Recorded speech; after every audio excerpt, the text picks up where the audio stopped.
We welcome everyone to this morning's hearing on oversight of the Department of Justice. I apologize for beginning the hearing late. As many of you know, I was in a minor car accident on the way in this morning. Everyone is fine, except perhaps the car, but it did cause a significant delay. I thank the Attorney General and the members for their patience and their flexibility, and we will now begin. But before we begin, I want to acknowledge, I want to note that we are joined this morning by the distinguished Majority Leader, the gentleman from Maryland, Mr. Hoyer. Leader Hoyer has long recognized the need for vigorous congressional oversight of the executive branch under both parties, and we appreciate his presence today as we question the Attorney General. Before we begin, I would like to remind members that we have established an email address and distribution list dedicated to circulating exhibits, motions, or other written materials that members might want to offer as part of our hearing today. If you would like to submit materials, please send them to the email address that has been previously distributed to your offices, and we will circulate the materials to members and staff as quickly as we can.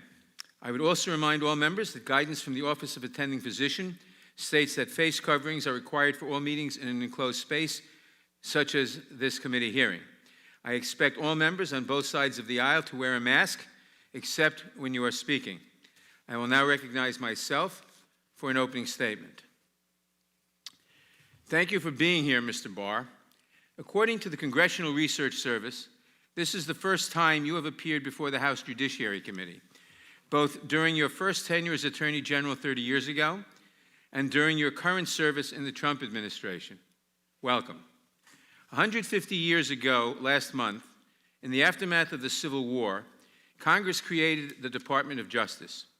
We did so with two missions in mind. First, we wanted to replace a system of party spoils with a corps of professional government attorneys. Yes, these attorneys would be supervised by the Attorney General, and yes, the Attorney General would remain a political appointee, but at its heart, the department would rely on a foundation of professionals dedicated to the impartial administration of the law and an unbiased system of justice. Second, Congress established the Department of Justice to enforce the nation's first civil rights laws after the Civil War. From that moment on, it became the department's responsibility to ensure the right to vote and to stem the tide of systemic racism. Now, not every Attorney General in the intervening 150 years has given full expression to these two goals. I am certain that every administration has fallen short of those promises in some way over time.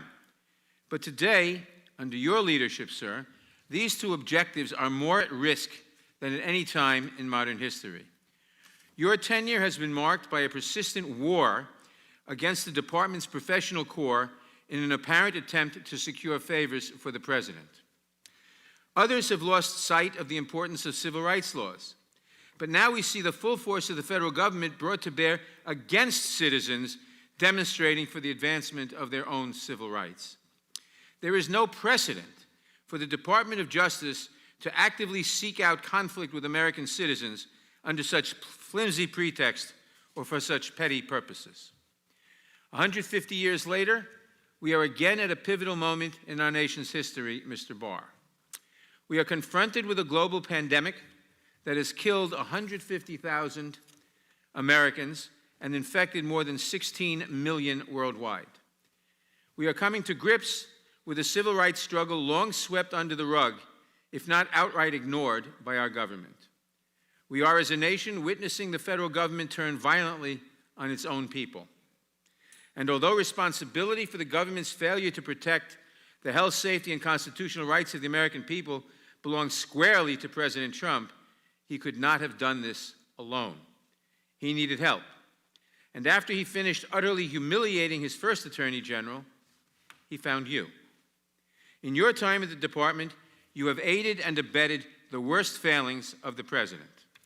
Let us recount just some of the decisions that have left us deeply concerned about the Department of Justice.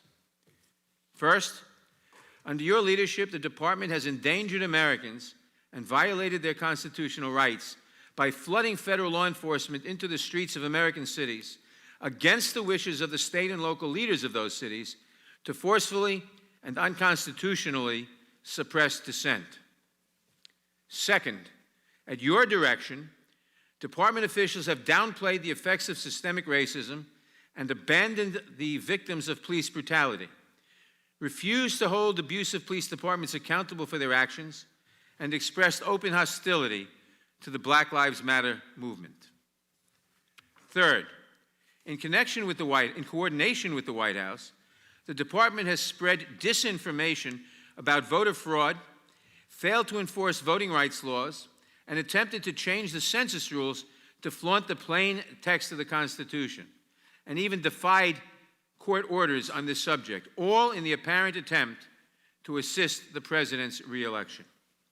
Fourth, at the president's request, the department has amplified the president's conspiracy theories and shielded him from responsibility by blatantly misrepresenting the Mueller report and failing to hold foreign actors accountable for their attacks on our elections, undermining both national security and the department's professional staff in the process. Fifth, again and again, you personally have interfered with ongoing criminal investigations to protect the president and his allies from the consequences of their actions. When career investigators and prosecutors resisted these brazen, unprecedented actions, you replaced them with less qualified staff who appear to be singularly beholden to you. The message these actions send is clear.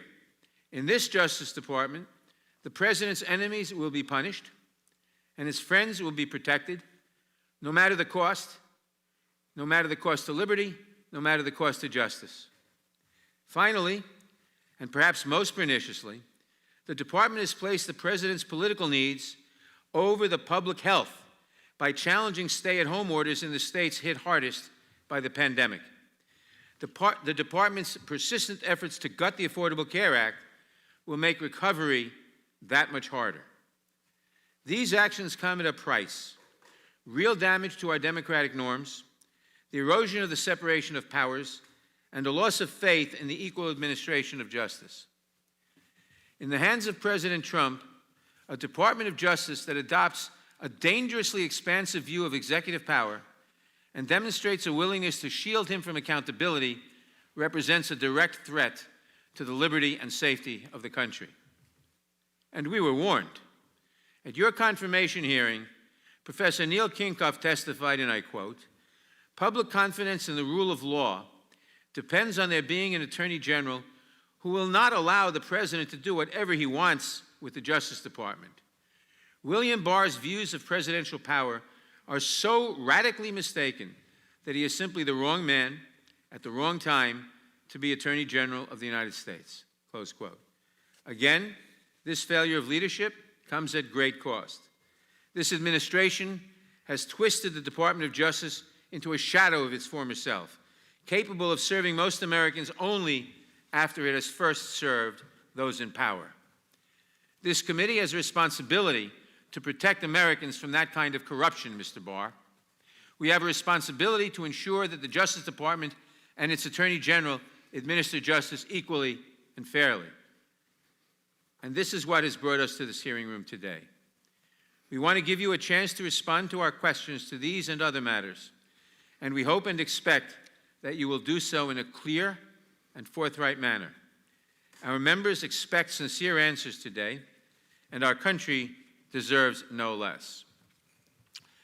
I now recognize the ranking member of the Judiciary Committee, the gentleman from Ohio, Mr. Jordan, for his opening statement. Spying. That one word, that's why they're after you, Mr. Attorney General. 15 months ago, April 10th, 2019, in a Senate hearing, you said this sentence, quote, "I think spying on a political campaign is a big deal." Spying on a political campaign is a big deal. It sure is. And since that day, when you had the courage to state the truth, they attack you. They've been attacking you ever since, every day, every week, for simply stating the truth that the Obama-Biden administration spied on the Trump campaign. 1 year ago, New York Times headline said this, 1 year ago, quote, "FBI sent investigator posing as assistant to meet with Trump aide in 2016. The FBI sent a young lady who used the name Azra Turk to meet Papadopoulos in September of 2016. They sent someone pretending to be someone else to meet a person associated with the Trump campaign. You know what they call that? You know what they call that? Spying. 1 month later, October 2016, they used the dossier to spy on Carter Page. The salacious, unverified dossier, Jim Comey's words, not mine. They took it to the FISA court, didn't tell the courts that the Clintons paid for it, didn't tell the court that the guy who wrote the document, Christopher Steele, had already communicated to the Justice Department that he was, quote, desperate to stop Trump from getting elected. And guess what? There were 15 more lies that they told the court. 17 in total. They're outlined by the Inspector General, each and every one of them in his 400-page report. But guess what? Chairman Nadler refuses to allow Mr. Horowitz to come here and testify and answer our questions about the 17 lies the Obama-Biden administration told to the secret court. The Obama-Biden DOJ opened the investigation in July. They used a secret agent lady to spy on Papadopoulos in August. They lied to the FISA court in September, and they did all this without any basis for launching the investigation to begin with. How do we know that? How do we know there was no basis? They told us. Now, they didn't want to tell us, but thanks to Rick Grinnell, who released the transcripts of their testimony, we now know there was no basis for them to start the investigation in the first place. Sally Yates, Rhodes, Samantha Power, Susan Rice. Here's what Susan Rice says. I don't recall intelligence I would consider evidence of a conspiracy. How about James Clapper? I never saw any direct evidence that the Trump campaign or someone in it was conspiring with the Russians to meddle with the election. Say that again. I never saw evidence that the Trump campaign was conspiring, and yet they investigate him. There was never a proper predicate. So why'd they do it? There was no reason to do it. Why'd they do it? They told us that too. Peter Strzok, August 2016, asked, is Trump going to win? What's his response? Remember, this is Peter Strzok. This is the guy who ran the investigation. No, he's not. We'll stop it. August, Peter Strzok says, we'll stop Trump. September, they spy on Papadopoulos. October, they use the fake dossier to lie to the court. But guess what happens in November? Guess what happens in November? November 8th, 2016, the American people get in their way. 63 million of them, to be exact. Now everything changes. Now the real focus is, wow, wait a minute, we didn't stop him. He won. Now what do they have to do? They have to do the cover-up. And who do they have to go after? Who's target number one in their cover-up? The former head of the Defense Intelligence Agency, the guy who's about to become National Security Advisor to the President of the United States, Michael Flynn. They can't have him hanging around because he'll figure it out. So they decide to go after Michael Flynn. 3-star general, served our country for over 3 decades. And we know they went after him because they told us that too. Bill Priestep, head of counterintelligence at the FBI, the day they interview Flynn, January 24th, 2017, his notes say what? What's our goal? To get Flynn to lie so we can prosecute him or to get him fired? Think about what the Obama-Biden DOJ, what their administration did in the last month. The last month they were in power. January 4th, the agents investigating Flynn want to drop the case. Comey tells them no. January 5th, they have the now famous meeting in the Oval Office. Obama, Biden, Rice, Comey, all of them are in there. They're plotting their strategy, how they're going to get Flynn. January 6th, Comey goes up to Trump Tower, briefs President-elect Trump on the dossier that they already know is false, just so they can leak it to the press, and the press will write the story that they briefed the president on the dossier. And then, of course, January 24th, the day they go set up Michael Flynn in his interview. Guess what else they did? Guess what else they did between Election Day and Inauguration Day? That 2-month time, guess what else they did? 38 people, 49 times unmasked Michael Flynn's name. Comey, Clapper, Brennan, Biden, 7 people at the Treasury Department unmasked Michael Flynn's name, for goodness sake. And of course, Flynn resigns on February 13th. Flynn resigns on February 13th. Now the cover-up is complete. Flynn's gone. Everything's fine, they think, until May 9th, 2017, when President Trump fires Jim Comey. Now they got a problem again. The guy who was going to keep it all quiet, he's been fired. Now, how do they continue the cover-up? Real simple. Jim Comey leaks his memos with the express purpose of getting a special counsel appointed to investigate something they already know is not true. And that's exactly what happened. We get 2 years, 19 lawyers, 40 agents, 500 witnesses, 2,800 subpoenas, and a $30 million cost to the taxpayer, and they come back with nothing, absolutely nothing. And so all they got left is to attack the Attorney General, who had the courage to state the truth right from the get-go, the first time he testifies after he's confirmed. And you guys attack him every day, every week, and now you've filed articles of impeachment against him. It's ridiculous. He had the courage to do what no one else would do at the Justice Department. Sally Yates wouldn't call it spying. Jeff Sessions wouldn't do it. Rod Rosenstein wouldn't do it. Chris Wray sure as heck isn't going to do it. So, Mr. Attorney General, I want to thank you for having the courage to call it what it was, spying. I want to thank you for having the courage to say we're going to get the politics out of the Department of Justice that was there in the previous administration. And maybe most importantly, and we're going to talk about this in our side on questioning, I want to thank you for defending law enforcement, for pointing out what a crazy idea this defund the police policy, whatever you want to call it, is, and standing up for the rule of law. And frankly, we have a video we want to show that gets right to this point. Can we play that video, please?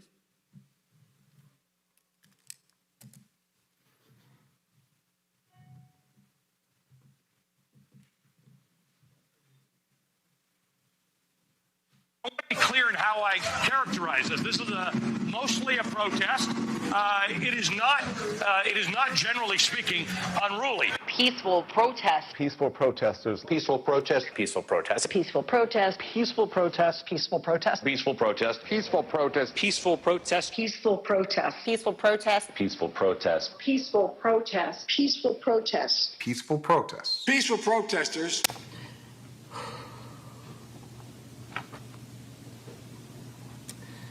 On behalf of myself, my children, and the family of David Dorn, we'd like to thank friends, neighbors, co-workers, and the community for showing all the love and support we've suffered through the tragic loss of my husband, my beloved husband, David Dorn.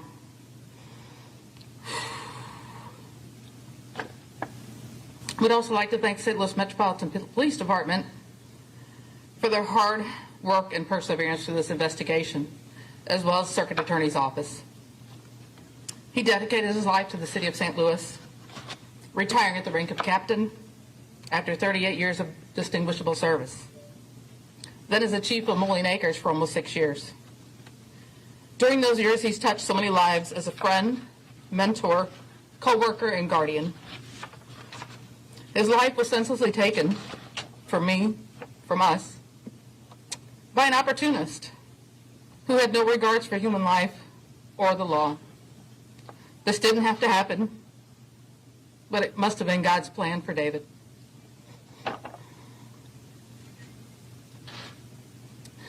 We need to come together as a community and do better. We need to teach our young people. Guardian. His life was senselessly taken from me, from us, by an opportunist who had no regards for human life or the law.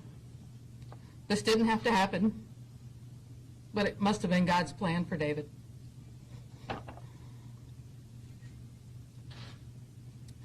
We need to come together as a community and do better. We need to teach our young people that life is very precious. We as a family are going to be taking some time to focus our attention on healing,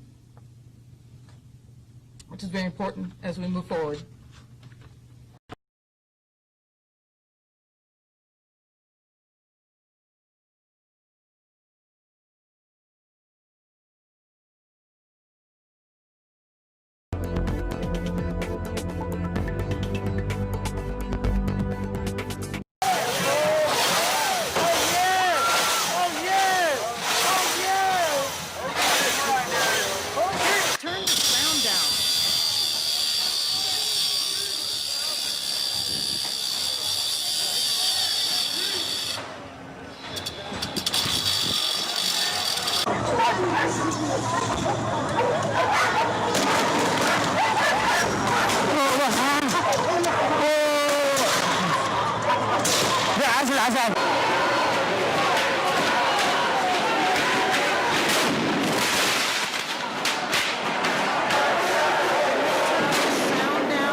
I hope that Mr. Jordan will never complain about the length of my opening statement.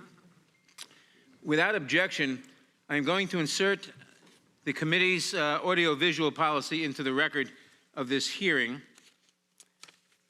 and note that the minority did not give the committee the 48-hour notice required by that policy. Without objection, all other opening statements will be included in the record. I will now introduce today's witnesses. William Barr has served as the Attorney General of the United States since February 14, 2019, having previously served in the same position from 1991 to 1993 under President George H.W. Bush.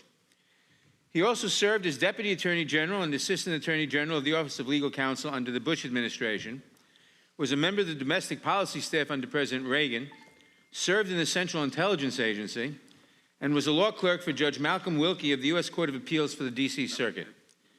In addition to his significant public service, he also has extensive experience practicing law in the private sector. Attorney General Barr received his A.B. and M.A. from Columbia University and a J.D. from George Washington University School of Law. We welcome the Attorney General and we thank him for participating today. Now, if you would please rise, I will begin by swearing you in. Would you raise your right hand, please? Or left hand? Do you swear or affirm under penalty of perjury that the testimony you're about to give is true and correct to the best of your knowledge, information, and belief, so help you God? Let the record show the witness has answered in the affirmative. Thank you, and please be seated. Please note that your written statement will be entered into the record in its entirety.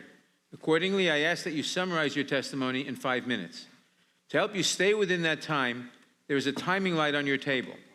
When the light switches from green to yellow, you have 1 minute to conclude your testimony. When the light turns red, it signals your 5 minutes have expired. Mr. Barr, you may begin. Thank you, Mr. Chairman. Good morning, Mr. Chairman, Ranking Member Jordan. I'm pleased to be here this morning.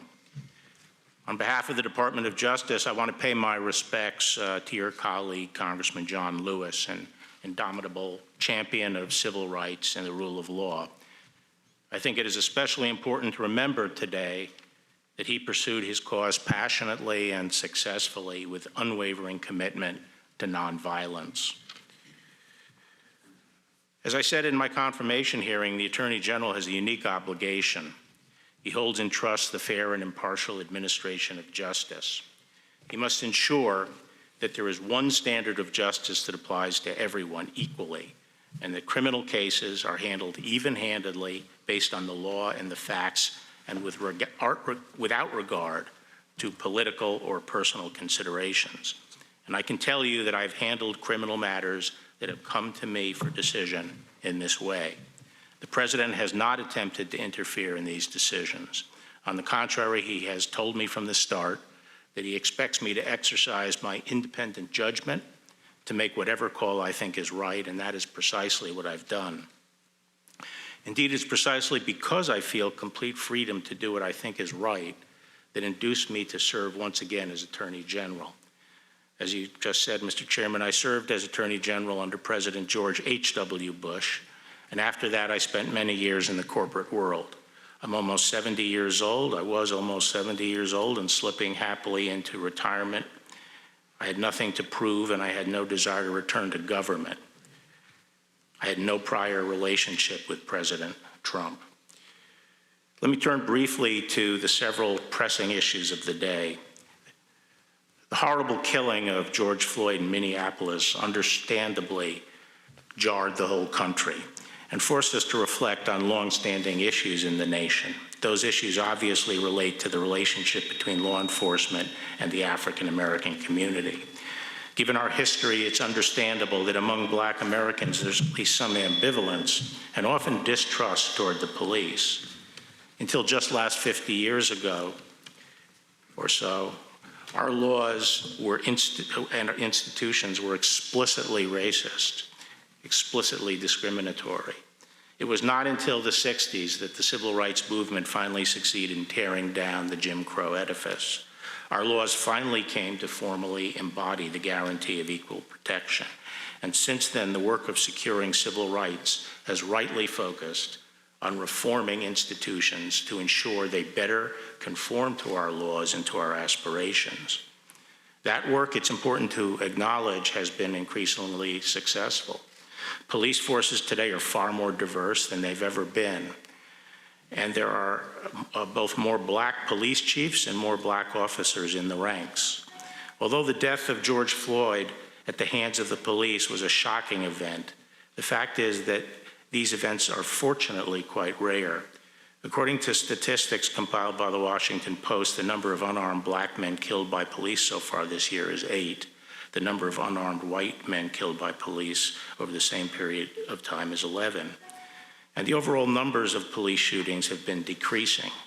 Nevertheless, every instance of excessive force is unacceptable and must be addressed appropriately through legal process, as is happening now in Minneapolis. But apart from the numbers, I think these events strike a deep chord in the black community because they are perceived as manifestations of a deeper, lingering concern that in encounters with police, blacks will not be treated even-handedly. They will not be given the benefit of the doubt. They will be treated with greater suspicion. Senator Tim Scott has recounted the numerous times he's been unjustifiably pulled over on Capitol Hill. And as one prominent black professional in Washington said to me, African Americans often feel treated as suspects first and citizens second. And I think these concerns are legitimate. At the same time, I think it would be an oversimplification to treat the problem as rooted in some deep-seated racism generally infecting our police departments.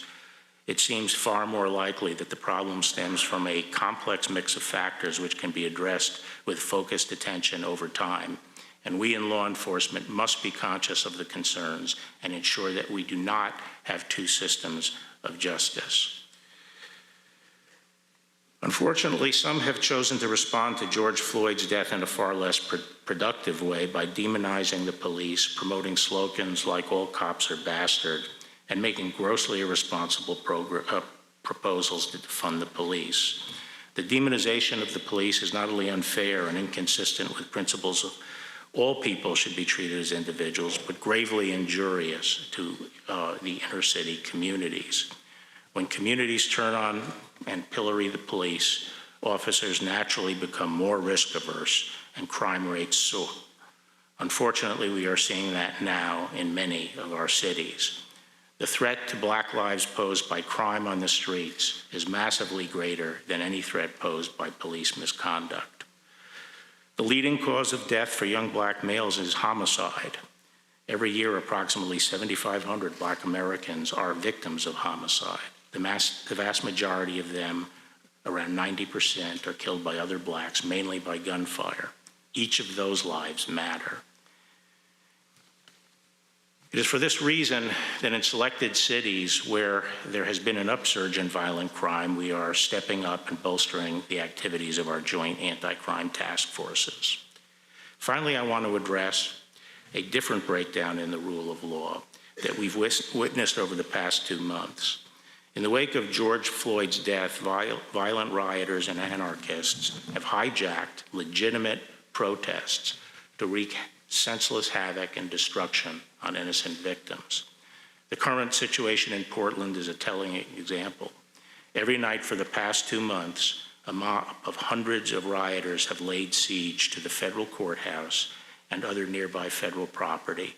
The rioters have come equipped for fight, armed with powerful slingshots, tasers, sledgehammers, saws, knives, rifles, and explosive devices.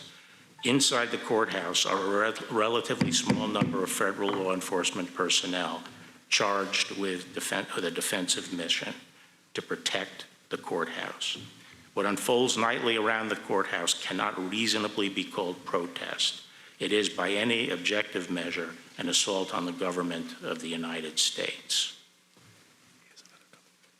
As elected officials of the federal government, every member of this committee, regardless of your political views or your feelings about the Trump administration, should condemn violence against federal officers and the destruction of federal property. Thank you, Mr. Chairman, and I appreciate your listing for me the areas of concern in your opening statement, and I'm looking forward to addressing them all. Thank you. Thank you for your testimony. We will now proceed under the 5-minute rule with questions, and I will recognize myself for 5 minutes. On July 22nd, you joined the President as he announced the expansion of Operation Legend, an initiative... Let me start that again.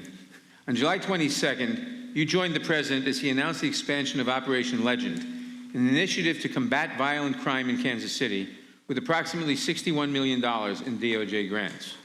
I am confused, however, as to the purpose of launching Operation Legend at this moment in time. In December of last year, you announced that the department would divert over $70 million in grants to 7 U.S. cities under an initiative called Operation Relentless Pursuit, correct? That's right. And Operation Relentless Pursuit targeted a familiar list of cities, places like Albuquerque, Baltimore, and Kansas City, correct? Correct. At the same July 22nd press conference, you initially claimed that over 200 arrests had been made under Operation Legend, correct? Correct. But you misspoke. Correct. The U.S. Attorney's Office for the Western District of Missouri later confirmed that only a single arrest had been made under the auspices of Operation Legend, correct? I don't know. And the 199 other arrests were made under Relentless Pursuit or other programs. Well, that was correct. I think you could be forgiven for being confused. Operation Legend appears to be little more than a repackaging of existing operations in these cities. So why all the drama? Why join the President at the White House to announce a bold new operation that appears to be neither bold nor new? Understandably, Americans are very suspicious of your motives here. There are those who believe you are sending federal law enforcement into these cities not to combat violent crime, but to help with the President's re-election efforts. The President has made clear that he wants conflict between protesters and police to be a central theme of his campaign. So let me ask you directly, Mr. Barr. Yes or no? Yes or no? Did you rebrand existing projects under the Legend in order to assist the President in an election year? I wouldn't call it.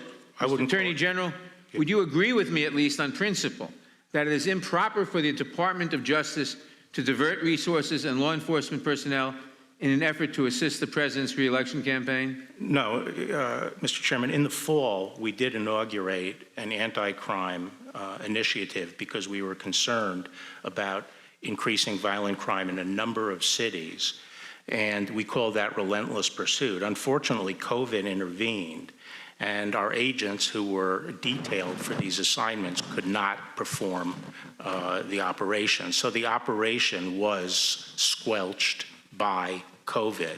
So we couldn't complete or make much progress on Relentless Pursuit.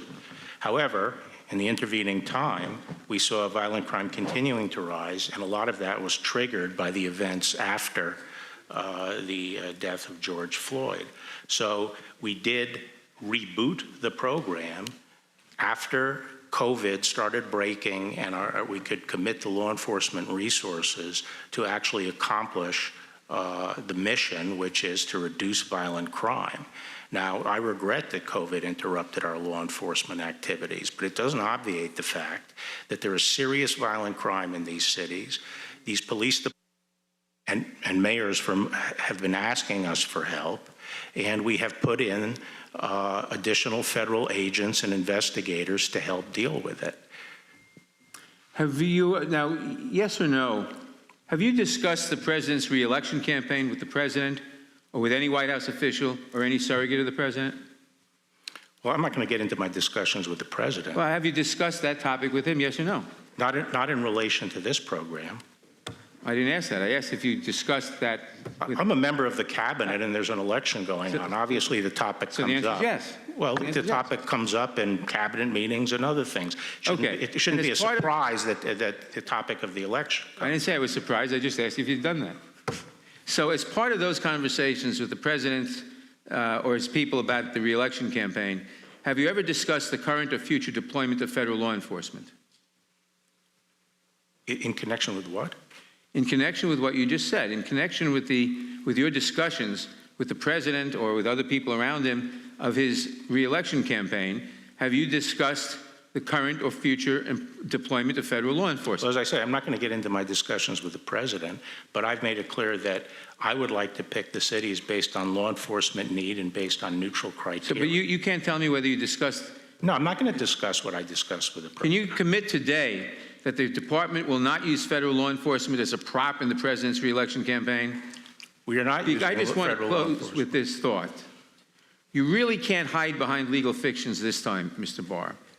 It's all out in the open, where the people can see what you are doing for themselves. The president wants footage for his campaign ads, and you appear to be serving it up to him as ordered. In most of these cities, the protests had begun to wind down before you marched in and confronted the protesters. And the protesters aren't mobs. They are mothers and veterans and mayors. In this moment, real leadership would entail de-escalation, collaboration, and looking for ways to peaceably resolve our differences. Instead, you use pepper spray and truncheons on American citizens. You did it here in Washington. You did it at Lafayette Square. You expanded to Portland. And now you are projecting fear and violence nationwide in pursuit of obvious political objectives. Shame on you, Mr. Barr. Can I just say, Mr. Shame on you. Can I just My say, time Mr. has expired. For what purpose does Mr. Jordan seek recognition? Excuse me. Could I just what have a purpose moment? does Mr. My time has expired. For what purpose does Mr. Johnson seek recognition? Questions for the witness, and I will yield the floor to him to respond. Yeah.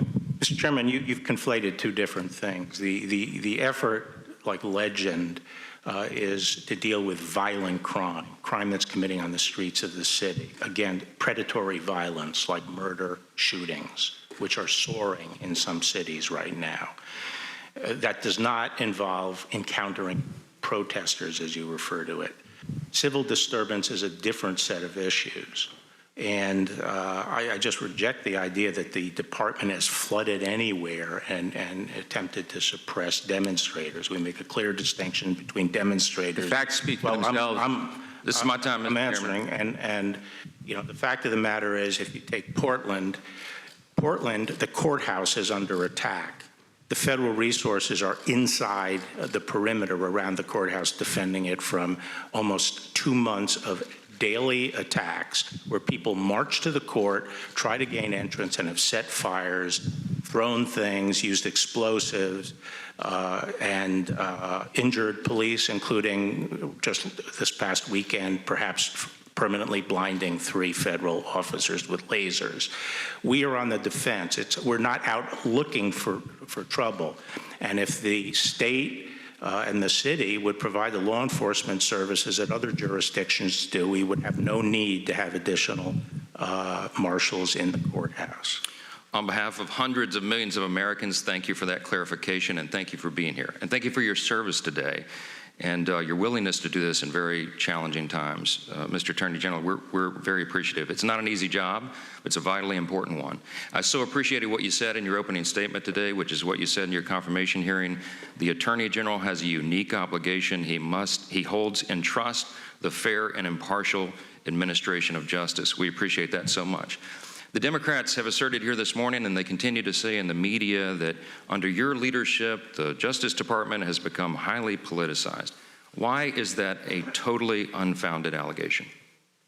Because actually what I've been trying to do is restore the rule of law. And the rule of law is, at essence, that we have one rule for everybody. If you apply one rule to A, the same rule applies to B. And I felt we didn't have that previously at the department. We had strayed. And I would just ask people, I'm supposedly punishing the president's enemies and helping his friends. What enemies have I indicted? Who could you point to one indictment that has been under the department that you feel is unmerited, that you feel violates the rule of law? One indictment. Now, you say I helped the president's friends. The cases that are cited, the Stone case and the Flynn case, are both cases where I determined that some intervention was necessary to rectify the rule of law, to make sure people are treated the same. I said Stone was prosecuted under me, and I said all along I thought that was a righteous prosecution. I thought he should go to jail, and I thought the judge's sentence was correct. But the line prosecutors were trying to advocate for a sentence that was more than twice anyone else in a similar position had ever served. And this is a 67-year-old man, first-time offender, no violence, and they were trying to put him in jail for 7 to 9 years. And I wasn't going to advocate that, because that is not the rule of law. I agree the president's friends don't deserve special breaks, but they also don't deserve to be treated more harshly than other people. And sometimes that's a difficult decision to make, especially when you know you're going to be castigated for it. But that is what the rule of law is, and that's what fairness to the individual ultimately comes to, being willing to do what's fair to the individual. Amen, and thank you for that. And by contrast, what the previous DOJ did under the previous administration was politicize law enforcement. The Obama-Biden administration sabotaged the Trump transition. They illegally spied on the Trump campaign. They unmasked members of the Trump campaign. They employed aggressive tactics on their campaign officials. Senior FBI officials we all know on this committee carried over from the Obama administration, carried on their abuses into the Trump administration and into the whole impeachment scam and all the rest. Let me ask you just one question, because my time is running out. President Obama's Attorney General Eric Holder famously referred to himself as President Obama's wingman. He said in an interview, quote, "I'm still enjoying what I'm doing. There's still work to be done. I'm still the president's wingman, so I'm there with my boy." That's what he said famously. Is it the duty of the Attorney General to be the president's wingman? No, I've already described what I think the duty of the Attorney General is. And in your office, you are then free to act independently of the president. Isn't that true? That is true, particularly on criminal cases. It's required. And that's exactly what he has asked you to do. Isn't that right? Yes. I have no further time. I yield back. Thank you. As well, you have no further questions. Your time has expired. Ms. Lofgren. Thank you, Mr. Chairman. Mr. Attorney General, it's obvious what is happening here from the video played during the ranking members' opening remarks. It's clear that the president's playbook is to divert attention from his catastrophic failure in dealing with the COVID-19 situation. In Canada, our neighbor to the north, in Europe, the virus has been reduced to such a level that people can safely go out and not worry about being infected. But here in the United States, millions of Americans have been infected. Tens of thousands are dying, and the president needs to divert from that failure. And what is the playbook? The playbook is to create the impression that there is violence, that he must send in federal troops, and that the American people should be afraid of other Americans and trust the president because he's going to send in all troops to American cities, and that's how he hopes to win the election. You know, it's one thing to fight crime with joint task forces. That involves the cooperation of state and local officials. But the governor of Oregon and the mayor of Portland has asked that the federal troops leave because the reaction has actually been in reverse proportion. People are showing up because the troops are there. And I'd like to say that so many of them, I would say most of them, are nonviolent. We've all heard about the wall of moms, who show up to make sure that people are safe. And here's what they say. They say they've been tear gassed night after night, left vomiting, that they've been shot at with rubber bean bags, pepper spray. So this brutality has created even more demonstrators. I'd just like to ask you this. When the president issued his executive order, they indicated your department should prioritize investigations. Has your department started any investigations pursuant to the executive order that the president issued? Which executive order, Congresswoman? The executive order that asks for the deployment of troops to protect the monuments and the federal facilities. Yes, on June 26th. Yeah, I wouldn't say it was troops, but we have initiated investigations. Yes, we've made arrests of people people who have been rioting and taken down statues. But I think your characterization of Portland is completely false. I would like to, we can get into that, but I'd like to ask you a question about surveillance, if I may. We've heard reports that cell site stimulators known as stingrays or dirt boxes are being used to collect phone call location and even content of phone calls. Drones are being used that may have face recognition or cell phone interception technology, and that there is bulk collection of internet browsing history. What specific authority is the department using for these surveillance tools? I really can't speak to those instances if they in fact occurred. I'm glad to go and try to determine what you're talking about. Well, actually, I'm asking about authority, not the details. Well, I think most of our cyber activities are conducted by the FBI under their law enforcement powers to detect and prevent crime, federal crime. I think the American public should know that this surveillance technique isn't just about the people in front of the courthouse. If a husband and wife call each other and one of the spouses has a cell phone that's within range of one of these technologies, not only the location, but the actual content of that couple's conversation can be scooped up using this technology. So this really isn't just about the people demonstrating. This is about the privacy of all Americans, and it's all being violated for the president's political purposes of trying to create a scene, create a reason, divert attention from the COVID failure. I think it's really very unfortunate and a disservice to the American people. Mr. Chairman, my time has expired. So The Point of order, gentlelady Mr. Chairman. yields back. Mr. Chairman, point of order, real quick. Gentleman will state his point of order. Could you ask those members who choose not to come to work to silence their cell phones on the video because it's distracting to what we're doing here That today? is not a point of order. I now recognize Mr. Chabot. Mr. Attorney General, would it be accurate to say that it's this administration's responsibility, and of course you're part of the administration, to see that federal laws are upheld and that the federal property is secure and safe and protected? Is that correct? That's right, Congressman. There are sort of distinct missions. One mission is to enforce federal law. And by the way, the federal government is the sovereign of the United States. We have two sovereigns here in the United States, and we enforce the federal law all over the country. Every square foot of the country, we enforce federal law. The other is protecting federal property, and specifically U.S. courthouses, which are the heart of federal property in all 93 jurisdictions in the United States. And we have the obligation to protect federal courts, and the U.S. Marshals specifically have been given that obligation.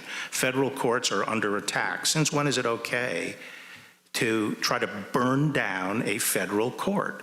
If someone went down the street to the Prettyman Court here, that beautiful courthouse we have right at the bottom of the hill, and started breaking windows and firing industrial-grade fireworks in to start a fire, throw kerosene balloons in and start fires in the court, is that okay? Is that okay now? No, the U.S. Marshals have a duty to stop that and defend the courthouse, and that's what we are doing in Portland. We are at the courthouse defending the courthouse. We're not out looking for trouble. Thank you, General. And as far as weapons and devices that were utilized by the group of people, and you mentioned trying to destroy the courthouse. I mean, they were literally trying to burn it down and apparently didn't give a hoot about the people that were occupied in the building as well. So people were in danger. That is absolutely right. So as far as the weapons that you mentioned, let me get this straight. My understanding is that the people attacking the building had, among other things, rifles, explosives, knives, saws, sledgehammers, tasers, slingshots, rocks, bricks, lasers. Have I missed anything, or does that about cover it? You have missed some things, but that's a good list. Well, But, you know, they have these powerful slingshots with ball bearings that they shoot. They've used pellet guns, we believe. We have found those projectiles have penetrated marshals to the bone. And they use the lasers to blind the marshals. They do start fires. They start fires if they can get the fire inside or through the windows, and they start fires along the outside of the courthouse. When the marshals come out to try to deal with the fire, they're assaulted. General, if local elected officials, mayors and city councils and governors did their jobs and kept the peace, would it even be necessary for federal law enforcement personnel to be there in the first place? No, and that's exactly the point. Look around the country. Even where there are these kinds of riots occurring, we haven't had to put in the kind of reinforcements that we have in Portland because the state and local law enforcement does their job and won't allow rioters to come and just physically assault the courthouse. In Portland, that's not the case. General, some have derisively referred to these law enforcement personnel as stormtroopers and worse. Does that accurately describe them, or would you like to set the record straight? No, they're obviously not stormtroopers. You know, normally we would have a group of deputy marshals in a court that would be, in business suits and ties or regular civilian dress. Those would be the deputy marshals as the protective force for the court.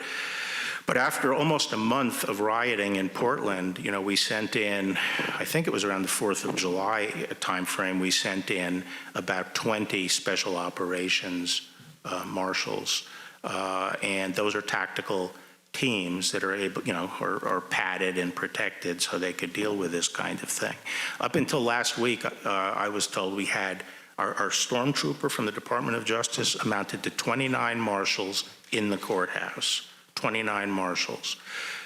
As of until recently increased, I think there were 95, I was told, 95 DHS and Federal Protective Service and other DHS officers trying to protect the courthouse and 3 other buildings. That's what we're trying to do. We're trying to protect federal functions and federal buildings, which are a very small part of the city, but the rioters go at them, and we have gradually increased our numbers there to try to protect those facilities.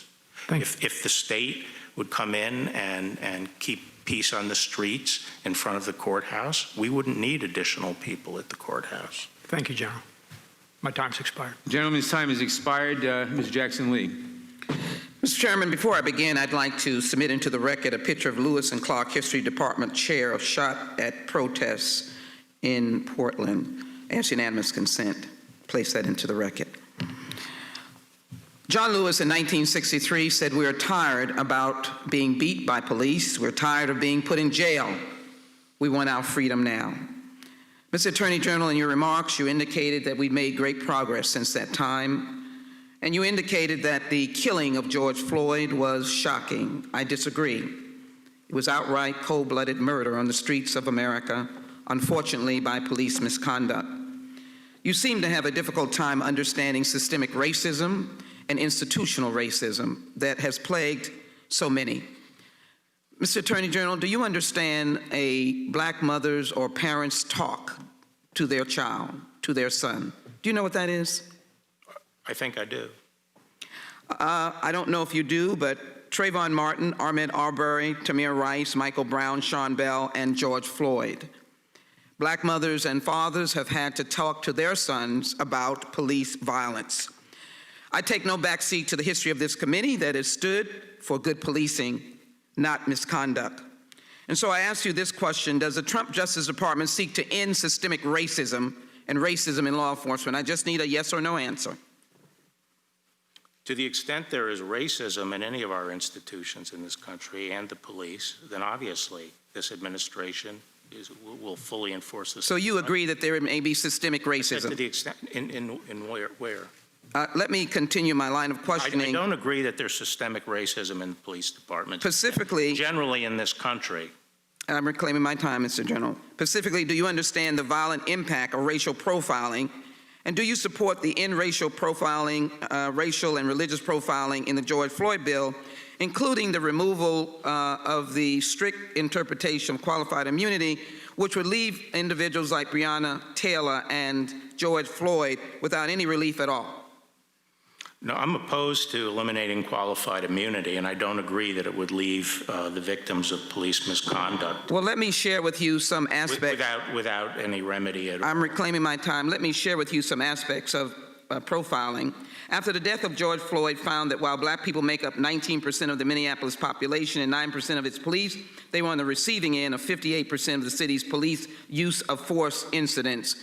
In addition, we've seen that black men are twice as likely to be stopped and searched. Hispanic drivers, 65% to receive a ticket, and Native Americans in Arizona 3 times more likely to search and be stopped.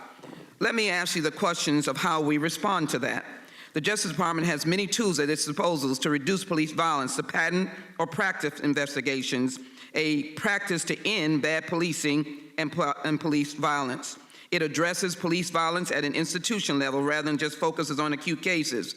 If you understand that, then why has your department only pursued one pattern or practice investigation since President Trump took office that could stop systemic racism? If you read my statement or listened to my statement, I did specifically acknowledge that there was a difficulty in this country with the African American community. Mr. Attorney General, I have short time. Well, Can you just tell me why you have not done a pattern in practice? What was the reason?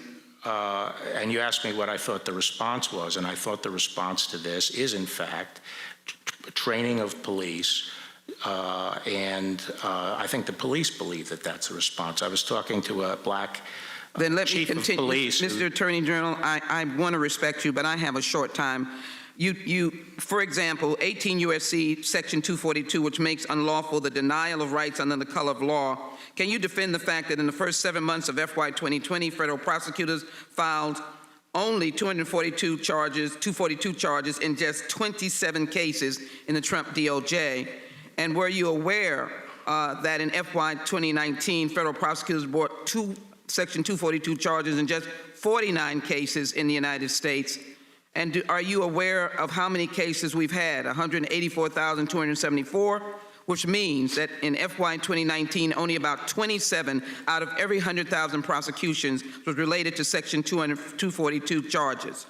Do you have a reason for that? Yes, I do. I will get you the numbers on it. I don't know them off the top of my head, but actually our criminal prosecutions under 241 and 242 are extremely strong and are comparable to, if not exceed, prior administrations. But at the beginning of this year, most of the very few jurisdictions had grand juries that were open. No grand juries. I think the reason is because it was really skinny. It was not your focus. Your focus was more to let out friends like Roger Stone and Paul Manafort, while Tamir Rice, whose case has not been taken up, was playing with a toy gun, was killed by police at the age of 12. Breonna Taylor was sleeping in her apartment when she was killed by police at age 26. And Rashad Brooks, 27, was killed just for sleeping in his car in a Wendy's parking lot. And George Floyd from Houston, Texas, known as a humble man, was murdered in the streets of Minneapolis crying, "I can't breathe." I would hope that the DOJ would focus on systemic institutional racism because there is good policing. That's what we're trying to do in the Judiciary Committee, and that's what we need you to join us on, Mr. Attorney General, and to recognize that institutional racism does exist, and until we accept that, we will not finish our job and reach the goals and aspirations of our late iconic John Lewis. With that, I yield back. The gentlelady yields back. Mr. Gomer. Attorney General Barr, we've been hearing about these peaceful protests in major cities around the country, controlled by Democratic mayors and city councils. You've had a lot of experience. Have you ever seen so many people hurt, injured, and killed at peaceful protests in your life? I haven't seen it, no, not at a peaceful protest. Obviously, as I've said from the beginning, these peaceful protests in many places are being hijacked by a very hardcore of instigators, violent instigators. And they become violent, and their primary direction of violence is to injure police. Police casualties far exceed anything on the civilian side. Weren't there over 50 police injured in Chicago just in recent days? And now I'm hearing this allegation that this administration is helping spread coronavirus, COVID-19, and yet these are some of the same people that just castigated the president for shutting down travel from the location where the virus was coming from. And now some seem more interested in defending the Chinese Communist Party than they are our own country. But what occurred to me, hearing this allegation about this administration helping spread COVID, would it be a good idea then, perhaps, if that's the big concern here, that maybe the federal government should shut down the protests during this COVID-19 spread so that we can satisfy our colleagues that you're doing more to stop it? Has that ever been a consideration? No, I've never considered that.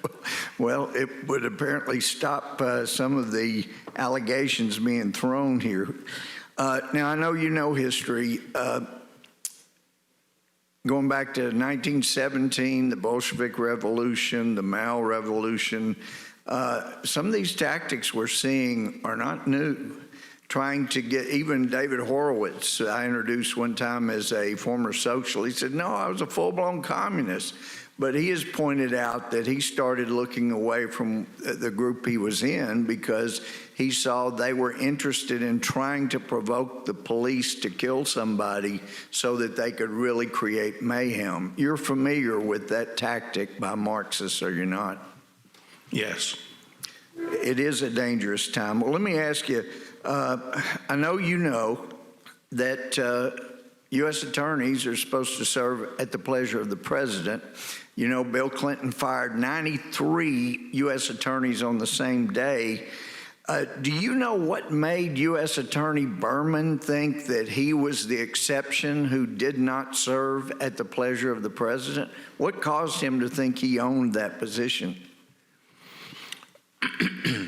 I think part of it was he seems to have had the view that because he was court appointed, and there is a provision in law for court appointment of a U.S. attorney as essentially a placeholder until the administration gets somebody, that he felt he could not be removed by the president because he was court appointed, and that's not correct. Yeah, and some judges fail to know what my constitutional law professor knew, and that is that all courts federal courts except for one owe their existence and continuation and jurisdiction to the U.S. Congress. Hopefully, Mr. Berman will figure that out at some point. Now, is Bruce Orr still working for the FBI? He works for the Department of Justice. Well, we have heard so much information about his basically being the go-between between the DNC, the Clinton campaign, Fusion GPS, Christopher Steele, the Russian propaganda that were incorporated into his dossier. And I know Kleinsmith, Christopher Wray, indicated he had been given the chance to resign, go get a better job. I'm wondering how long Bruce Orr is going to be staying where he is. It's incredible to me that he's still there. Well, I can't talk about, individual personnel matters. Well, thank you for your service. I'm sorry for the abuse you've taken when you're just trying to do your job. Appreciate it very much. You're back. The gentleman's time has expired. The chair recognizes the gentleman from Tennessee for 5 minutes. Thank you, Madam Chair. Mr. Barr, I'm the chairman of the Subcommittee on the Constitution, Civil Rights, and Civil Liberties, so this is most pertinent hearing to me. Firstly, I'd like to ask you if you will work with us and allow the head of the Civil Rights Division, Assistant Attorney General Eric dry band to testify before this committee this fall? I'll talk to him about it. Will you encourage him? I'll talk to him about it. All right. I've closely watched actions taken by the federal government in Lafayette Park in June and currently in Portland, Oregon. According to a DOJ document dated June 4, received by this committee, 1,500 federal agents from 10 different agencies were deployed to confront protesters in Washington, D.C. At Lafayette Park, which has long been honored and accepted as a place of protest in our nation's capital, on the first day of June, the world watched in horror on live television as federal agents deployed by the administration, and with you present and telling him to get it done, used force to clear Lafayette Park so that the president, with you and others at your side, could walk across the park and have a photo op in front of St. John's Church. This was anathema to the bishop of the diocese and the rector of the church. It was also an affront to the Constitution and to the American people. Given the timing and the coordinated attack against the peaceful demonstrators, it strains credulity that this was not planned for use of political purposes. And just yesterday, Major DeMarco testified to another committee of Congress that the protesters were peaceful, and that's what the majority of people have said, and the response was excessive. When did you first learn that the president planned to walk through the park and go to St. John's Church? First, I'd like to respond to what you... Would you please answer my question? My time is limited. I learned sometime in the afternoon that the president might come out of the White House, and then later in the afternoon I heard that he might go over to the church. So it was absolutely necessary the park be cleared for his walk. No, that had nothing to do with that. The plan to move... Mr. Attorney General, it was necessary that the park be cleared, and it was done, and you said, get it done. Well, I have the time, thank you. In Portland, we've seen mothers and we've seen veterans who were peacefully protesting, not threatening the federal courthouse, beaten and gassed. Unidentified armed federal agents violently attacked demonstrators in a violation of the First Amendment's freedom of assembly, and arrested citizens without individualized suspicion in a violation of the Fourth Amendment's protection against unreasonable searches and seizures and a warrant requirement. You've gone through the Fifth Amendment and due process and just negated it. And the 10th Amendment, which leaves general policing to the law enforcement, to the states, has been forgotten. Maybe what happened was your secret police were poorly trained, just like your Bureau of Prisons guards were poorly trained and allowed the most notorious inmate in our nation's last several years, Jeffrey Epstein, to conveniently commit suicide. Sad. You misled Congress and the American people about Special Counsel Mueller's findings with your, quote, summary, unquote, of his report. It was issued about a month before you released the redacted portion of the Mueller report. But you set the stage. You set the stage such that the Special Counsel objected to the accuracy of how it was reported by the press and what you said. And federal judge Reggie Walton, appointed by George W. Bush, declared in a ruling that your summary was, quote, distorted, unquote, and misleading, unquote, and that the court could not trust you. Further, Judge Walton stated your report was, quote, a calculated attempt to influence public disclosure about the Mueller report in favor of President Trump, unquote. This committee still does not have the unredacted Mueller report. America has still not seen the unredacted Mueller report. Your excuses for not releasing it because it had to do with ongoing cases no longer exist because those ongoing cases have been completed or commuted or finished. Other attorney generals work with this Judiciary Committee to see that the American public and that the Judiciary Committee had unredacted copies of that report. You have not. You've gone to court to stall it. This report needs to be given to this committee. In Michael Cohen, you've treated him differently than Michael Flynn and Roger Stone. In Michael Flynn, you've attempted to dismiss the charges, even after he twice pled guilty. And in Roger Stone, you went further. Mr. Barr, John Lewis said to us, if not me, who? If not now, when? That's why I introduced H.Res. 1032, which would require this committee to investigate your conduct as Attorney General and determine whether you should be impeached. That is my constitutional duty. I yield back the balance of my time. May I respond to these? I seek recognition. I'm sorry, what did you? I would like to Chair seek recognizes Mr. recognition Cohen. for unanimous consent requests. Yes. You are Thank you. recognized. I'd like to introduce for the record a Slate article entitled Why Trump Chose Portland, which describes the racial history of the state and the Portland Police Bureau. I'd also like to introduce an op-ed from Mary McCord, who writes her words were twisted to justify the department's disingenuous position to drop charges against Michael Flynn after he had already pled guilty. I'd like to introduce an op-ed from Jonathan Kravis describing the political interference in the Roger Stone case and why he resigned from the Department of Justice. And I'd like to introduce a statement from over 2,600 former DOJ officials calling for Attorney General Barr's resignation because of his assault on the rule of law, and a letter from the New York City Bar urging Congress to commence formal inquiries into a pattern of conduct by Attorney General Barr that threatens public confidence in the fair and impartial administration of justice, and finally a letter from 27 of the District of Columbia's most prominent attorneys and law professors, including 4 past presidents of the D.C. Bar, calling for an ethics investigation into Mr. Barr's conduct. With that last but not least, a letter from over 80% of the George Washington University Law School faculty, your alma mater, saying his actions have posed and continue to create a clear and present danger to the even-handed administration of justice, to civil liberties, and to the constitutional order. Okay, without objection. Madam Chair, one more unanimous consent request on this side. ahead. This is the article that says Representative Jerry Natler says Antifa violence in Portland is a myth. That's from Politico and a number of other journals. We'll put that Without in the record. objection. Thank you. Mr. Collins is recognized for 5 minutes. Thank you, Madam Chair. Welcome, Attorney General Barr. Wow. I'm beginning to believe, frankly, that you're probably that just hadn't come out yet, probably will in a little bit. You're probably the cause of the common cold and, and possibly even the COVID-19. I'm not sure at this point because everything's being thrown at you, including now, undoubtedly, your alma mater doesn't like you anymore.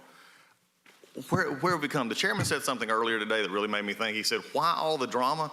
That's the most ironic statement coming from this committee in the last 18 months that I've ever heard of. The drama that we're bringing up today. We're seeming to just contort ourselves to get to some way to show that you have a nefarious motive. I believe, like some of our side here, I believe the biggest problem you have is telling the truth. I believe that's the problem that they have with you. You'll tell the truth and you'll take responsibility for your actions, and I think that's why you're being attacked. But I want to continue just on this, quote, peaceful protest for a second. You made a comment just a second ago on these rights. Talking about the courthouses just down the street, what if they decided, do you think that this body right here would rise up if they decided to go tonight and paint the Capitol building? This body, I'm not sure. I think this side would, I'm not sure. Yeah, this side, other side, I'm not so sure. It may be the peaceful protest to burn down the Capitol. Maybe we're back to 1812 again. Yeah. But also, the other question I have is, and you've heard it earlier today, the stormtrooper comments by the Speaker of the House. And we know that that is a direct reference to the paramilitary wing of the Nazi Party. Stormtroopers going at it. Do you believe that that actually puts our law enforcement community at a whole? As a son of a state trooper, I want to know your opinion. Don't you think it encourages the violence that we're seeing and encourages the participation against the police?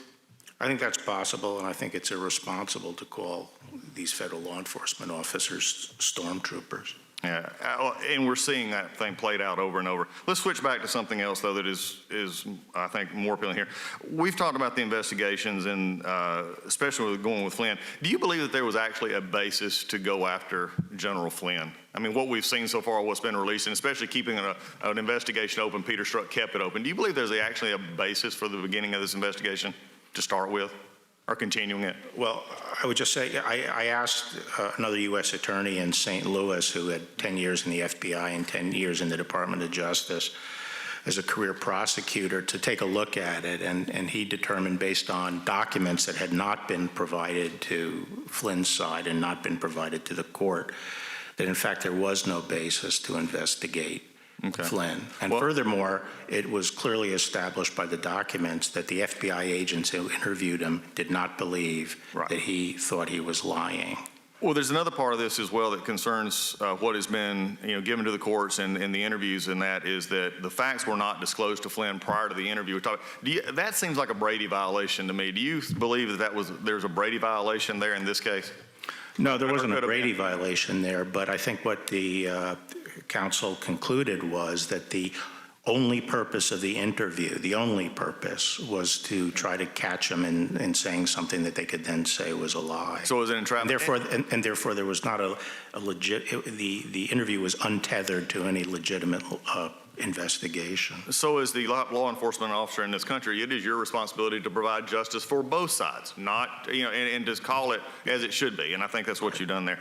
Continuing on Durham case, and I know we're not talking specifically about the Durham investigation, which we're hopeful of, but to your knowledge, and we're seeing some released documents on the last week or two that have said, to your knowledge, has Kevin Kleinsmith or anyone else at FBI or DOJ who was previously there, attempted to redeem themselves by cooperating with the investigation? It's been slow, and I can't get into that. Okay.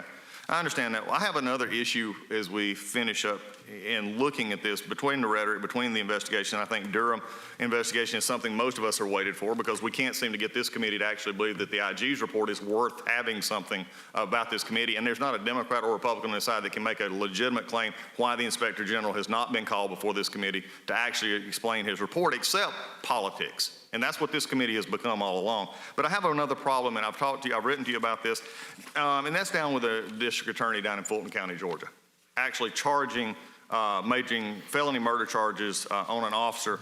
And the interesting part about this is what we do as prosecutors do, but were you aware that the district attorney failed to seek an indictment from a grand jury or even waited for a GBI investigation to finish before bringing those charges? Were you aware of that? Yes, I was. Okay. As an attorney, and again, looking at this with the environment we have right now with police officers constantly under attack from this committee and from others in all over the country, and especially from the Speaker of the House, as an attorney and especially a prosecutor, do you think it's appropriate to charge a law enforcement officer with a crime as severe as felony murder without giving the investigation more than a mere days and without obtaining an indictment from the grand jury, and while you announce the charges, lay out a case that is full of falsehoods?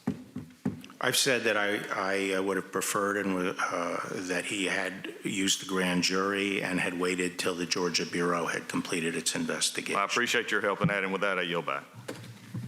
Thank you. With that, the chair recognizes Mr. Johnson from Georgia. Thank you. General Barr, your opening statement reads like it was written by Alex Jones or Roger Stone. Do you stand by that statement? Yes. Now, I'm sure that we can agree on some things. We disagree on a whole lot, but I'm sure we can agree on the fact that President Trump is just a prolific tweeter. Isn't that correct? He seems to be. And he tweeted many times about the Roger Stone sentencing, didn't he? I don't know how many times he tweeted about it. Well, many times. You are aware of them because you said it hurts you from doing your job. And isn't it true that when prosecutors in the Roger Stone case filed a memo with the court recommending a sentence of 7 to 9 years in prison, a few hours later, President Trump tweeted that the sentence recommendation was, quote, a disgrace? You're aware of that? Yes. And General Barr, several hours after that, you filed a pleading with the court stating that the sentence recommendation would be changed and that you would be asking for a lighter sentence for Roger Stone. Isn't that correct? No, what is correct is that, what is corrected on February 10th, Monday, I gave instructions as to what the... Reclaiming my time. Yeah, I'm answering your question. Well, you got to let him answer. Reclaiming my time, you filed a sentencing recommendation hours after President Trump tweeted his dissatisfaction with the Stone recommendation, and you changed that recommendation. No, the night before, that is Monday night. I know your story, but I'm asking. Well, I'm telling my story. That's what I'm here to do. Well, I do. That's why I'm here. My question. Well, I'm here to tell my story. Well, and on the night before, on February 10th, sir, on February 10th, I directed. Reclaiming my time, sir. Reclaiming my time, and I know you don't want to answer, but the facts are clear. Sentencing recommendation made in the morning, tweet in the afternoon, you changed the sentencing recommendation that... No, tweet was not made in the afternoon. The tweet was made at, I think, 1:30 or 2 in the morning. Well, the tweet was made before and after. Tweeted about that relentlessly, and you've agreed to that. Now, when you filed your sentencing recommendation asking for a lower sentence... I didn't ask for a lower sentence. Well, you said that you were going to recommend a lower sentence. And you wasn't the sentence that was recommended by the line prosecutors according to the sentencing guideline calculations? It was within the guidelines, but it was not within Justice Department policy, in my view. General Barr, you're expecting the American people to believe that you did not do what Trump wanted you to do when you changed that sentencing recommendation and lowered it for Roger Stone. You think the American people don't understand that you were carrying out Trump's I had not discussed my sentencing recommendation with anyone at the White House or anyone outside the department. Wanted you to do, and that's what you did. No. Attorney General, let me ask you, do you think it's fair? Do you think it is fair for a 67-year-old man to be sent to prison for 7 to 9 years? it was in accordance with the sentencing. No, it was not. You just said that it was, and your line prosecutors will testify that it was also. Now, I'm going to move on from that. The department... During your time as Attorney It is not the General for Herbert Walker Bush, you never changed the sentencing recommendation for a friend of Herbert Walker Bush, did you? No, as I recall... All right, that's all I'm asking. No. And over the course of your time as Trump... nothing was never elevated to me. Over the course of your tenure with Trump, you've changed 2 sentencing recommendations. Not 1, but 2. Correct? Which were they? Yeah, Michael Flynn. I didn't change it. Well, you said, you indicated that you changed it because the original Flynn sentencing recommendation was for Flynn to serve 0 to 6 months. But under your authority, the Justice Department supplemented that recommendation with a pleading that stated the Department of Justice's agreement with Flynn's lawyers that probation would be a reasonable sentence and that the DOJ would not be seeking prison time for Michael Flynn. Isn't that correct? I don't think that's what it said. Well, that's what it said, sir. You go back and read it. I think both pleadings said that... Reclaiming my time, prior to you becoming... The gentleman's Madam time Chair. has expired. Madam Chair, you can give a speech or you can ask questions. If you do the latter, you need to let the witness answer the questions. And that's the chair's obligation, chair's responsibility to allow that to happen. Mr. Buck is recognized for 5 minutes. Attorney General Barr, thank you for appearing before the committee today. General Barr, there is a disturbing pattern we've seen throughout history with totalitarian systems of government. The leaders first seek to disarm the population, then they encourage goon squads to suppress opposing voices. And finally, once they have disarmed and silenced the opposition, these authoritarian leaders institute policies that root out and crush freedom in every form.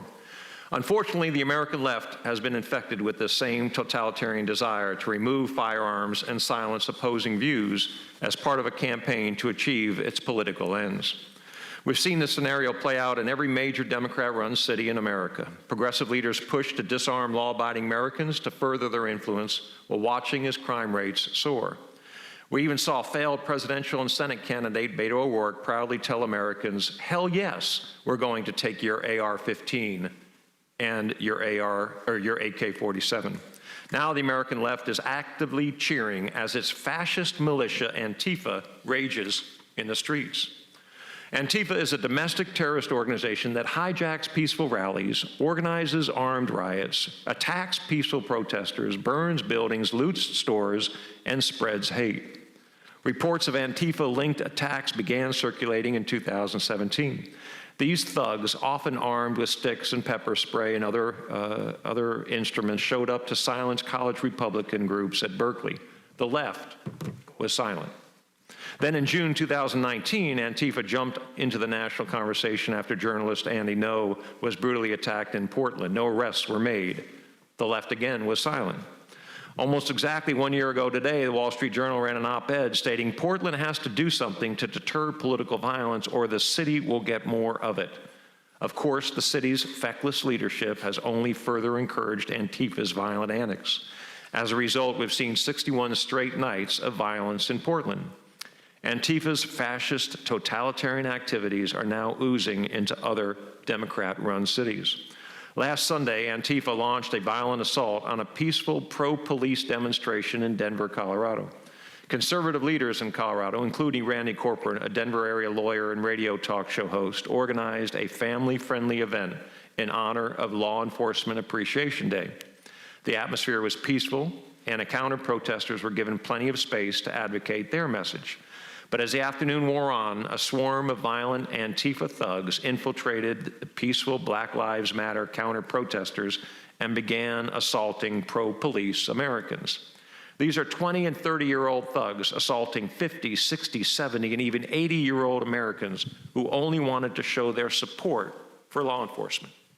What's worse, Denver's cowardly liberal leadership ordered police to retreat once they saw members of Antifa entering the fray. A Denver police detective, Nick Rogers, apologized for this terrible decision. Detective Rogers summed it up best in a recent radio interview, quote, "I'm sorry on behalf of the rank and file. That's not us. That's not who we are. It just kills me that we let good people down." He continued, "I found out that a retreat order was given by the incident commander, and we had one lieutenant step up and say, 'We aren't leaving.' This lieutenant said, 'These people are going to get killed if we don't stay.' So he kept his people there. That's the reason this thing didn't get worse." End of quote. These are sad times in America.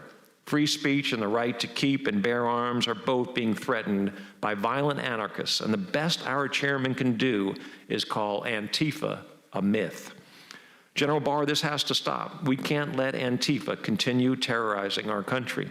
Can you please tell us about the appropriate use of civil and criminal RICO statutes to address violent criminal groups like Antifa? In the wake of the beginning of these riots, I asked our joint terrorism task forces, the FBI's joint terrorism task forces around the country, to be our principal means of developing evidence and prosecuting violent extremist terrorists who are involved in these activities. And one of the tools, obviously, we would use is RICO, which can be used against an organization. But that doesn't mean that we currently have a RICO case pending. Okay. I thank the gentleman. And do you have anything you want to say in response to the speeches that have been given by the other side, and then you've been cut off? Yeah, well, let's, on Lafayette. The gentleman's time has expired. Could I ask for a brief recess? Yeah, Madam Chair, the witness like a break. Yes. 15? Mr. Barr. Mr. Barr. Mr. Barr, 10 minutes? For a brief. 10 minutes? 5. Okay. Recess for 5 minutes. The committee will stand in recess for 5 minutes.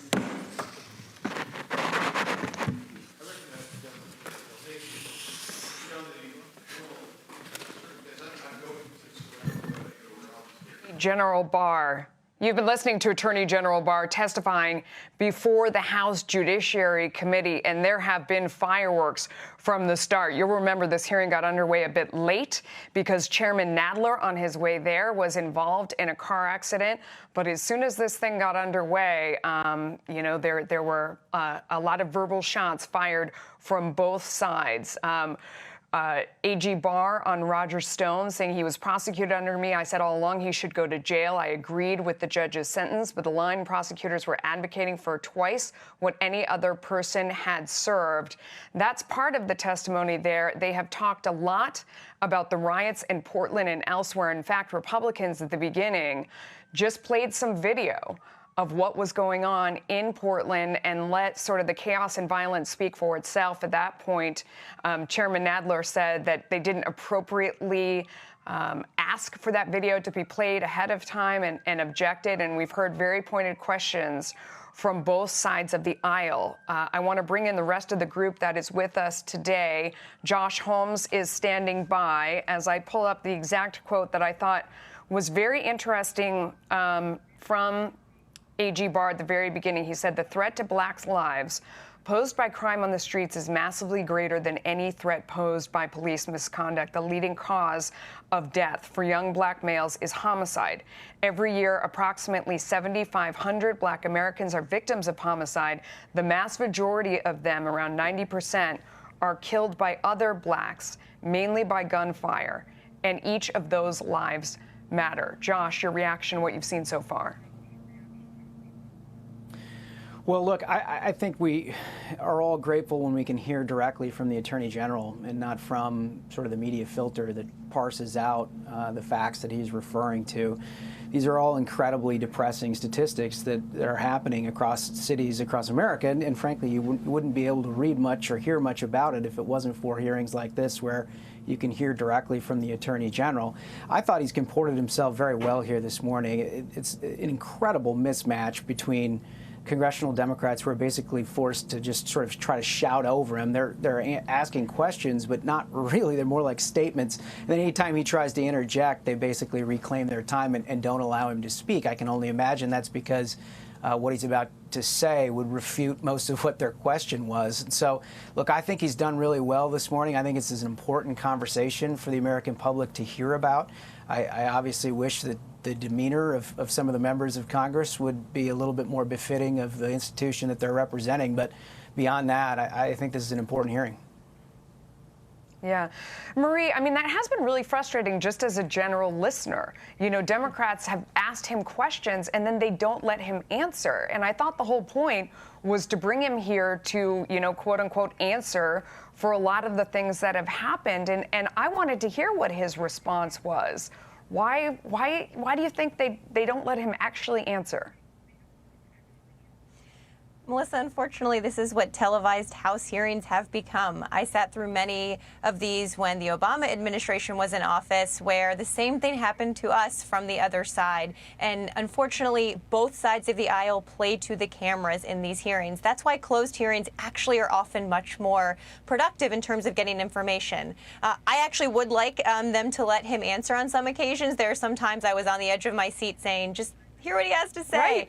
Right. But the one issue so I actually agree with you in many respects. The one issue he has sidestepped on Portland, it's like two different realities here. And he keeps talking about the violent rioters, of which there are some, but he hasn't directly answered the photos we've seen of these DHS forces pointing guns at peaceful mothers and veterans protesting. He's tried to focus on one and not the other. Yeah. We're going to jump back in here as we listen. Oh, yep, they're back in session. Let's listen. Recently, that there's a process in place, an escalation system. It's the AG's responsibility to resolve it. How is this elevated to you, the case of Roger Stone? On Monday, February 10th, the U.S. Attorney was with me, and he raised the issue with me. So it was elevated by Timothy Shea? Yes. And had it been elevated during the 2 months between the time the conviction came in under the former U.S. Attorney and the time that Timothy Shea started?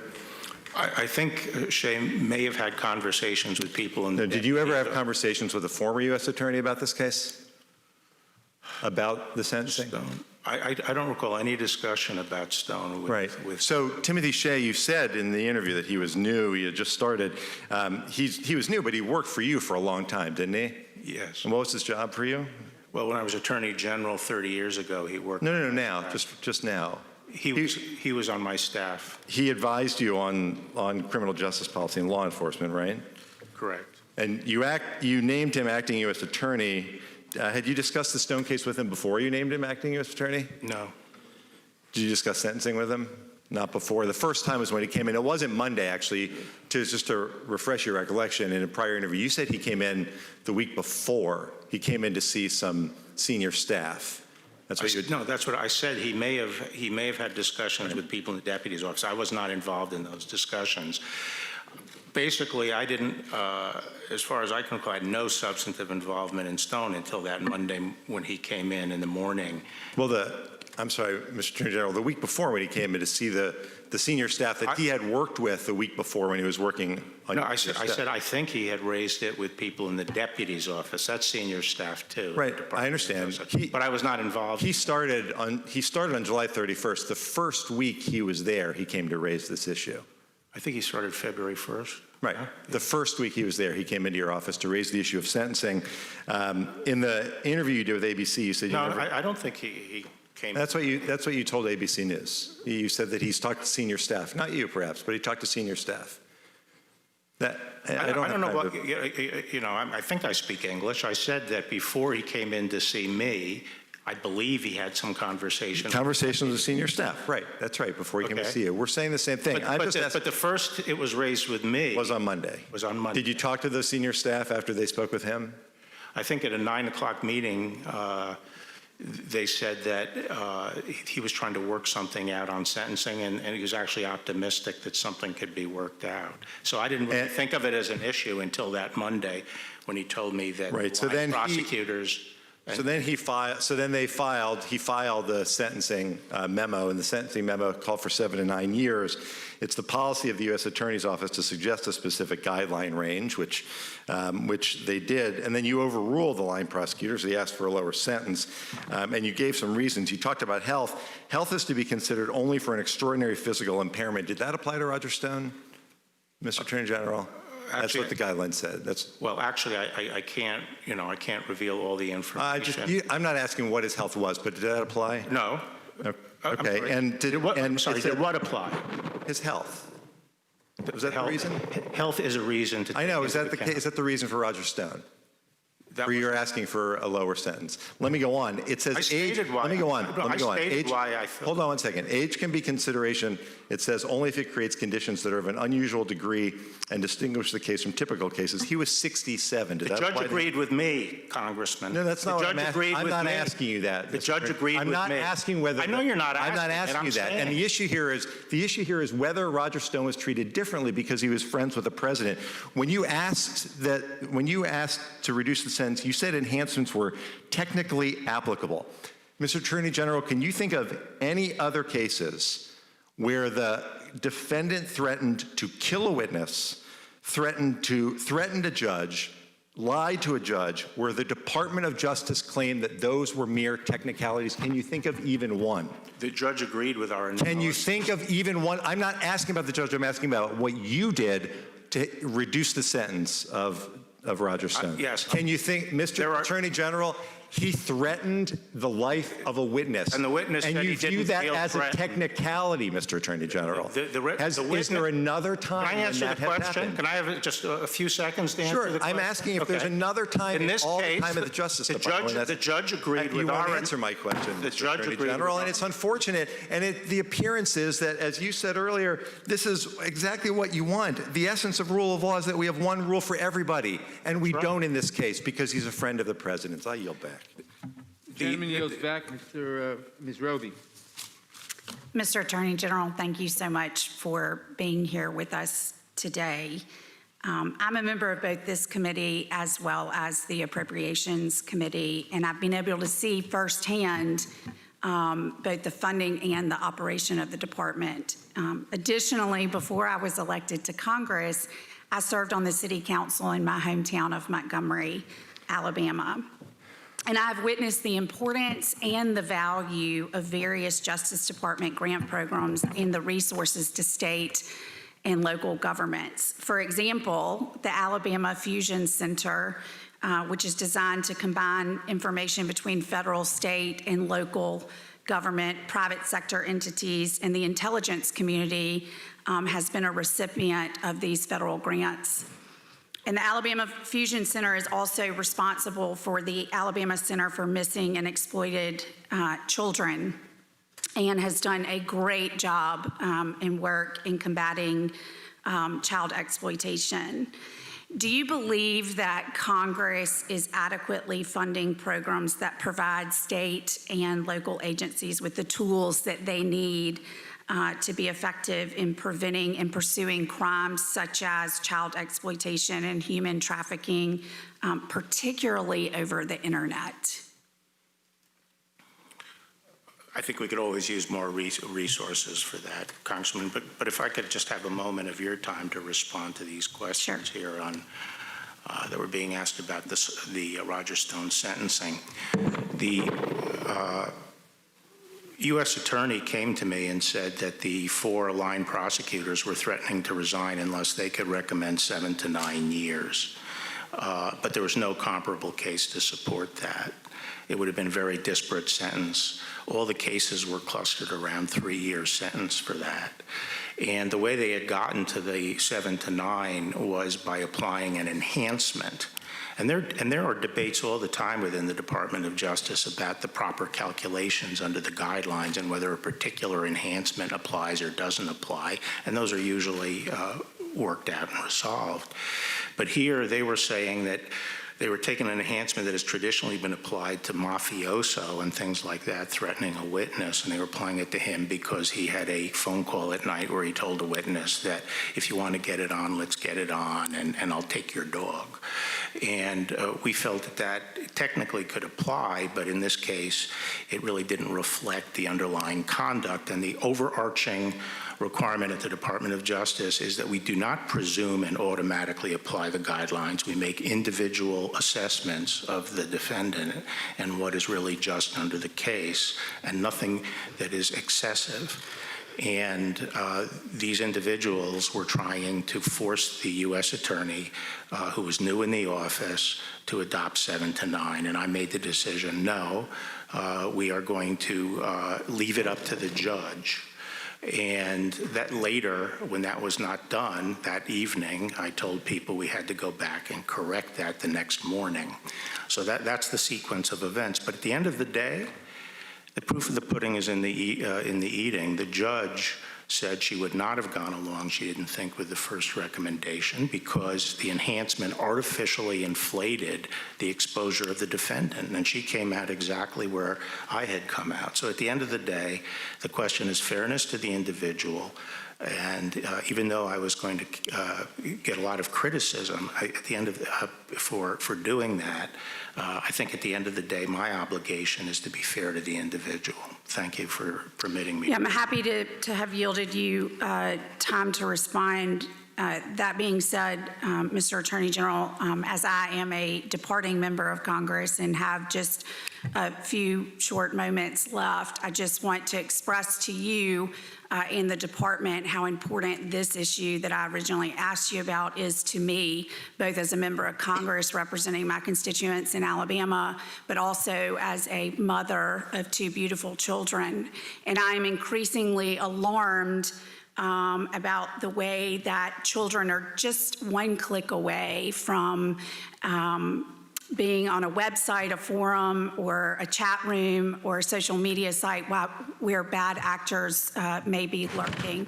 And whereas I only have a few short seconds left, I would just ask you in the time that I have left in Congress that we could continue to work together to combat child exploitation and human trafficking, and I appreciate all the work that you're doing on this. Absolutely, Congresswoman, and as you know, one of the most difficult issues coming up is encryption, because as this material gets encrypted in the chat rooms and the areas where they groom these young children, once it becomes encrypted, it'll be very hard for us to police it. Right. Thank you so much. I yield back. Thank you. The gentlelady yields back. Ms. Bass. Attorney General Barr, when it comes to police engagement, last August when speaking to the National Fraternal Order of Police, you shared your views on police engagement with the public. You stated, and I quote, "Underscore the need to comply first, and if warranted, complain later. This will make everyone safe, the police suspects, and the community at large, and those who resist must be prosecuted. I repeat, 0 tolerance for resisting police. This will save lives." Do you stand by that statement? Yes, I think it's very important that a 0 tolerance attitude is costing lives, not saving them, especially in communities of Well, I'm not saying that. I reclaim my time.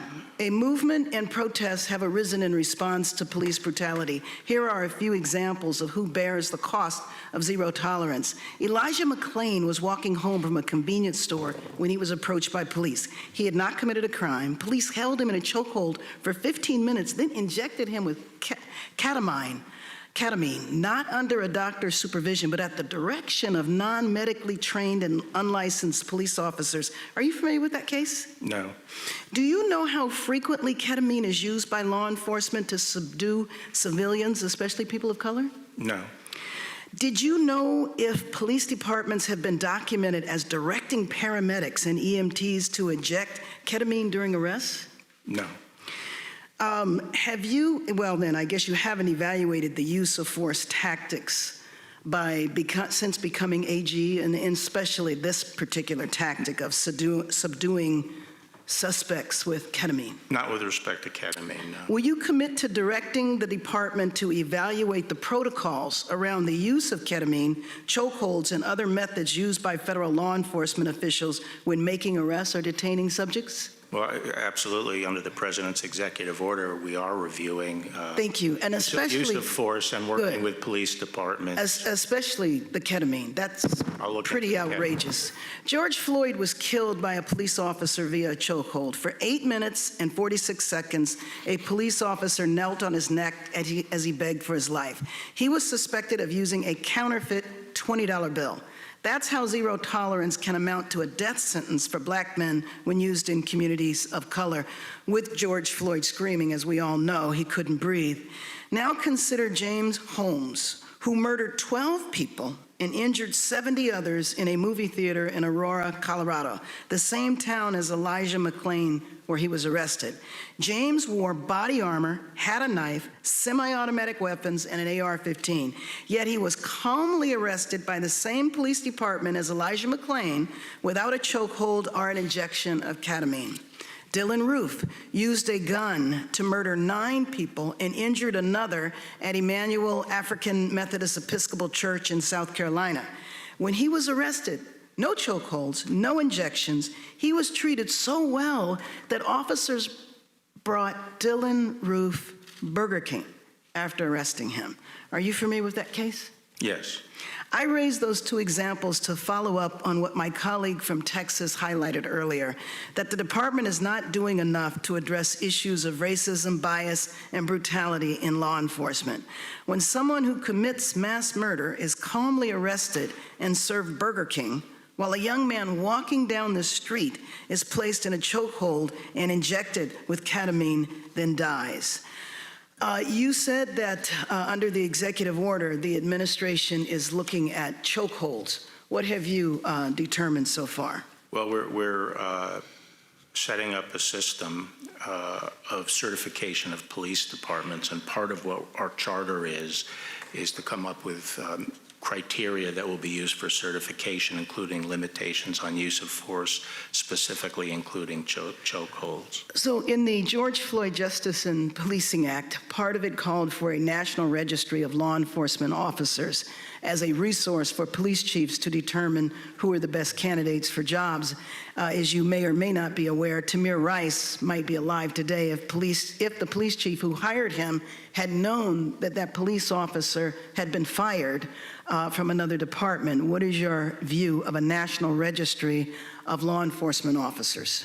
The second aspect of the President's executive order is to set up a database like that so that all determinations of excessive force around the country go into that database, and if police departments aren't reporting that information, they wouldn't be certified. So we do believe in one national point where you can go in and get determinations of excessive force on law enforcement candidates for jobs. Good, thank you. And I do want to comment on part of your opening statement when you were saying that after the Jim Crow period that our justice system was equal. And I don't believe that that's the case. I said the laws were made equal. The laws are made equal. They are certainly not applied equally. We do have systemic problems in our law enforcement system, our criminal justice system on every level. The fact of the matter is 2.3 million people in the United States are incarcerated. We incarcerate 24% of the world's prisoners. 34% are black, while African Americans are just 13% of the U.S. population. So justice is still not equal, nor are our laws. And I think when we look at how many people are incarcerated or how many people are killed, it is not the numbers, it is the percentage to the percentage of that group in the U.S. population. I yield back my time. The gentlelady yields back. Mr. Gates. Thank you, Mr. Chairman. Mr. Attorney General, you've described the prosecution of Roger Stone as righteous. That's clearly something that the President and I disagree with you on. I would suggest that perhaps the prosecution of Andrew McCabe, who lied 4 times, thrice under the penalty of perjury, would be more righteous. I would suggest to you that uncovering the criminal conspiracy that existed where people in our own government were trying to convince intelligence agents and operatives around the world to destabilize our elections and to discredit our president would perhaps be more righteous. But as we sit here today, I don't think that Mr. Stone or Mr. McCabe or any of those other folks are killing anyone or burning down our buildings. And so I'd like to focus our effort on the most acute need I believe our country has. You've recently said that you believe Antifa to be a terrorist organization. What's your basis for that belief? I'm not sure I said terrorist organization. I said we're investigating it as domestic terrorism. But Antifa, there are a number of violent extreme groups in the United States, and they're across the spectrum. Antifa is heavily represented in the recent riots. That's not to say they're the only group involved. And they have been identified as involved in a number of the violent mob actions that have taken place around the country. And Mr. Attorney General, I saw the chairman of the Judiciary Committee recently say that Antifa is a myth, that their involvement in this violence isn't something that is real. What's your reaction to the chairman? Well, I don't think it's a myth. Antifa can be best thought of, I think, as a umbrella term for what is essentially a movement comprised of loosely organized groups around the country. In some areas of the country, there are a number of groups, and there are sort of centers of activity. The groups, as I say, are loosely organized, but they are definitely organized. But since they have an anarchic temperament, they don't get along very well with each other. So I'm not suggesting it's a national organization that moves nationally. They tend to get organized for an event, and there's a lot of organization right before an event occurs, but we see a lot of the organization during the mob violence. And that is a really important distinction when determining how to apply particularly our RICO laws to an organization like this. If Antifa is merely something that inspires people to go out and commit violence, that strikes me as legally distinct from Antifa being an organizing influence to assist people in committing crimes. One question I get from my constituents as they watch the death and violence and disruption and chaos in Seattle and in Portland and in other places is whether or not there's a risk that that could metastasize to other areas of the country. Have you given consideration to the risk that might befall other American communities if the Department of Justice were not to take action to protect and preserve federal property in places like Portland? Yes, absolutely. You know, we are concerned about this problem metastasizing around the country. And so we feel that we have to, in a place like Portland, where we don't have the support of the local government, we have to take a stand and defend this federal property. We can't get to a level where we're going to accept these kinds of violent attacks on federal courts. And if you did what my Democrat colleagues were asking, if you merely abandoned that federal property, allowed it to be overrun, allowed the people inside to be harmed, is it your view then that Antifa and other violent people engaged in these acts would simply stop, would simply accept that as their sole victory? Or is it your expert opinion, having dealt with a number of law enforcement and criminal cases in your legal career, that they wouldn't stop, that they would go to the next town, to the next community, and potentially inspire more violence? There's no doubt in my mind that it would spread. And what comfort can you give Americans in my district and around the country that you will stop this, that you will stop the burning and destruction of federal property, and that you will give confidence to regular Americans that they can go out in the streets without the risk of this terrorism? Well, as you can see in Portland, we have a relatively small number of federal officers who have been withstanding this for almost 2 months. It's a great strain, but we cannot just stand aside and allow the federal court to be destroyed. Thank you for your service and for your great work. I yield back. Gentleman yields back. Mr. Richmond. Thank you, Mr. Chairman. Attorney General Barr, you started your testimony with eloquent words about the life and legacy of John Lewis, fighting systematic racism, voter intimidation, civil rights, The one thing that you have in common with your two predecessors, both Attorney General Sessions and Attorney General Whitaker, is that when you all came here and brought your top staff, you brought no black people. That, sir, is systematic racism.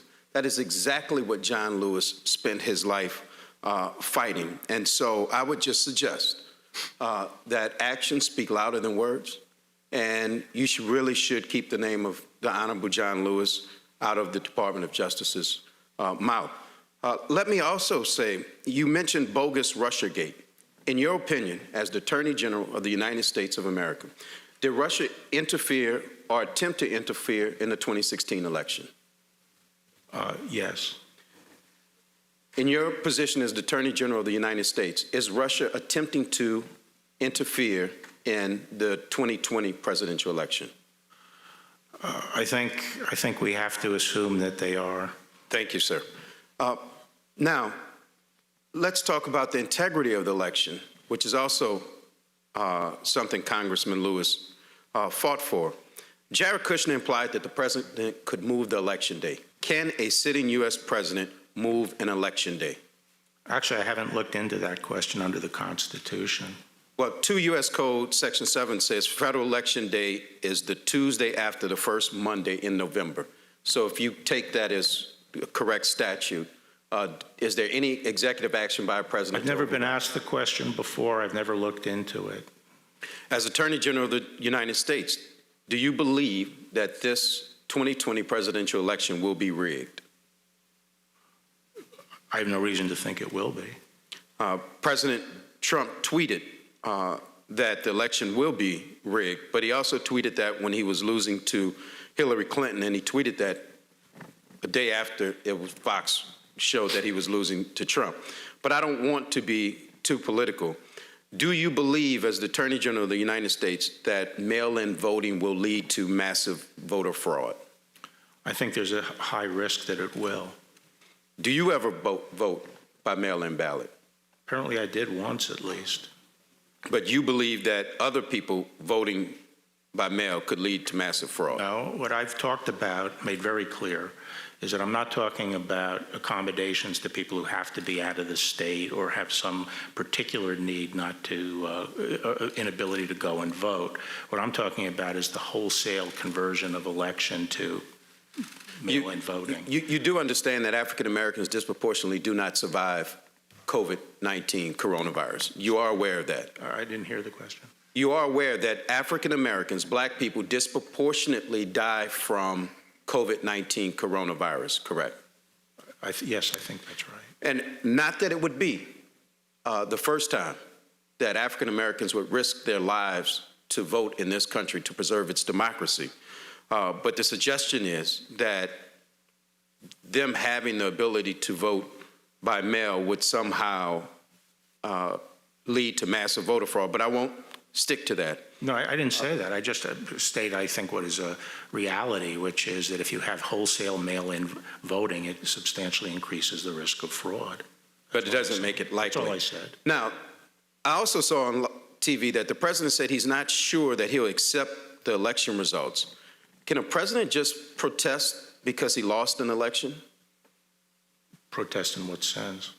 Well, can he contest an election just because he simply loses? Well, Gore versus, Bush v. Gore was. Well, I think that was over a slim voter margin. I'm talking about if it is very clear that the president has lost an election, does he have a remedy to contest the election? Not that I'm aware of. Let me go back to what Representative Bass mentioned. You mentioned the number that there were 8 African Americans killed by the police and 11 white people killed by the police. So far this year? If you use those numbers, that's 85% of that population is white, 15% of that population is black. But if you actually look at the deaths, according to the numbers you just gave, 42% of the deaths are African American and 58% are white.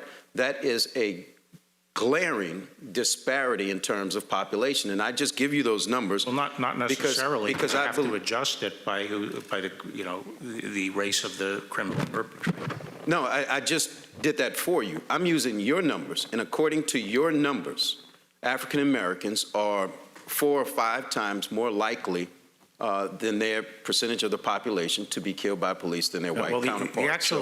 I just wanted to give you that based on your numbers. Actually, the studies I've seen have suggested two things. One, that in fact, police are less likely to shoot at a black suspect, a little bit more likely to shoot at white. However, that police are more inclined to use non-lethal force in a contact with an African-American suspect.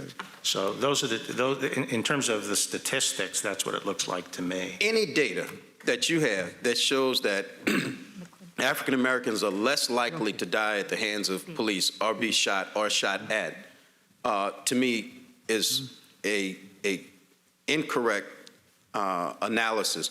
But I am interested in seeing it. So if you have it, please see it. I won't call it any names. But if that data exists, I would be more than happy to see it. And since you're sending me that data, can you send me the data of African Americans within the Department of Justice? How many you have in leadership ranks all the way down? Thank you, and I yield back.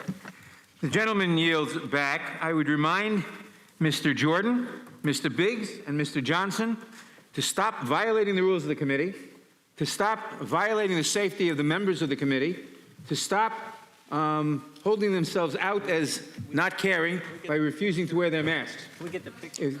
Is it permissible to drink a sip of coffee? It is not permissible. Not to drink. We can't drink I'm getting coffee ready to ask in the questions now. I'm getting ready to ask questions. And I will. Unbelievable. Mr. Gates is recognized. No. He went. He went, and that's why I took off my mask, Mr. Chairman. It's my turn. I'm going to go. Okay. Mr. Jordan is recognized. Mr. Attorney General, let's clear up a few things. Judge Berman Jackson agreed with your Stone sentencing recommendation. Is that right? That's right. Yeah, she said, I am concerned 7 to 9 years would be greater than necessary. I agree with the defense and with the government's second memorandum. So it couldn't be more clear they agreed with you. That's right. Lafayette Square. Would St. John's Church be standing today if you had not taken action?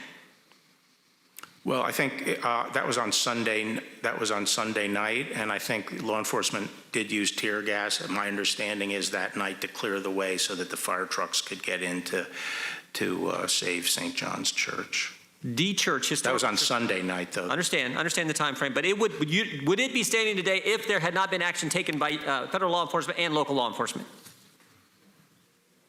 Right. 38 people unmasked Michael Flynn's name 49 times in a 2-month time frame. 7 people at the Treasury Department unmasked Michael Flynn's name. Is this an issue that Mr. Durham is looking into? I've asked another U.S. attorney to look into the issue of unmasking because of, the high number of unmaskings and some that do not readily appear to have been in the line of normal business. Wait a minute, I want to be clear. So there is another investigation on that issue specifically going on at the Justice Department right now? Yes. Wow, that's great.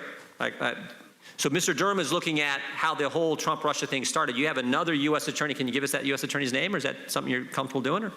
John Bash of Texas. John Bash of Texas is looking specifically at the fact. At unmasking. 38 people, 49 times unmasked Michael Flynn's name, and probably other unmaskings that took place in the final days of the Obama-Biden administration. Is that accurate?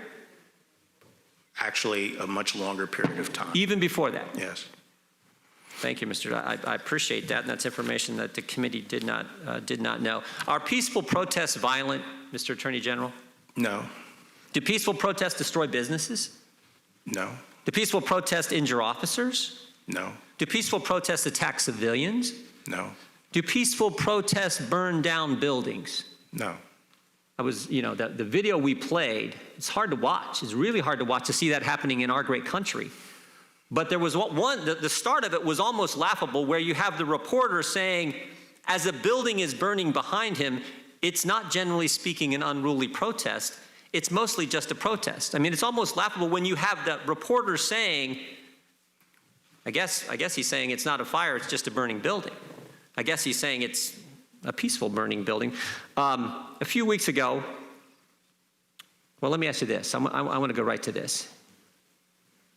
Is defunding the police a rational policy?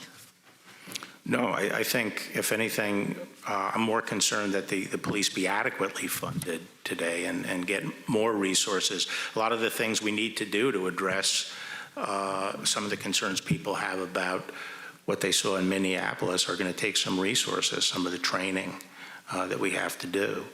And one of the difficulties in our country, it's not a difficulty, it's a fact, we have 18,000 law enforcement agencies. Most of them are very, very small. And so we have to find a way of training, making sure the training is pushed out.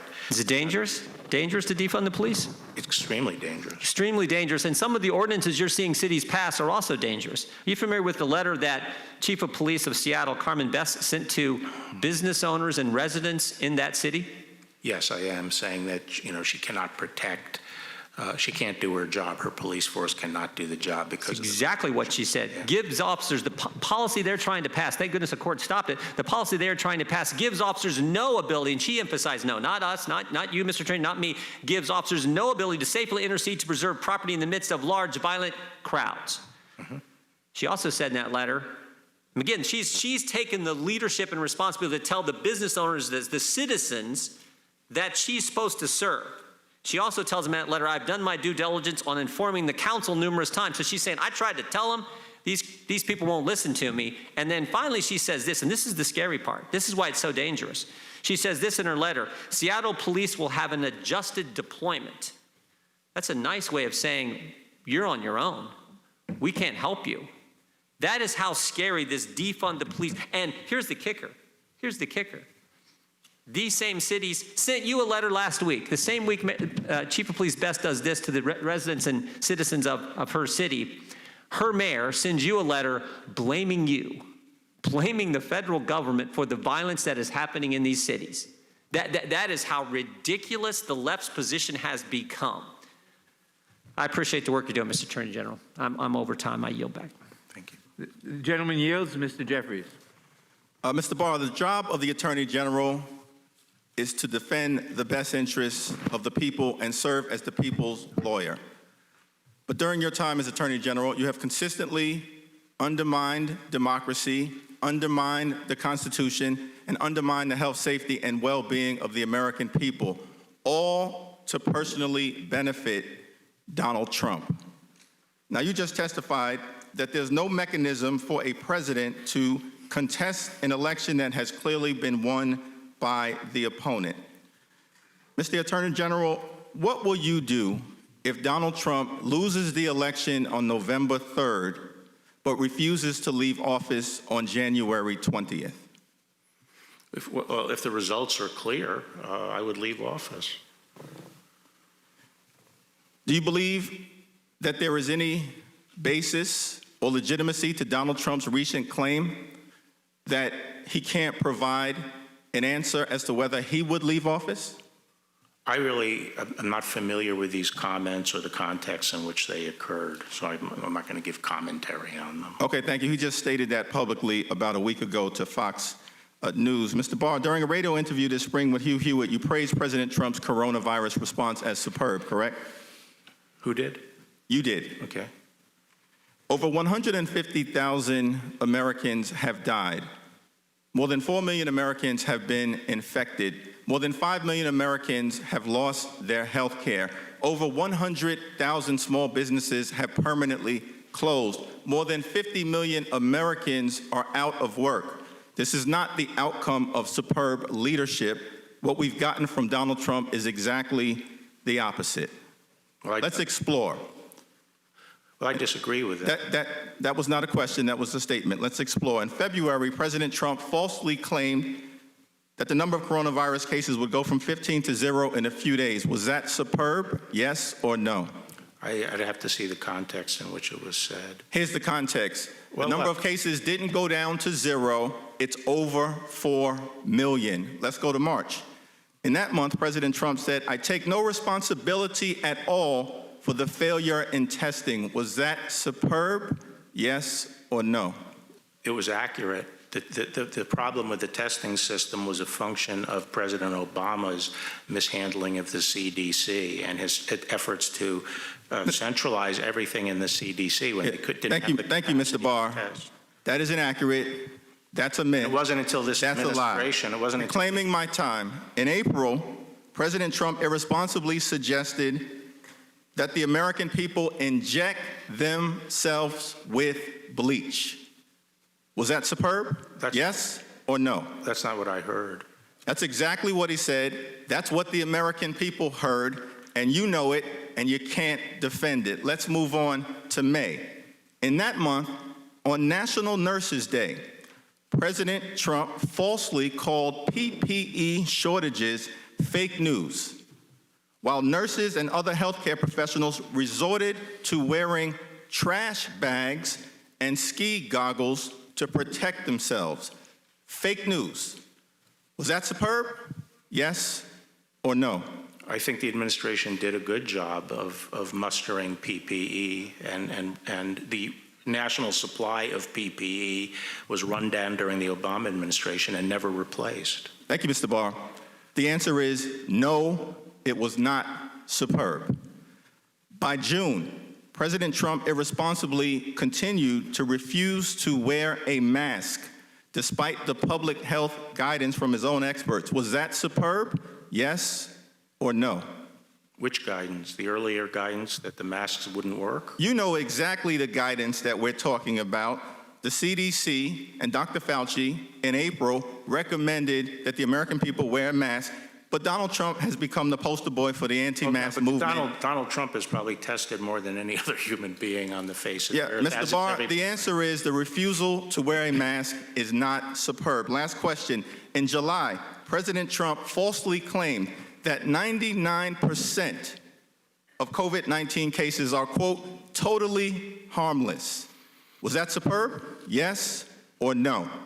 I think essentially what he was saying is that the fatality rate relatively is very low, very low. The answer is 150,000 Americans are dead. It has been a failure of epic proportions. In fact, Donald Trump's response to the coronavirus pandemic has been the worst failure of any president in American history. And the American people have paid the price. I yield back. Gentleman yields back. Who seeks recognition? Well, I guess I do. I think it's my turn to speak and ask questions. Is that correct, Mr. Chairman? Then I seek recognition, sir. Gentleman is recognized. Oh, bless your heart. Thank you. Attorney General Barr, Chairman Nadler opened up his statement by saying, "You can no longer hide behind a legal fiction."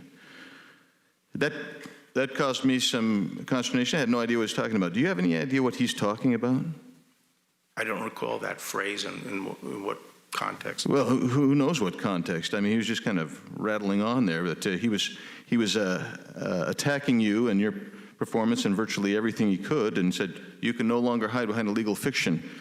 And I didn't see any connection with anything else he had been saying, so I wondered if you had seen anything, and apparently you didn't see anything either.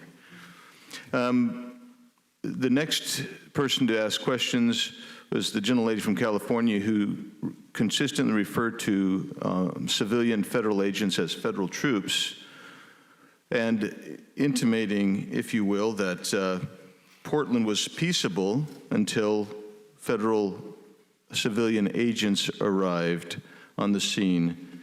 Essentially, it's kind of analogous to blaming a fire department for showing up to put out a fire and then being blamed for starting the fire. Attorney General Barr, let's just have it on the record. Was there violence and attempts to burn down, vandalize the building, and attack civilian employees of the federal government prior to any other federal agents or the reinforcements being sent in of federal agents? Yeah, my recollection is our main effort to reinforce was around the 4th of July period, and it had been going on for quite a while before that. Let's talk about Lafayette Square for a second. Leading up to June 1st, you had violent mobs disobeying the 11 p.m. curfew. They set fire to parked cars, demolished coffee shops and banks, burned American flags, and even intentionally set fire to St. John's Episcopal Church near Lafayette Square. Secret Service and Park Police appropriate use of safe restorative force actually cleared that up. In total, however, 51 U.S. Park Police officers were injured during the weekend leading up to the perimeter expansion. do you want to expand on the actions regarding Lafayette Park? Right. So for the 29th, 30th, and 31st, there was unprecedented rioting right around the White House, very violent. During that time, as you say, about 50 park police and a comparable number, is my recollection, of Secret Service. So we had about around 90 officers injured. I'm talking about things like concussions, one was operated on, and so forth. We had the president, it was so bad that, as it's been reported, the Secret Service recommended the president go down to the shelter. We had a breach of the Treasury Department. The historical building on Lafayette Park was burned down, the lodge. St. John's was set on fire. Bricks were thrown at the police repeatedly. They took crowbars and pried up the pavers on Lafayette Park and threw those at the police. Balloons of caustic liquid were thrown on the police. And it was clear when I arrived at the White House on Monday, there was total consensus that we couldn't allow that to happen so close to the White House, that kind of rioting.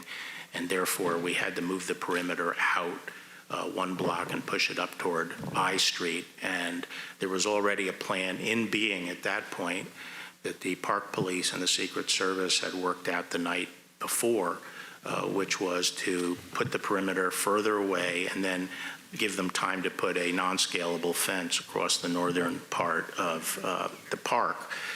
During Monday, the factors that led to the timing of it were that movement was going to be made as soon as there were enough units in place to actually perform it, and units were very slow in getting into place throughout the day, much to my frustration because I wanted it moved before there was a big buildup of demonstrators. And also the fencing had to be delivered. And when those things were accomplished, the tactical commander in charge of the Park Police proceeded with the movement of pushing out the perimeter. So this was something conceived of long before and didn't turn on the nature of the crowd, although I would say the crowd was very unruly. And while the tactical considerations were made by the Park Police, they tried to respond to the situation. To say that this had to do with a photo op is, and I don't mean to analogize this to a military operation, but it's akin to saying that we invaded the Philippines in World War II so Douglas MacArthur could walk through the surf on the beach. One follows the other, but we did not invade the Philippines so that Douglas MacArthur could walk to the beach. Thank you. Yield. Gentleman yields back. Mr. Swalwell. Mr. Barr, have you ever intervened other than to help the president's friend get a reduced prison sentence for any other case where a prosecutor had filed a sentencing recommendation with the court? A sentencing recommendation? Yeah. Have you ever intervened other than that case with the president's friend? Not that I recall. If you're talking, does that seem like something you'd recall, where you would? Well, I'm saying I can't really remember my first. If you let me finish the question, I can't remember. 30 years ago, I was Attorney General. As Attorney General now. No, I didn't. But that's because issues come up to the Attorney General within a dispute, and I have never heard of a dispute. I've never heard of a dispute in the department where line prosecutors threatened to quit. Well, it's a pretty big deal, and they because of a discussion over sentencing. Americans from both parties are concerned that in Donald Trump's America, there's two systems of justice. One for Mr. Trump and his cronies, and another for the rest of us. But that can only happen if you enable it.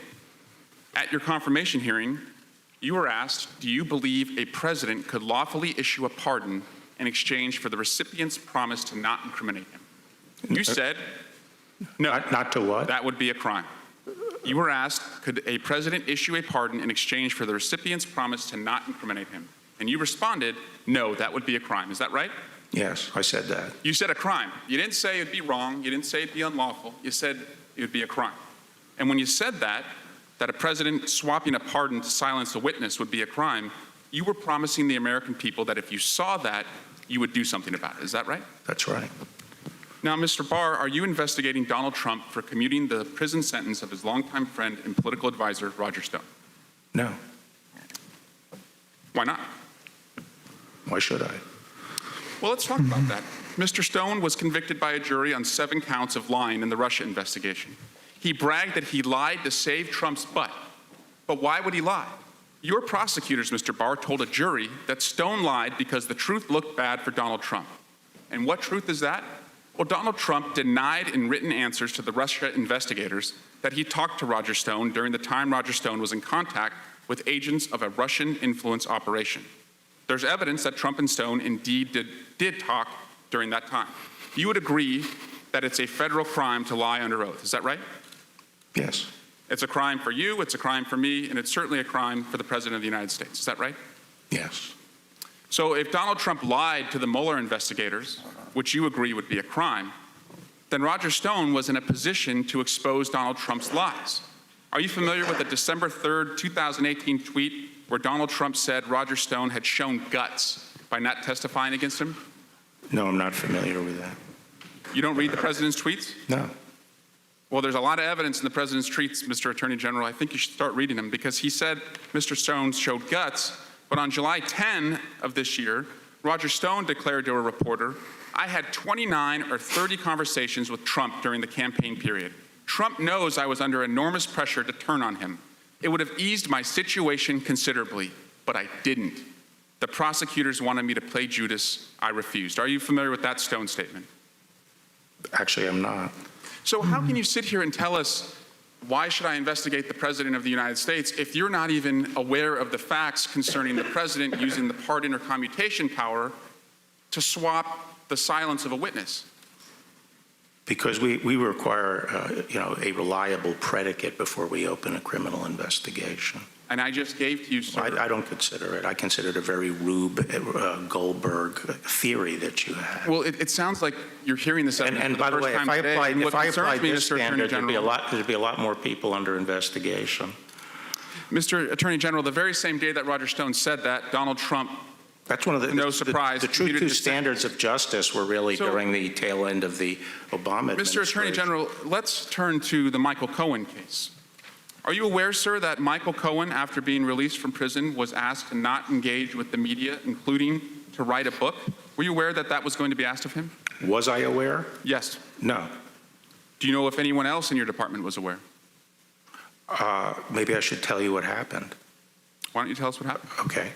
He was furloughed from the Bureau of Prisons. No. Why don't you tell us why he was asked? I will tell you. Not because something that people don't seem to understand is that his home confinement was not being supervised by the Bureau of Prisons. It was being supervised by the probation office, which is part of the U.S. court system. And it was the U.S. court system that had the requirements about not writing. That U.S. court system called your actions retaliatory. Do you agree with that? No. So all I know is what has been said in court before the judge and in the record, which is that the individual was then called by the U.S. court system saying that this guy Cohen is uncooperative, he's not agreeing to the conditions. And at that point, a Bureau of Prisons person made the decision that he was no longer eligible for home confinement. Conditions that a federal judge said no other inmate had ever been asked of in his experience. Mr. Barr, you told ABC News that the president's tweets sometimes make your job impossible. But, sir, your job is only impossible if you enable the president's corrupt schemes. And I yield back. Thank you, Mr. Chairman. Mr. Attorney General, the Constitution says the president shall have the power to grant reprieves and pardons for offenses against the United States, except in cases of impeachment. Do you note any other limitations in the Constitution on the president's power to pardon? No. Has the president exceeded that power? No. My colleague from Georgia, Mr. Johnson, implied that in challenging the sentencing recommendation of Roger Stone, you were doing the bidding of the president. He didn't want to hear your response. I would. Well, no, I was Roger Stone. I never discussed our sentencing recommendation with anyone outside the Department of Justice. It was a very condensed period of time. I made the decision that we shouldn't take a position as to the precise sentence, but should leave it up to the judge, and we should not affirmatively advocate for 7 to 9 years. And I made that on Monday, the 10th, and that night the department filed, and it didn't reflect what I had decided. So that night I told people we had to fix it first thing in the morning. So we did. As soon as I got in, we went forward with a plan to file. At that point, I learned about the president's tweet because I don't monitor the president's tweets. And I hesitated because I knew that I would be attacked for doing it, and people would make argue that I did it because of the tweet. But I felt at the end of the day, I really had to go forward with our filing because it was the right thing to do, and I'm glad the judge agreed with it. We're learning more and more about the targeting and prosecution and extortion of Michael Flynn by partisan officials at the FBI. No one has been held accountable for this grotesque abuse of power. Knowing that agents with a political agenda can take anything that someone says, edit it, misrepresent it, prosecute it, and then extort confessions by threatening family members, and to do so with impunity. Why would anyone in his right mind ever want to talk to an FBI agent again? Well, I don't, I haven't reached judgments, and I'm not suggesting that all those facts you set forth are true, and we have not, at this point, challenged the actions of I've defended the actions of the prosecutors in this case in court. The order of business right now is, knowing what we know now, we don't think any of the U.S. attorneys in the department would have prosecuted this case, partly because of the behavior of the FBI, but also because the evidence is not there to prove it beyond a reasonable doubt. And part of what I'm trying to establish is that we will use the same standards for everybody before we indict anybody. And this goes for both sides. We won't prosecute anybody unless there's proof beyond a reasonable doubt that they committed a crime. And not some kind of esoteric made-up crime, but a meat and potatoes crime. For more than 3 years, the most powerful agencies in our government took information that was fabricated by agents of a political campaign that they knew was fraudulent, used it as justification to launch an investigation alleging treason against a presidential candidate, then leaked the existence of that investigation in a manner that was clearly calculated to affect the outcome of the election, and then failing that, used it in a largely successful attempt to obstruct the duly elected president. Are you going to be able to right this wrong before it becomes a precedent for future election interference by corrupt officials in our justice and intelligence agencies? I really can't predict that. I think, as you know, John Durham is looking at all these matters. COVID did delay that action for a while, but he's working very diligently. And, justice is not something you order up on a schedule like you're ordering a pizza. Well, there are many of us who are concerned that if you were succeeded by someone like Keith Ellison as Attorney General, that this will become an institutionalized practice and the investigation of Mr. Durham will simply go away. I understand your concern. One more thing. A term we keep hearing from the left is, oh, these are mostly peaceful protests, mostly peaceful. It seems to me that you either are or you're not. Calling what's happening in our cities mostly peaceful protests is a lot like calling Scott Peterson a mostly faithful husband or Al Capone a mostly law-abiding businessman. There is a constitutional right to peaceably assemble. Where does that right stop? When it becomes violence, criminal activity. And that's the challenge here. I mean, you have a lot of people who are out protesting and demonstrating, and that's important First Amendment activity that we believe strongly in and try to protect. The particular violent opportunists that are involved here get into those crowds and then start engaging in very violent activity and hijack it. And a lot of protesters have been telling law enforcement and providing information to us about these people who are not with them, they're not demonstrators, but they're coming in. And a lot of the demonstrators leave when that happens because they see what's happening themselves. Would you call that violence a myth? Gentleman's time? No. The gentleman's time has expired. Mr. Liu. Thank you, Mr. Chair. Thank you, Mr. Barr, for being here today. I'd like to ask you some questions about the legal standard for seizing and arresting protesters. Under the Fourth Amendment, it requires probable cause before you can seize and arrest a protester, correct? Yes. Yes. Okay, and the probable cause has to be particularized to a particular person. So if a protester was merely standing around in a crowd in the vicinity of someone else suspected of criminal activity, you cannot arrest that peaceful protester. In other words, there's no such thing as probable cause by mere association, correct? Well, not strictly, but I'll say that, you do need particularized probable cause. Okay, and if there's no probable cause, then If someone you can't jumps arrest into a a getaway protester, car correct? and there are 3 or 4 people in there, that might be enough to give you probable cause, just those circumstances. You don't need it on each individual. Reclaiming my time, Mr. Attorney General. If there's no probable cause, you can't arrest a protester, correct? I said at the beginning, arrest has to be predicated on probable cause. All right. Now, an arrest can also occur whether or not the federal official says it's an arrest. So, for example, if a federal officer takes a protester into custody, transport that protester, let's say, to a federal building, detains a person for questioning, that will constitute an arrest whether or not the federal official says the person's under arrest, correct? Well, that would require a very intensive review of all the specifics involved. Actually, it wouldn't.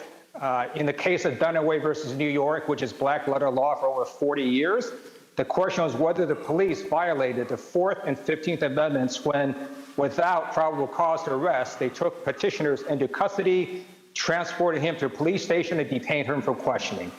The answer is yes, that would constitute an arrest. No, the answer is that, Fourth Amendment is ultimately governed by reasonableness, and there can be circumstances.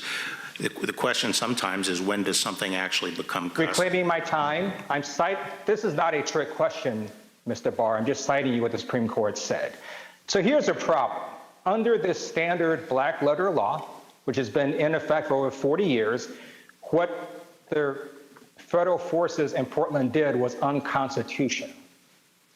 Federal forces in full combat gear, in the dark of night, grabbed a protester who was peacefully standing there, forced him into an unmarked van, drove him to a separate location, searched him, detained him, and questioned him. That is what police states do. That's what authoritarian regimes do. But I don't think those were the facts. That's not. I haven't asked you a question yet, Mr. Barr. Okay. What the federal officials did was illegal because they didn't have probable cause. And how do we know that? Because Deputy Director of the Federal Protective Service, Chris Klein, admitted it on national TV. Deputy Director Klein said that the individual that they were questioning was in a crowd and in an area where another individual was aiming a laser at the eyes of officers. That's guilt by association. That's what the Fourth Amendment prohibits. Deputy Director Klein further stated that the protester was released after federal officials concluded, quote, they did not have what they needed, unquote, which again shows there's no probable cause.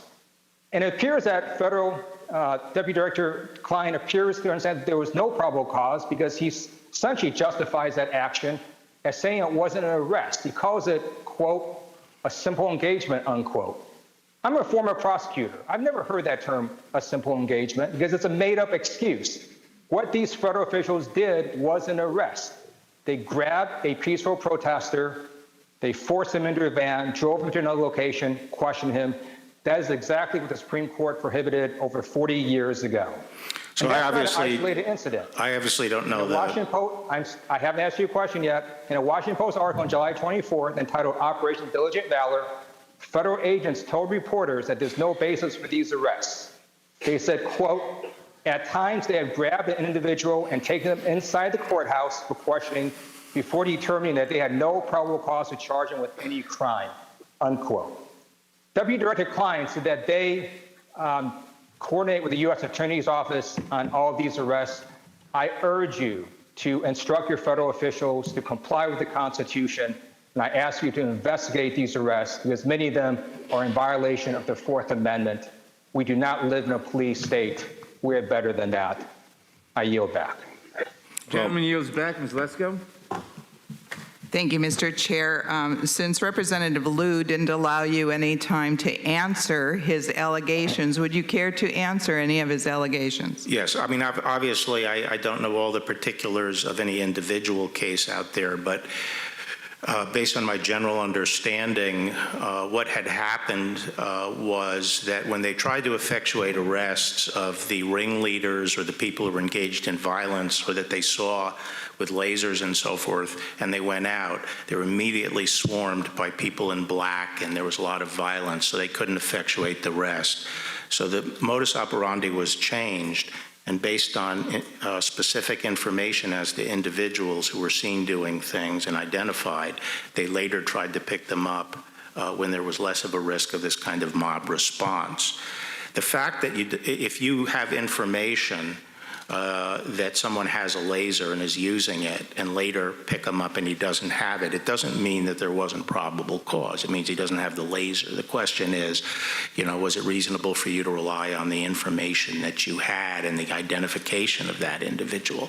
In some cases, it could be a misidentification. In other cases, it could be the person, ditched the laser. So there is a distinction between whether the person ultimately can be shown to have violated the law and whether there was probable cause for the police to make the inquiry and take them and interrogate them or ask them questions at least. Thank you, Mr. Attorney General. I think I have to tell you, you probably know this, my constituents are scared. Americans are scared. I mean, they watch the TV, they see all this rioting, looting going on, statues being torn down. In Arizona, where I'm from, more guns are being sold than ever. I think there's more new gun owners than ever.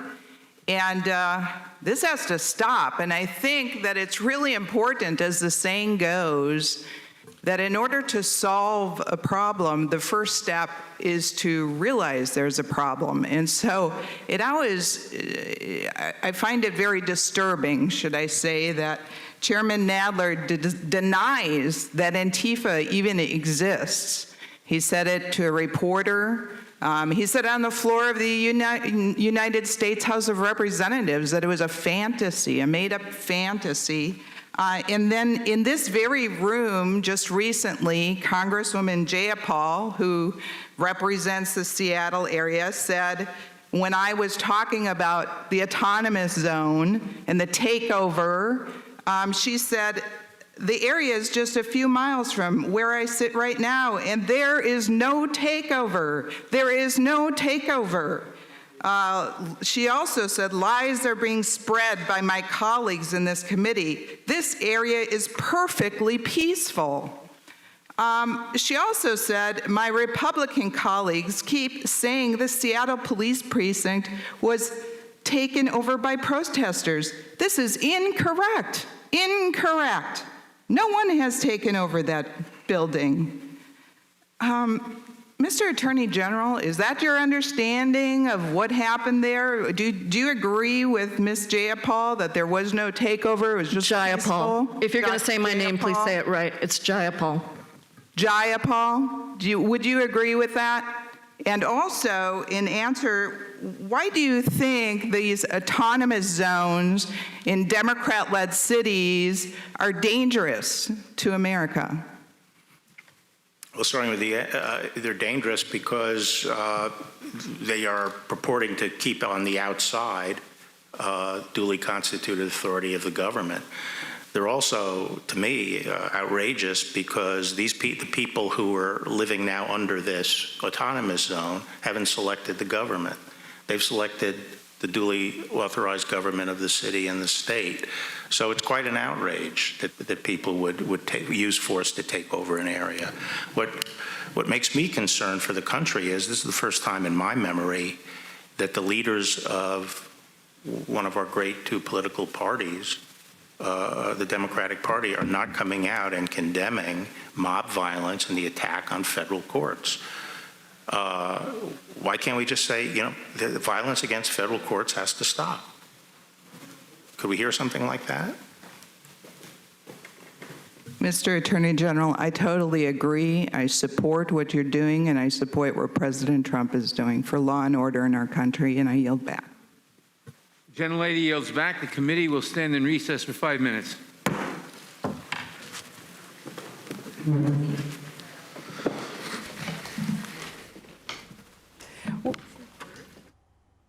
We have been watching the House Judiciary Committee hearing, and Attorney General Bill Barr there getting in a back and forth many times, particularly with Democratic leadership and Democratic lawmakers in this hearing, a whole host of issues being talked about.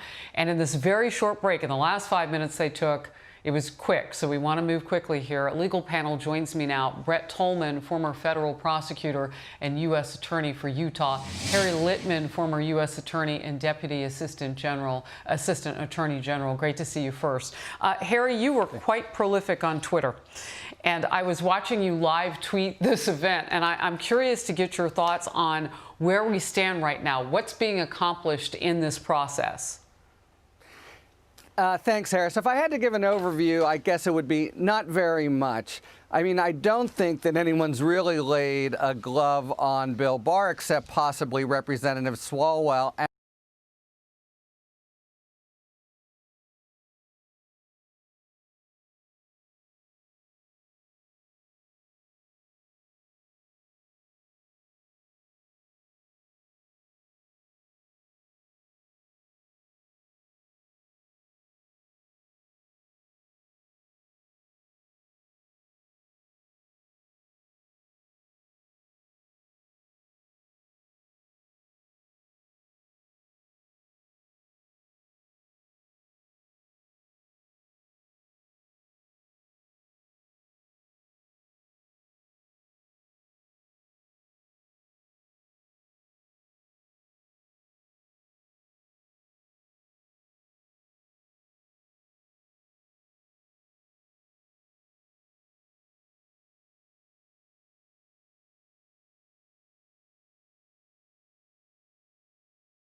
that. So I think getting a but synopsis specifically at the the end ones of the day about is cases and just policy. fine.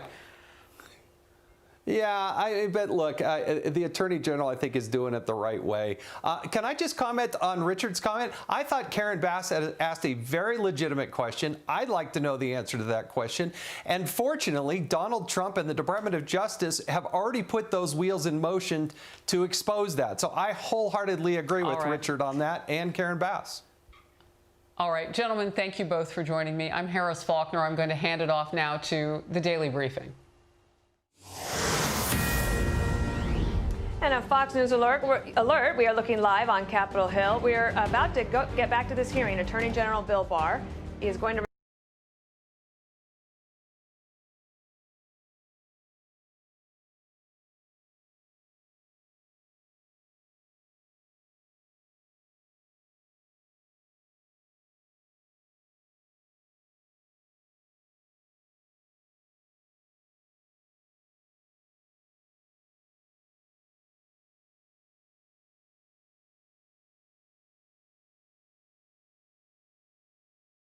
aren't mobs.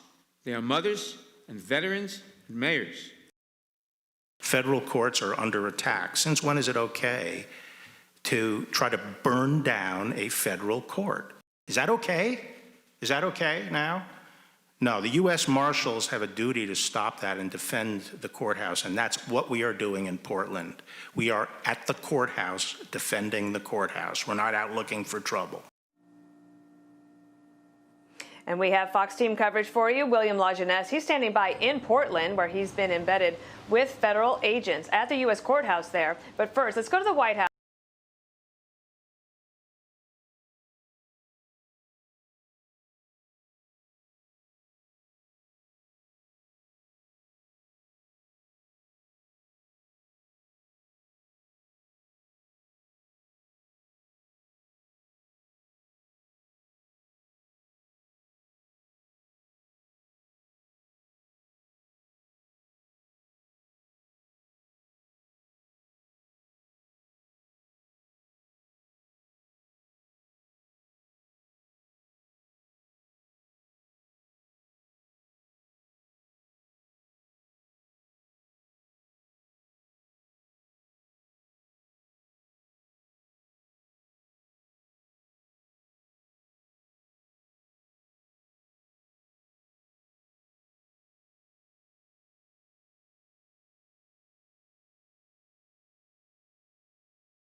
mischaracterization, and you never corrected it. You then delayed the release of the full report, leaving the American people stewing with your misleading summary in support of President Trump's bogus claims that there was no collusion, no obstruction. You repeat these claims today, that there was no basis for this investigation and it was politically motivated by calling it the Russiagate scandal. But of course, in December 2019, the Justice Department's own Inspector General, your department's, Michael Horowitz, found that the investigation had been initiated properly and without political bias. Isn't that correct? No. It's not correct? That was not Mr. Horowitz's finding? No. He said... You are wrong, Mr. Attorney General. That was, he's found the investigation had been initiated properly. He said he found reclaiming my time without political bias. He said he and found in no April, evidence. reclaiming my time, Mr. Attorney, in April of this year, the Republican-led Senate Intelligence Committee unanimously found that Russia interfered with our elections and attempted to undermine American democracy, correct? And I said so too. Is it ever appropriate, sir, for the president to solicit or accept foreign assistance in an election? It depends what kind of assistance. Is it ever appropriate for the president or presidential candidate to accept or solicit foreign assistance of any kind in his or her election? No, it's not appropriate. Okay, I'm glad. Sorry you had to struggle with that one, Mr. Attorney General. Now let's turn to the First Amendment. Americans all across this country have been exercising their First Amendment rights to peacefully protest police brutality against black people. I've read your statement, I listened to you this morning, and we're certainly aware of certain individuals who have engaged in violent acts. And we all agree that's wrong. But there was a lot missing from your statement. For example, as I'm sure you've also seen, the vast majority of protesters are peaceful. And despite that, unidentified federal agents have attempted to prevent these mothers, veterans, and peaceful Americans from exercising their First Amendment rights, even using unmarked vehicles to grab protesters off the street and using tear gas and munitions against them. You forcefully condemned protesters this morning, but let me ask you, sir, why have you not condemned the federal officers you're sending into cities without proper training who are attempting to take away the constitutional rights of Americans peacefully protesting? I haven't condemned protesters. Protesters are good. Demonstrations are good. They're part of the First Amendment.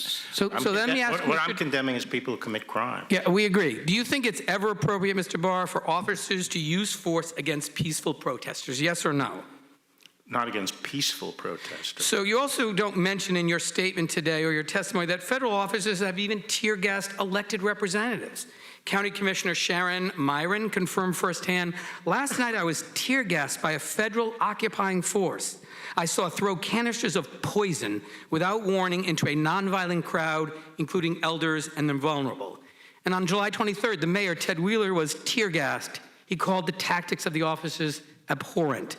These are elected representatives with grave concerns that officers are using abhorrent tactics, including tear-gassing elderly, nonviolent Americans. So let me ask you, sir, do you think it's ever appropriate to use tear gas on peaceful protesters, yes or no? Well, the problem in these things sometimes occur because it's hard to separate people who Mr. Barr, my question is very specific. Do you think it is ever appropriate to use tear gas on peaceful protesters? Yes or no? It is appropriate to use tear gas when it's indicated to disperse. On peaceful protesters? To disperse an unlawful assembly, and sometimes, unfortunately, peaceful protesters are affected by it. Okay, now I'm going to show you there's video evidence as well. I'm going to ask you to look at this video.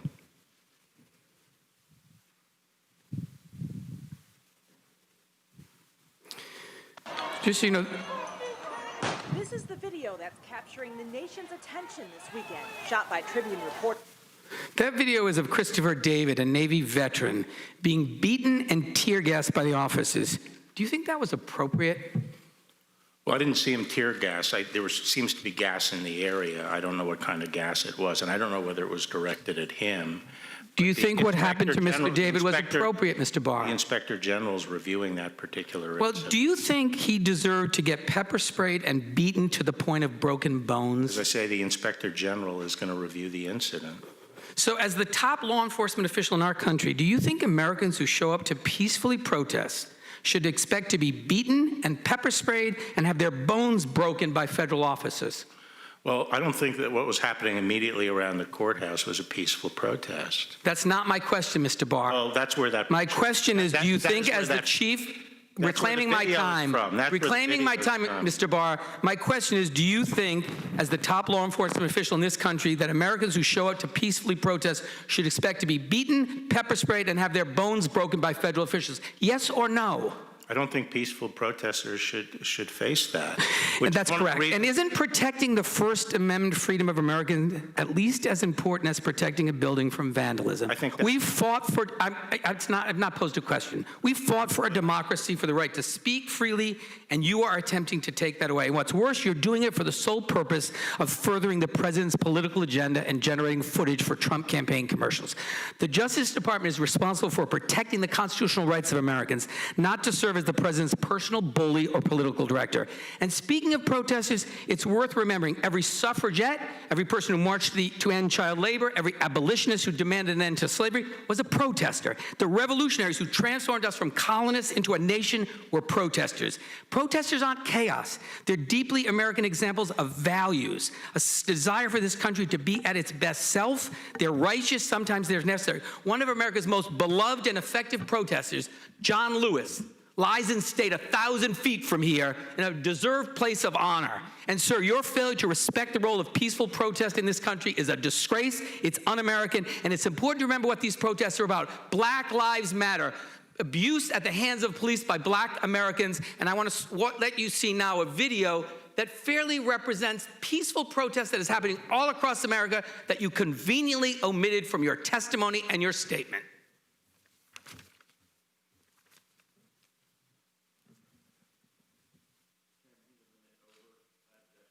There was a 9-minute video shown by the other side, so I expect not all 9, courtesy. only part of it.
With that, Mr. Chairman, Gentleman yield. Mr. Chairman, just real quick. I don't think we've ever had a hearing where the witness wasn't allowed to respond to points made, questions asked, and attacks made. Not just in this hearing, not just in this committee, but every committee I've been on. So particularly when you think about the fact we got the Attorney General of the United States here. Gentleman does not have time. I don't want the time. I want the Attorney General to be able to have enough time to respond to accusations and questions asked him, and you guys not cut him off. What you want is irrelevant. What are irrelevant are the rules. Mr. Stubbe is recognized. Mr. Chairman, am I going to get an additional 2.5 minutes that Mr. Cicilline had? The gentleman is recognized. General Barr, thank you for your service to our country and your continued service to ensure that our country is safe. I encourage you to ignore the mob, these attacks from Democrats and the left-wing biased mainstream media. Be strong and courageous, for the mass majority of the country supports you and supports you rooting out corruption in the FBI and keeping our country safe from rioters, looters, and anarchists. I, for one, am very happy that you're at the helm of the DOJ and actually supporting the rule of law and fighting for justice. I want to touch on something that Mr. Jordan spoke about in his opening remarks. I want to focus on the Inspector General's December 9th FISA report on the FBI's unlawful surveillance of Trump campaign associate Carter Page.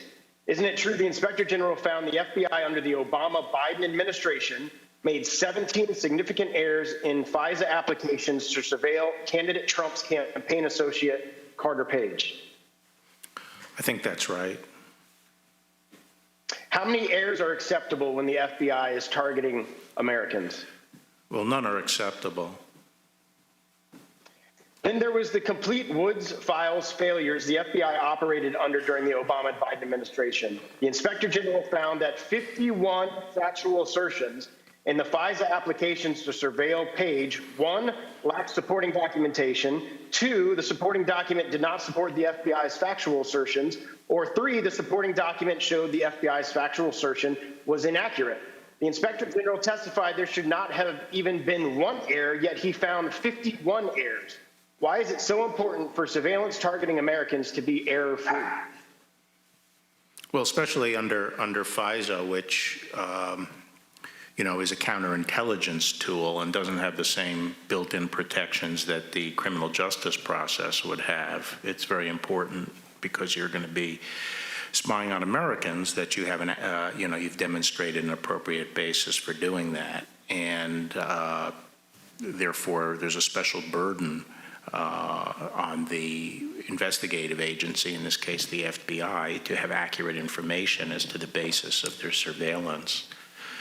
And I think the Bureau has been working very hard to correct those problems and to put in place a much more effective system of guaranteeing that the information is accurate. Isn't it true the FBI under the Obama-Biden administration cherry-picked favorable evidence to obtain a FISA warrant to surveil Carter Page and ignored facts that cut against probable cause? Well, I don't want to characterize. I mean, this is part of what's under review. Some exculpatory information was not passed along to the court. Let me just put it that way. That's evident in the Inspector General's report. I will yield the remainder of my time to Mr. Jordan. Thank the gentleman for yielding. Mr. Attorney General, do you deploy federal law enforcement to enforce federal law? Yes. Do you deploy federal law enforcement to protect federal property? Yes. Would the federal building in Portland be standing today if you had not deployed federal law enforcement? I don't think so. There have been multiple attempts to set it afire. Yeah. And I have to say, I don't understand why a small contingent of marshals inside the court poses a threat to anybody's First Amendment rights. They set up a fence on federal property, I am told, around the court, and when people are arrested, it's because they're trying to come into the fence. These aren't peaceful protesters. They bring power tools to cut through the wire and so forth to get in. This is a very strange occupation of a city when you have, 100, 120 federal people behind the fence trying to protect the building, and all these people are trying to cut their way in. That is the occupation of a city? Thank you. Did the Chicago Fraternal Order of Police president ask for your help? Did who ask for my help? The head of the FOP in Chicago. Did they ask for your help? I think he did. Previous exchange, they talked about Mr. Horowitz's report. Is there anything you'd like to add? You didn't get a chance to respond to that. Yeah, my understanding of my recollection of the report is it didn't find there was no bias. And he made that clear in subsequent testimony. What he said was he couldn't find no documentary or other evidence demonstrating bias. Yeah, and what would be helpful if maybe Mr. Horowitz could come in front of this committee and the individual who was raising that concern with you, Mr. Attorney General, could ask Mr. Horowitz himself about what he found in that report and subsequent reports that we have not yet had a hearing on. The gentleman's time has expired, Mr. Raskin. Thank you. Sir, did I hear you correctly to say that the purpose of unleashing this federal agent assault with tear gas and rubber bullets and pepper spray on 2,000 nonviolent protesters in Lafayette Square was to secure and defend the St. John's Episcopal Church? Was that the purpose of it? No, I didn't say that. I made very clear that the purpose was to move the perimeter to I Street, which had been the plan, as far as I'm aware, all day the week before. So it was legitimate in that case. I'm talking about the June 1st. Yeah, the June 1st assault on a lot of people, including my constituents, and I had to bring them to your office to talk about it. Well, I don't think it was an assault. They were told by loudspeaker that the Park Police were preparing to clear H Street, and could they move off H Street? Reclaiming my time, I think you said something to the effect of the St. John's Episcopal Church would have been overrun. No, that was on Sunday night, I believe. And okay. Are you aware that the rector of the church, that the Episcopal Archbishop of Washington and the presiding bishop of the Episcopal Church nationally, along with the Catholic bishop of the Archdiocese of Washington, all denounced this police assault on the civil rights and civil liberties of the people? Did they do that before or after the fire was put out? Well, all that I know is that they denounced what you did. And if you read what the Archbishop, the Episcopal Archbishop of Washington wrote, said that using police force to clear nonviolent protesters without notice in order to conduct this grotesque photo opportunity was antithetical to the principles of Christianity. But what I want to ask you about was COVID-19, because we now lead the world in COVID-19 case count and death count. President Trump, of course, promised the disease would magically disappear. He advertised quack medical cures like injecting people with disinfectant. He told his people to slow down all the testing and refused for months to wear a mask. Last night, he retweeted a number of messages claiming that Dr. Fauci misled the American people by dismissing hydroxychloroquine as a cure for the disease. So now we have 150,000 dead Americans, 4 million infected, 40 million jobless. We lose more than 1,000 people every day, 1 American every 90 seconds. But you called his public health leadership superb, and you threw the weight of the Justice Department behind his campaign to shut down state public health orders in March and April. Now, if you look at the screen, you will see 2 tweets from the President of the United States: liberate Michigan, liberate Virginia. On April 17th, he retweeted the slogans of right-wing protesters that are blocking access to hospitals and trying to overthrow public health orders in those states. And you snapped to attention on April 27th. You designated a prosecutor to try to bring down those very public health orders in Michigan and Virginia. 2 days later, armed right-wing protesters and white supremacists disrupted the Michigan legislature, leveling death threats against Governor Whitmer, confronting police, taunting lawmakers, and forcing the legislature to shut down as they brandished their long guns and shouted in the faces of police officers. But you didn't send in a secret paramilitary police force on horseback to unleash tear gas, pepper spray, billy clubs, and rubber bullets against these protesters storming the state capitol in Michigan. No, you embraced their cause by joining litigation against the governors of Michigan and Virginia. Now, of course, your side lost your motions for emergency injunctions, but you got to spread Trump's message that it was time to call off the stay-at-home orders, the masking, and social distancing. Here's what you said on national TV, echoing the claim in April that the cure was worse than the disease. Quote, "You can't just keep on feeding the patient chemotherapy and say, well, we're killing the cancer, because we were getting to the point where we're killing the patient." Do you remember saying that? Yeah. Well, what do you mean by that? Exactly what it says. You have to balance the cure with the danger, which we leave to governors. You know, I know everyone likes. Well, no, I know everyone likes to lay everything at the feet of the president, but this is a federal republic, and the president respected that. And our response has been largely run by governors. Now, for someone who claims to be so concerned about executive overreach, I haven't heard anyone talk about just keeping an eye on what the governor's doing. Mr. Barr, with no vaccine, and that's all the Department of Justice is doing, no vaccine, in the area of religious liberty. The Supreme Court rejected your position on religious liberty 5-4 and said there was nothing wrong with applying public health orders to churches. That was on an injunction. Did you accept that, or you don't accept it? Well, no, we'll talk about it later. Mr. Barr, with no vaccine, no treatment, no cure in sight, you work to disarm the states of the only weapon we have against this disease, public health measures. And now we pay the price of this policy in overrun intensive care units and morgues, a shortage of coffins and refrigerated trucks, and an out-of-control pandemic, which makes us a global pariah state whose citizens cannot enter dozens of foreign countries, including Canada. Do you know what Dr. Fauci was saying at the same time that you were moving to take down those public health orders? Here's what Dr. Fauci was warning us about 3 months ago about the premature abandonment of health orders. If only you had listened. He said, "I feel if that occurs, there is a real risk you will trigger an outbreak and you may not be able to control it," which in fact paradoxically— We were not taking down public health orders. We were making narrow— The gentleman's time is expired. We were calling attention to the fact— Will you restore my time, because this witness is speaking over my time? You went over time. Let the witness respond. He's trying to— Gentleman's time is expired. Who seeks recognition? Mr. Chairman. Gentleman's recognized. Thank you, Mr. Chairman. We do have a governor in Virginia who is engaged in overreach, particularly regarding the civil rights of Virginians and their expression of their religious faith. So I want to give the Attorney General the opportunity to respond to the Right. Gentleman from Maryland. We adopted a very narrow approach of calling to the attention, usually by letter, not by lawsuit, of situations where they were treating religion worse than they were other kinds of organizations and gatherings, and the Constitution requires that it be treated the same.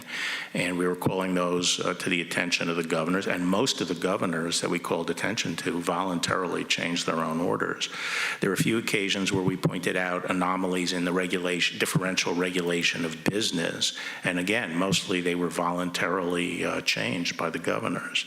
So this was not a wholesale attack on stay-at-home orders. It was just that these are very broad powers that have been ceded, basically telling everyone to stay at home and only work if you're an essential business and so forth. And therefore, someone has to keep an eye on that and make sure there's no overreach. And as time went by, there were times where, that you had these crazy rules in effect that were overly burdensome and raised constitutional problems. I want to thank you for raising those points early, and particularly with regard to Virginia and the church out on the Eastern Shore.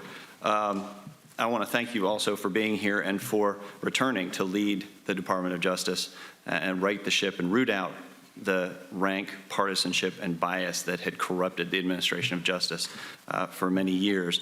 The Democrats allege that Attorney General Barr has politicized the Justice Department doing the personal bidding of President Trump, but it's not only unfounded, it's especially hypocritical in light of the politicization that occurred during the Obama-Biden administration and led by President Obama's self-described wingman, Attorney General Eric Holder.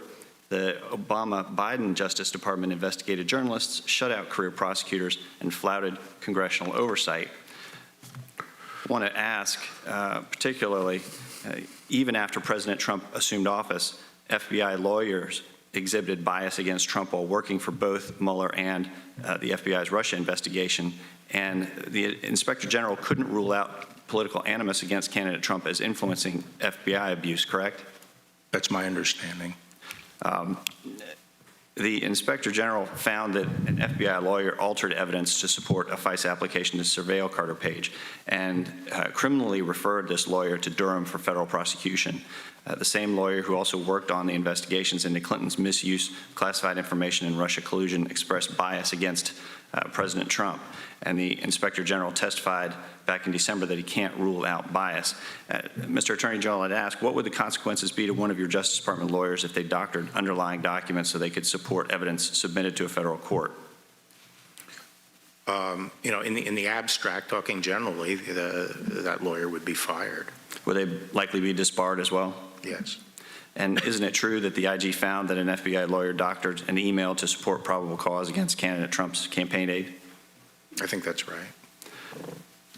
And the same FBI lawyer worked on the Russia investigation targeting candidate Trump's campaign and was on the special counsel Mueller team investigating President Trump, correct? I'm not sure about that. And while working on those investigations, the Inspector General found several texts showing that animus, correct? On that particular lawyer? I believe so. Yes. I can't remember the time frame of the text, but I know there were other texts. I'm going to talk to you about the unmasking that occurred where Mr. Grinnell released a list of 39 officials who submitted a request to unmask the identity of General Flynn from November 8th, 2016 to January 31st, 2017. 49 requests were submitted. Is that a normal number of requests for unmasking? I mean, historically, that seems to be a high number, and the other question you have to ask is why was this after the election? And 7 Treasury officials, including Secretary of the Treasury Jacob Lew, Deputy Secretary Sarah Raskin. Is that a normal occurrence? There are times where high-level officials can do it. I don't know enough about the specifics. To yield the remainder of my time to Mr. Jordan. Mr. Attorney General, what's more important, going to church or going to a protest? It depends on the individual. Both covered under the First Amendment, right? Right. Yeah, what's more important, going to work or going to a protest? Again, it depends on the individual. We're all free. We can all make our choices. I'm talking about government limits on those activities. What's more important, government putting limits on protesting or government's putting limit on attending church? Are they both First Amendment? Exactly. Right. Exactly. And we should treat them the same, shouldn't we? Right. Gentleman's time has expired. Ms. Jayapal. Mr. Barr, on June 1st, there were protests against the murder of George Floyd and police brutality in Lafayette Park. Let us not be distracted by you or my GOP colleagues as to what these powerful and massive protests were actually about. They were about the persistent killing of black bodies by law enforcement, and finally, an awakening in America of the conscience of our country. And yet your response, Mr. Barr, was to direct federal officers to close in on the protesters and to use shields offensively as weapons, tear gas, pepper balls, irritants, explosive devices, batons, and horses to clear the area just so the president could get a photo op. So I do want to ask you, do you think that your response, do you think the response at Lafayette Square to tear gas, pepper spray, and beat protesters and injure American citizens who were just simply exercising their First Amendment rights was appropriate? Well, first, it's my understanding that no tear gas was used on Monday, June 1st. Mr. Barr, that is a semantic distinction that has been proven false by many fact checkers. How is it semantic? Do you think? How is it semantic? Tear gas is a particular compound. You talked about chemical irritants, and it has been proven false by reports. So just answer the question. Do you think that it was appropriate at Lafayette Park to pepper spray, tear gas, and beat protesters and injure American citizens? Well, I don't accept your characterization of what happened, but as I explained, the effort there was... Mr. Barr, I just asked for a yes or no, so let me just tell you, I'm starting to lose my temper. According to sworn testimony before the House Natural Resources Committee by Army National Guard officer Adam DeMarco, who was there, this was, quote, an unprovoked escalation and excessive use of force against peaceful protesters. Well, I don't remember DeMarco as being... Mr. Barr, excuse me, this is my time. Sir, the president told governors on a telephone call that the way to deal with the protesters of police brutality and systemic racism like in Lafayette Square is that, quote, you have to get much tougher. You have to dominate. If you don't dominate, you're wasting your time. These are terrorists. And he also talked about you on that call, sir. Here's what he said. He said, the Attorney General is here, Bill Barr, and we will activate Bill Barr and activate him strongly. Do you remember that call, Mr. Barr? Yes, I do, but he wasn't talking about protesters. He was talking Mr. about Barr, rioters. apparently the president believes that you can be activated to implement the president's agenda and dominate American people exercising First Amendment rights if they're protesting against him. But let's look at how you respond when the protesters are supporters of the president. On two separate occasions, after President Trump tweeted, "Liberate Michigan," to subvert stay-home orders to protect the public health of people in Michigan, protesters swarmed the Michigan Capitol carrying guns, some with swastikas, Confederate flags, and one even with a dark-haired doll with a noose around its neck. Are you aware that these protesters called for the governor to be lynched, shot, and beheaded? No. You're not aware of that? I was not aware of it. Major protests in Michigan. You're the Attorney General, and you didn't know that the protesters called for the governor to be lynched, shot, and beheaded. So obviously you couldn't be concerned about that. Well, there are a lot of protests around the United States, and on June 1st, I was worried about the District of Columbia, which is federal. In certain parts of the country, you're very aware of those, but when protesters with guns and swastikas and Confederate flags, excuse me, Mr. Barr, this is my time, and I control it. You are aware of certain kinds of protesters, but in Michigan, when protesters carry guns and Confederate flags and swastikas and call for the governor of Michigan to be beheaded and shot and lynched, somehow you're not aware of that. Somehow you didn't know about it, so you didn't send federal agents in to do to the president's supporters what you did to the president's protesters. In fact, you didn't put pepper balls on those protesters. So the point I'm trying to make here, Mr. Barr, that I think is very important for the country to understand, is that there is a real discrepancy in how you react as the Attorney General, the top cop in this country, when white men with swastikas storm a government building with guns. There is no need for the president to, quote, activate you because they're getting the president's personal agenda done. But when black people and people of color protest police brutality, systemic racism, and the president's very own lack of response to those critical issues,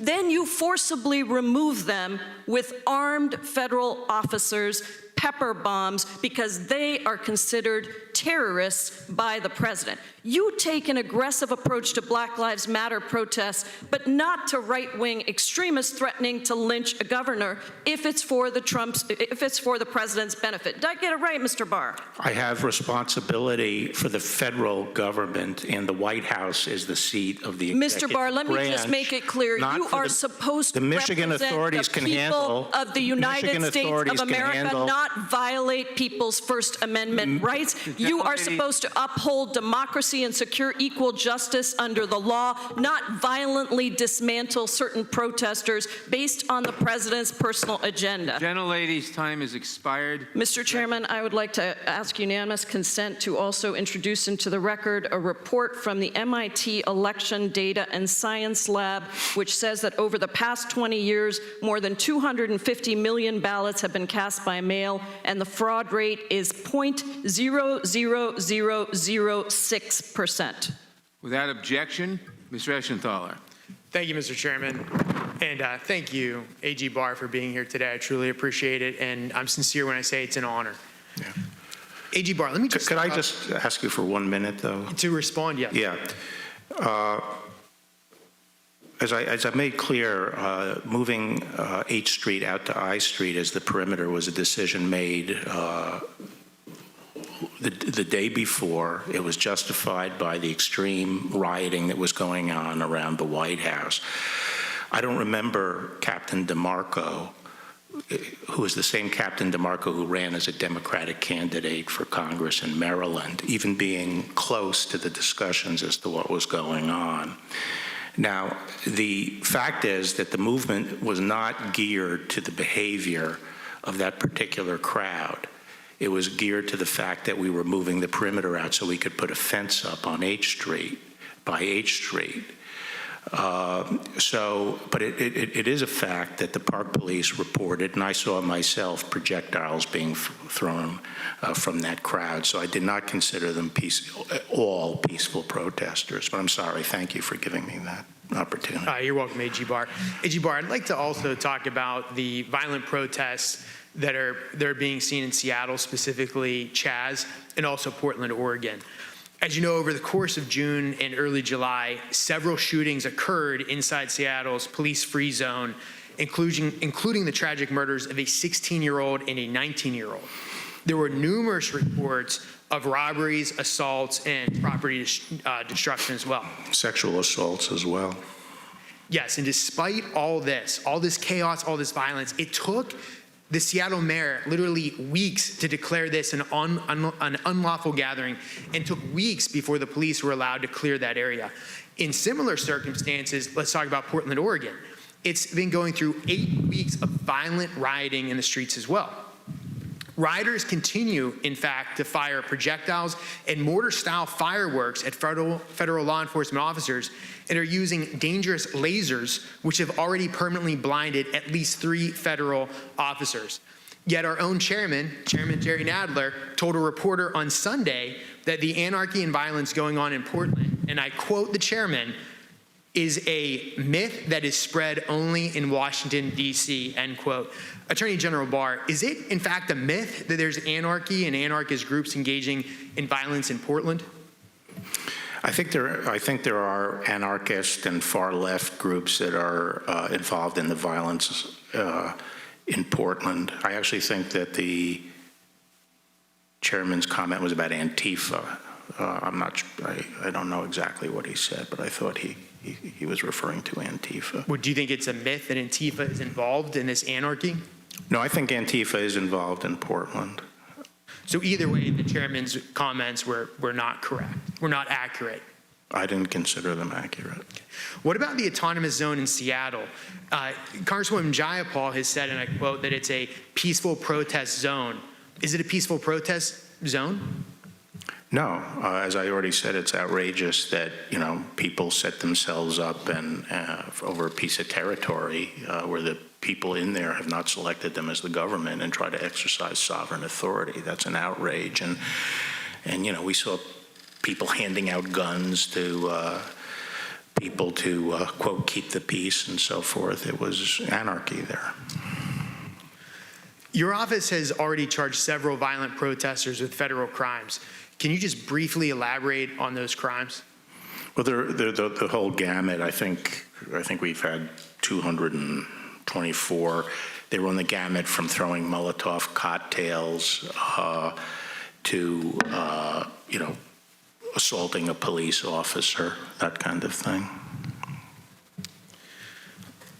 Thank you, AG Barr. I just want to say that I think, and I don't know if you agree, that Chaz and Portland are really like political experiments. They really show us what would happen if we fully embrace the radical ideology of the social justice Democrats.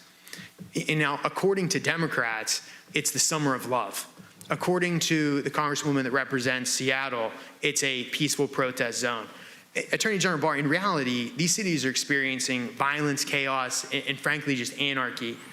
So I think this political experiment has showed us that the liberal, social justice, Democrat-style government has failed. Would you like to comment on that, Attorney General Barr?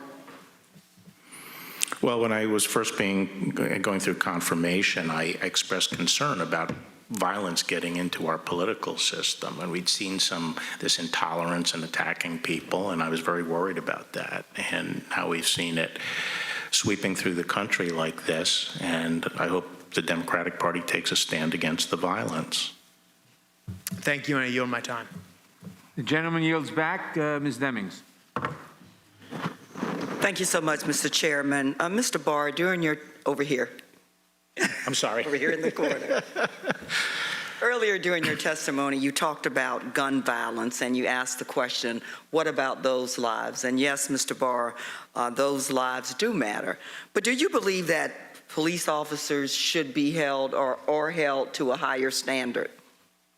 Yes, and someone mentioned my comment about we shouldn't permit resistance. We shouldn't take that as a matter of course. But I never suggest that just because someone resists, that justifies whatever's done. Thank you so much for that, because good police officers also believe that they're held to a higher standard. So I'm glad to hear you say that. As a former police detective, I've solved many cases based on patterns of behavior, and there is an alarming pattern, I believe, that's developing. It appears, Mr. Barr, every time a U.S. attorney investigates the president or those close to him, he or she is removed and replaced by one of your friends. You have removed U.S. attorneys in the Eastern District of New York, the District of Columbia, and the Eastern District of Texas. On June 19th, you announced Mr. Berman would be stepping down. Now, let me just be clear. When you told America that Mr. Berman was stepping down, did Mr. Berman tell you he was stepping down? No. Okay. But stepping down is the language that I'm told. He did not tell you that.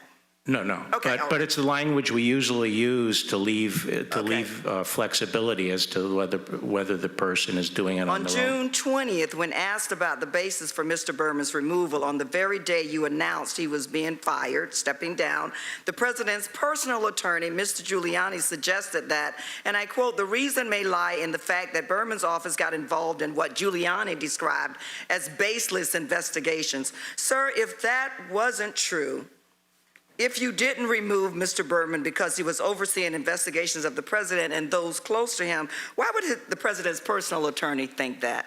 I'm sorry, what did he say and when? I didn't hear the quote. Mr. Giuliani suggests that When? June 20th, that he may have been fired because he was investigating baseless investigations. Well, if he said that, that's nonsense. Number one, anyone familiar with the Department of Justice would say that removing a component head is not going to have any effect on any pending investigation. Okay, and I know you're aware of reports that Berman's office was in fact investigating the president's former personal attorney, Mr. Cohen, his current personal attorney, Mr. Giuliani, his current personal attorney's associates, and his presidential inauguration. Well, Mr. Barr. I don't mean to suggest just by my silence that I'm confirming that. That seems to be your opinion. Okay, all right. Have you in any way attempted to influence or interfere with any investigation in the Southern District, including the investigations I just mentioned? I have not interfered in any investigation. I've raised questions on occasion about certain matters, but as far as I'm aware, the office was satisfied with the resolution. Your efforts to remove him bypass the normal operation of law. Now we know the OLC opinion indicates that a sitting president cannot be indicted or criminally prosecuted, because you made sure President Trump understood that in your 19-page or however long job application. However, you are aware the special counsel confirmed that a sitting president can be investigated. You did read that in the special counsel's report. Is that correct? Yes. Given Mr. Trump's residence and former business location, the Southern District, Berman's office would have decision-making authority over whether to investigate the president himself, and you removed him. I've explained why I removed him. Okay, sitting here today under penalty of perjury, do you still maintain, as you stated in a February 13th interview, that the president has never asked you to do anything in a criminal case? Yes or no, please? Yeah, no. I mean, will I confirm it? Is that the question? Or do you stand by your testimony or your... He has never asked me, directed me, pressured me to do anything in a criminal case. Okay, all right. You are aware, and I think you had this conversation earlier with one of my colleagues, that the president's former attorney, Mr. Cohen, was released early from prison due to concerns of COVID-19. Yes. Okay, and why did you support the decision to send Mr. Cohen back to prison? I didn't even know the decision to send him back. Did you support it based after you? Well, I haven't looked into it enough, but my understanding of why it happened was... Mr. Barr, as a former... The gentlewoman's time has expired. The president has made a mockery of the Department of Justice, and I believe as the nation's top cop, no one should care more about that than you. The Bureau of Prisons... Mr. Armstrong is recognized for 5 minutes. Thank you, Madam Chair. 10 years ago this summer in July, in my hometown, it was a beautiful day. People were golfing, kids were swimming, everybody was playing baseball, just a perfect, gorgeous, sunny summer day in Dickinson, North Dakota. And in the span of 8 minutes, a tornado came through and caused unbelievable economic devastation. I don't think anybody woke up the next morning and said it was a mostly peaceful day. And I want us to talk specifically about what's going on in Portland with you, Mr. Attorney General, because for 61 nights, the federal courthouse is under siege. But not just the courthouse. Federal agents are under siege. You have men and women there protecting that courthouse. Now, I have no doubt if they were there, that courthouse would not be standing right now. Would you agree with that? Absolutely. And I think one of our problems is how we talk about this and how it's covered versus what is actually going on every single night in Portland at that courthouse.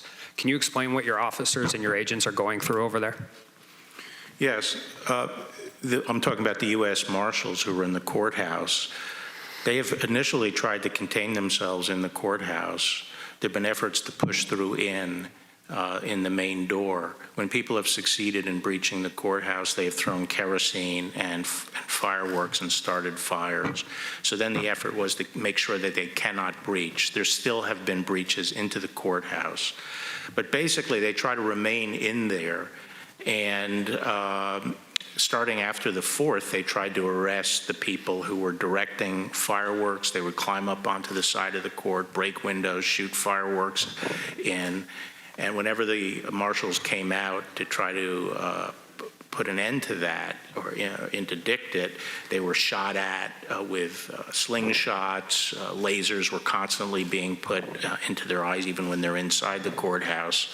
There's a good description of it in an AP story. I was just going to quote that. We don't have to take your word. I watched as injured officers were hauled inside. In one case, the commercial firework came over so fast the officer didn't have time to respond. It burned through his sleeve, and he had bloody gashes on both forearms. Another had a concussion from being hit in the head with a mortar.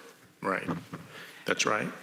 And, we've had a lot of injuries out there, and these are people who this Congress has charged with protecting federal courts. They're directed to protect federal courts in the U.S. Code, and they are under attack. And they're being injured, and it's been constant for 60 days. Acting Secretary Wolf has said that the violent mobs are publishing personal information of federal officers, jeopardizing not only them, but their families. Why is doxing federal agents so dangerous, and are you concerned about it? Well, it's dangerous because people can take retaliation against their homes, their families, or them, when they're by themselves. I see some of these Latin American countries in Central America where the police are very, very brave because the gangs they're trying to deal with go to their houses and kill their families. And, you never think that could happen here, but you could never think some of the stuff we're seeing today could ever happen here. Is being burned by essentially improvised explosive device, being blinded by lasers, is this something that typically happens with federal marshals in federal courthouses? No, not at all.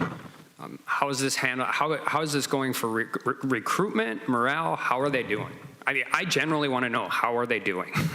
Well, I think that AP story, gives you a feel. They feel that's their duty, and they feel that's where they have to be. A number of them are from that area. But they're extremely tired, and we've had to rotate in some more. We're put in some more people because they're very, very tired, and you make mistakes when you're tired. Well, and I think that's an important part, because I think one of the most amazing parts of this whole thing, it started with under 30 agents there, now it's still under 100. 61 nights in a row they defend against a siege, fires, burning down these things. You know what's the most amazing thing? They get up every morning and that courthouse is still running. They're still conducting the federal government's business. So I'm going to say something that I think should be said a lot more often. Tell them thank you. Tell the courthouse personnel thank you. Tell the clerks thank you. Tell the prosecutors thank you. Tell the judges thank you. And if you can handle it, can you tell the public defenders thank you too? Because they're still conducting the business. They do this every single night. Are they getting sleep? The marshals are having a difficult time because their demonstrators go to the hotel. They also go from hotel to hotel because the demonstrators try to disrupt their sleep at the hotel. And there's a difference between a protest and a riot. And every night at some point in time in Portland, it turns into a riot. Eventually, when you wake up the next morning and you know what's going to happen again, then we need to figure out a way to stop it. Yeah. And then just one last question. Why would we have to negotiate a ceasefire with a peaceful protest? Yeah, correct. But why would, that's right. We don't want, what we would like to see, and all we would like, is what we see in the rest of the country, which is state and local law enforcement taking care of their own city and taking care of the streets around the courthouse. The gentleman's time has expired.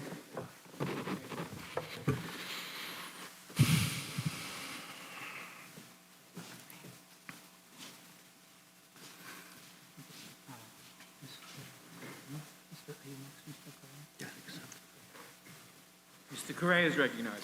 Thank you, Mr. Chairman, and Mr. Barr, welcome. Let's talk a little bit about the census, if we can.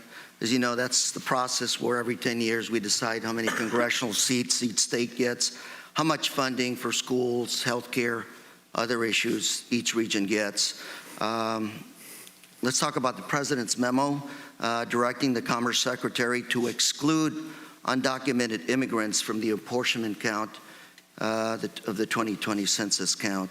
Mr. Barr, President is essentially saying something, trying to do something that's unconstitutional and illegal. 14th Amendment, and I quote, representatives shall be apportioned among several states according to their respective numbers, counting whole numbers of persons in each state. And then federal law, as you know, 2 U.S.C. subsection 2A, and I quote, "The President shall transmit to the Congress a statement showing the whole number of persons in each state." Did I read those correctly, sir, more or less? Yes. Do you agree that the President's memo essentially violates the Constitution? No. Are undocumented people not whole individuals? Or not what? Are undocumented individuals in this country not whole people? They are obviously people, but the legal issue there was the terminology of the Constitution. Well, if I may, it reflects the decision at the time of the Constitution that they count inhabitants. If I may reclaim my time, sir. You used to work for the Department of Justice back in 1989. There was a letter written to Senator Jeff Bingham by the DOJ on point. If there's a slide, there's a letter, and I would ask unanimous consent to admit that to the record.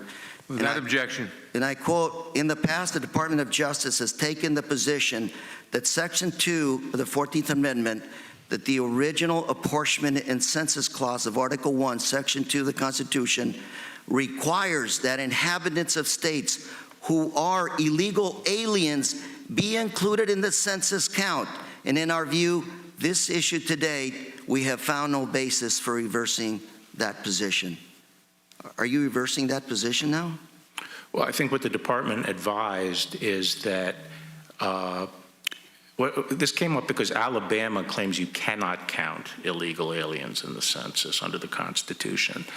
The department looked at it and advised that Congress can determine the meaning of inhabitant for this purpose, that it is not a self-defining term as they only got 2 minutes, sir. That they recognized.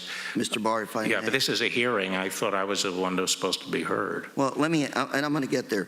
The current dispute, you talked back when the Supreme Court struck down the president's attempt to put a citizenship question on the census. At that time, the president announced an executive order to collect citizenship information by other means. And at that time, you made reference to a current dispute over whether illegal aliens can be included in the apportionment purposes. Is that what you're referring to now, sir? I think that I could have been referring to the Alabama case. So I can't remember. Is the DOJ studying this issue? Have you concluded? Yes. Can you provide this committee with discussions, any research, any concluding memos on that issue? I'll look into it. But we have considered it, and as I said, our advice has been that Congress does have the power to define the term inhabitant to either include or exclude illegal aliens. But we're talking about the president's executive orders. Well, sir. Congress has delegated that power to the Commerce Secretary. So as the law stands now, we think the Commerce Secretary, as the delegate of congressional power, can define that term. That's a reasonable argument to make. Mr. Attorney General, in the last few seconds I have, President has to be within the law. Nobody is above the law in this country, including the President of the United States. My concern is he goes around doing tweets, memos, dictums that are clearly unconstitutional. My district, sir, is a working class, hard-working community. Immigrants, the greatest generation. All we want is equity based on the census. We want to make sure we get our federal dollars like everybody else around the country. We want to make sure that our representation is equal, individual, in Orange County as it is in other parts of the country.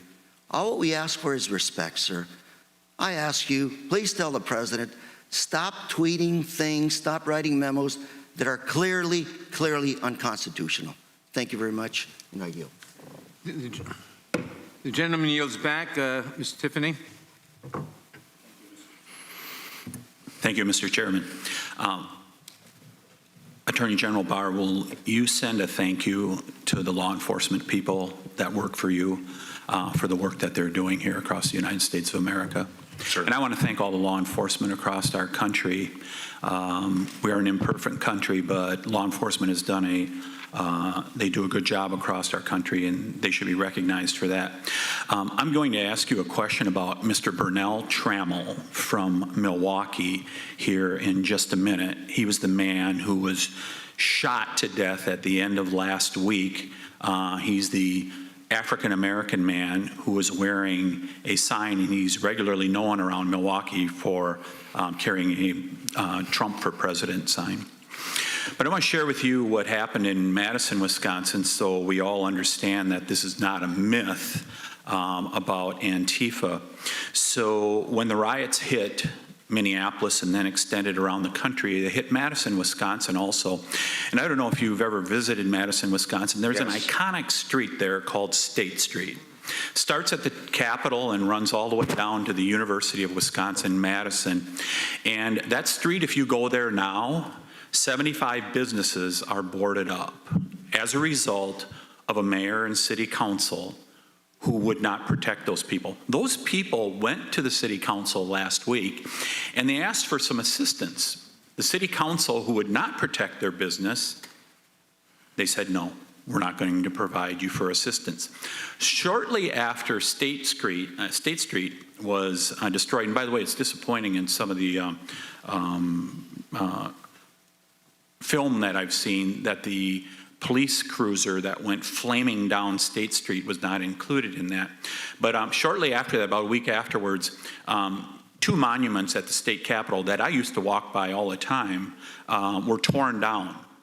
One was of Hans Christian Heg, who was the abolitionist Norwegian immigrant who died at Chickamauga defending the Union and providing for the end of slavery, fighting for the end of slavery here in the United States. The other monument that was torn down, by the way, they took a tow truck and tore it down, was Lady Forward. Lady Forward is there because of women's suffrage.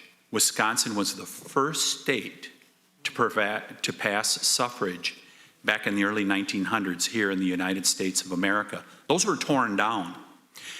Just yesterday, a woman, a social worker who teaches at a local school just outside Madison in Mount Horeb, she was charged with beating a state senator, a Democrat state senator. Her name is Samantha Hamer.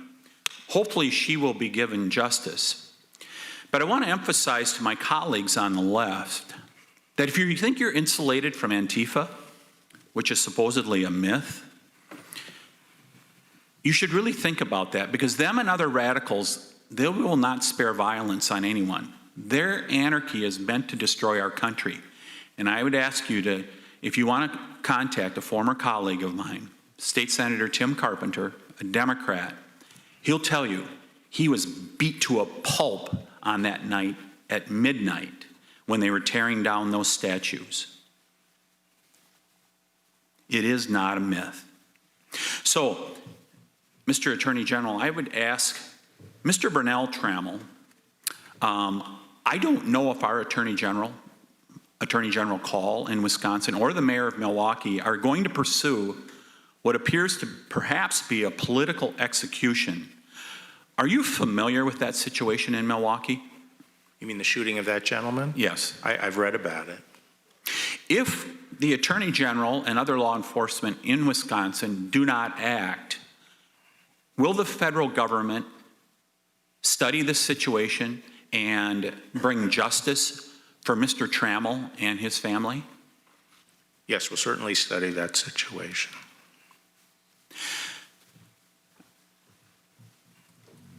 This is not a myth. You're hearing it from all over the country, and we're hearing all the time about Portland and Seattle.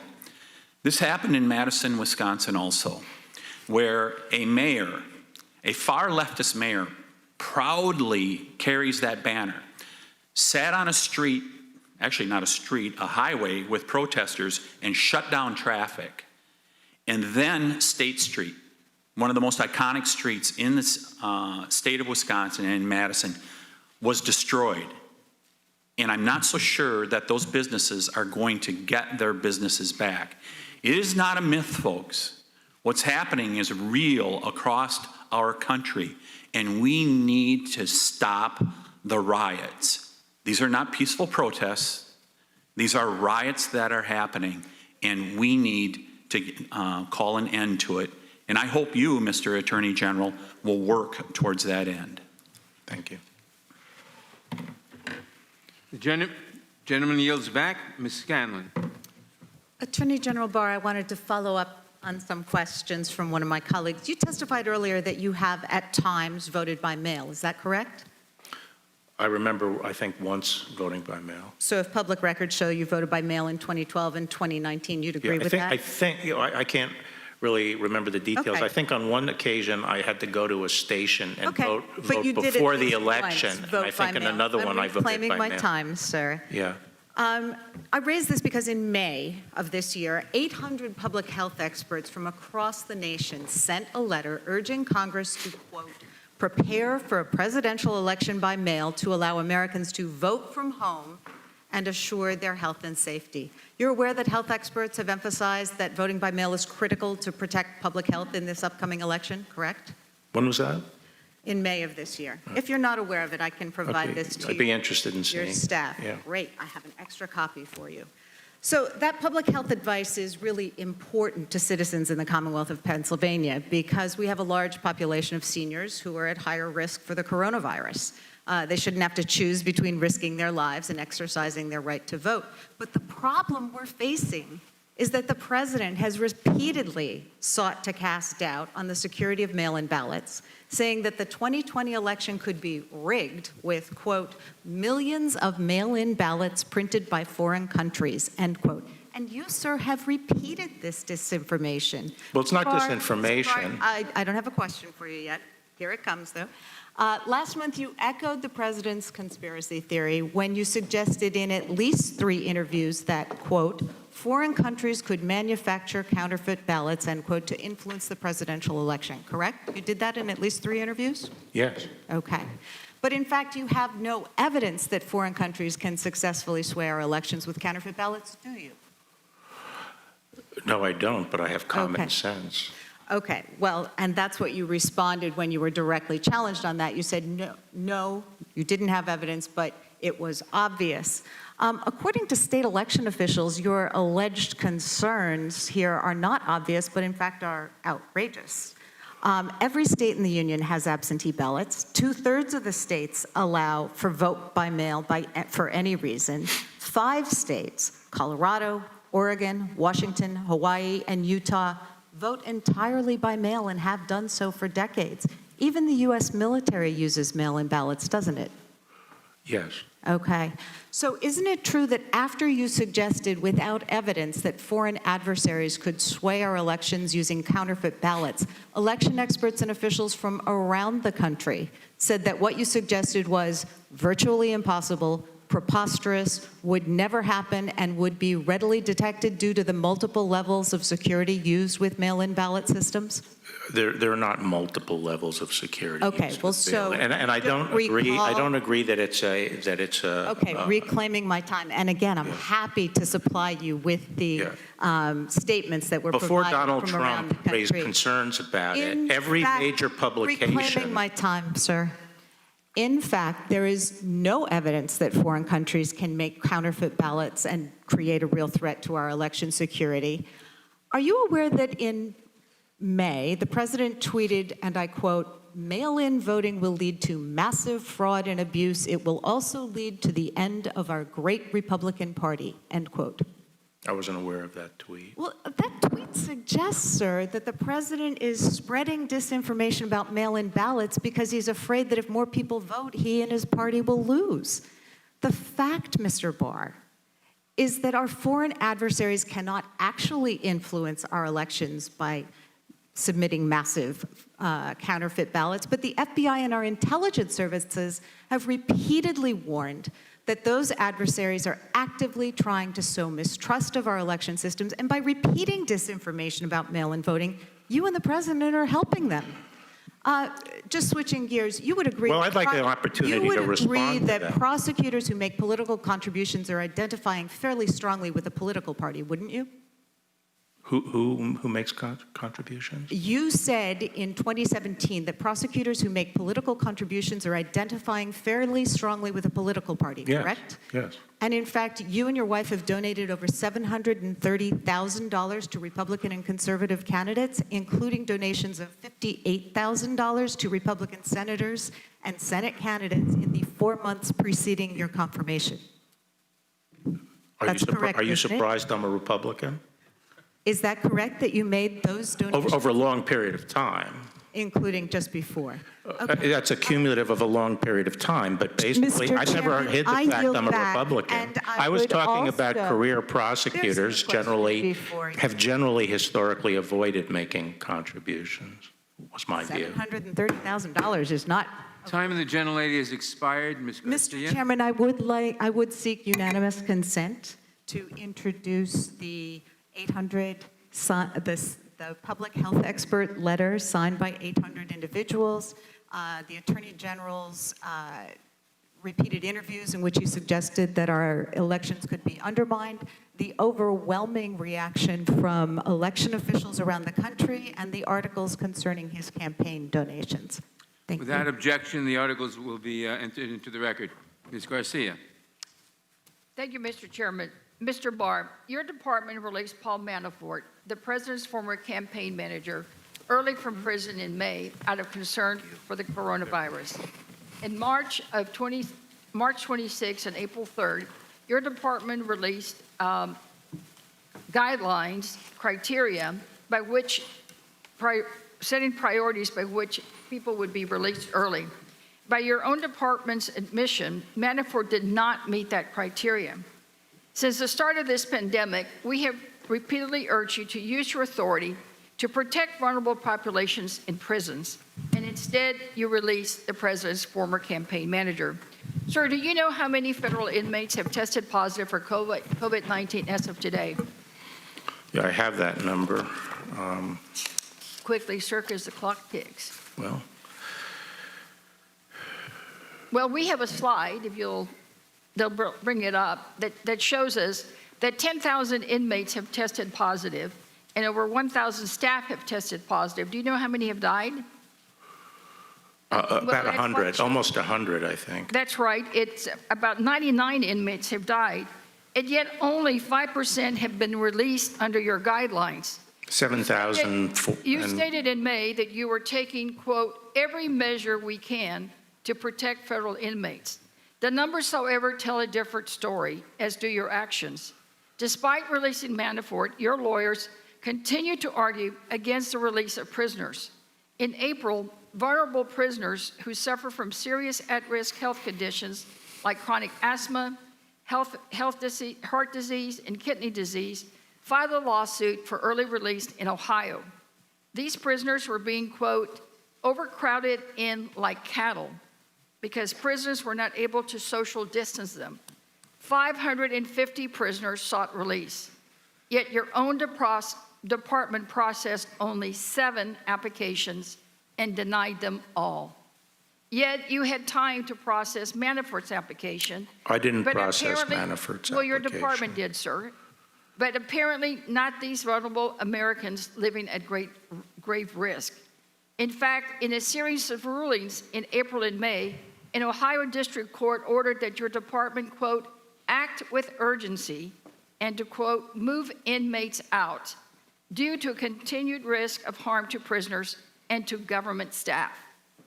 And sir, your department challenged that court order, did it not? I'm not familiar with that. Well, you all did. You did not help move these inmates out as ordered. In fact, you tried to block the district court's order. However, the Supreme Court on May 26 rejected your department's request. Sir, 9 prisoners had died, and it's been 2 months since the Supreme Court's order. Do you even know today how many of those prisoners have been released or how many more have died?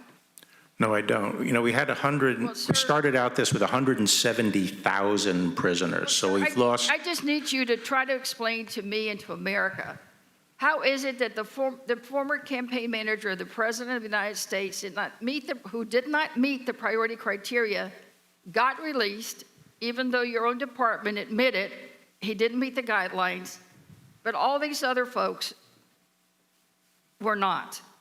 If it was deadly enough of a virus that you needed to protect the former campaign manager, why not all of these Americans who also have vulnerable and have at-risk conditions? Mr. Barr, the contrast says it all. And it is not just in Ohio. In fact, in my own home state in Texas, a federal prison housing women with mental and medical health issues just confirmed last week that of the 1,357 prisoners, over 500 tested positive for COVID. One prisoner recounted, "We're like a whole bunch of hamsters in a cage, chasing our own tails, and yet none have been released."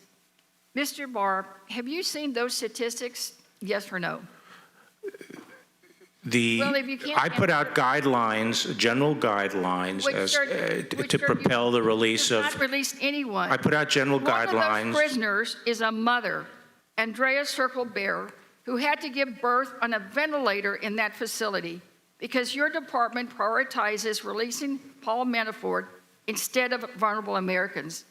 A few weeks after this photo, Ms. Bear died, along with 2 other women housed in this facility from COVID-19.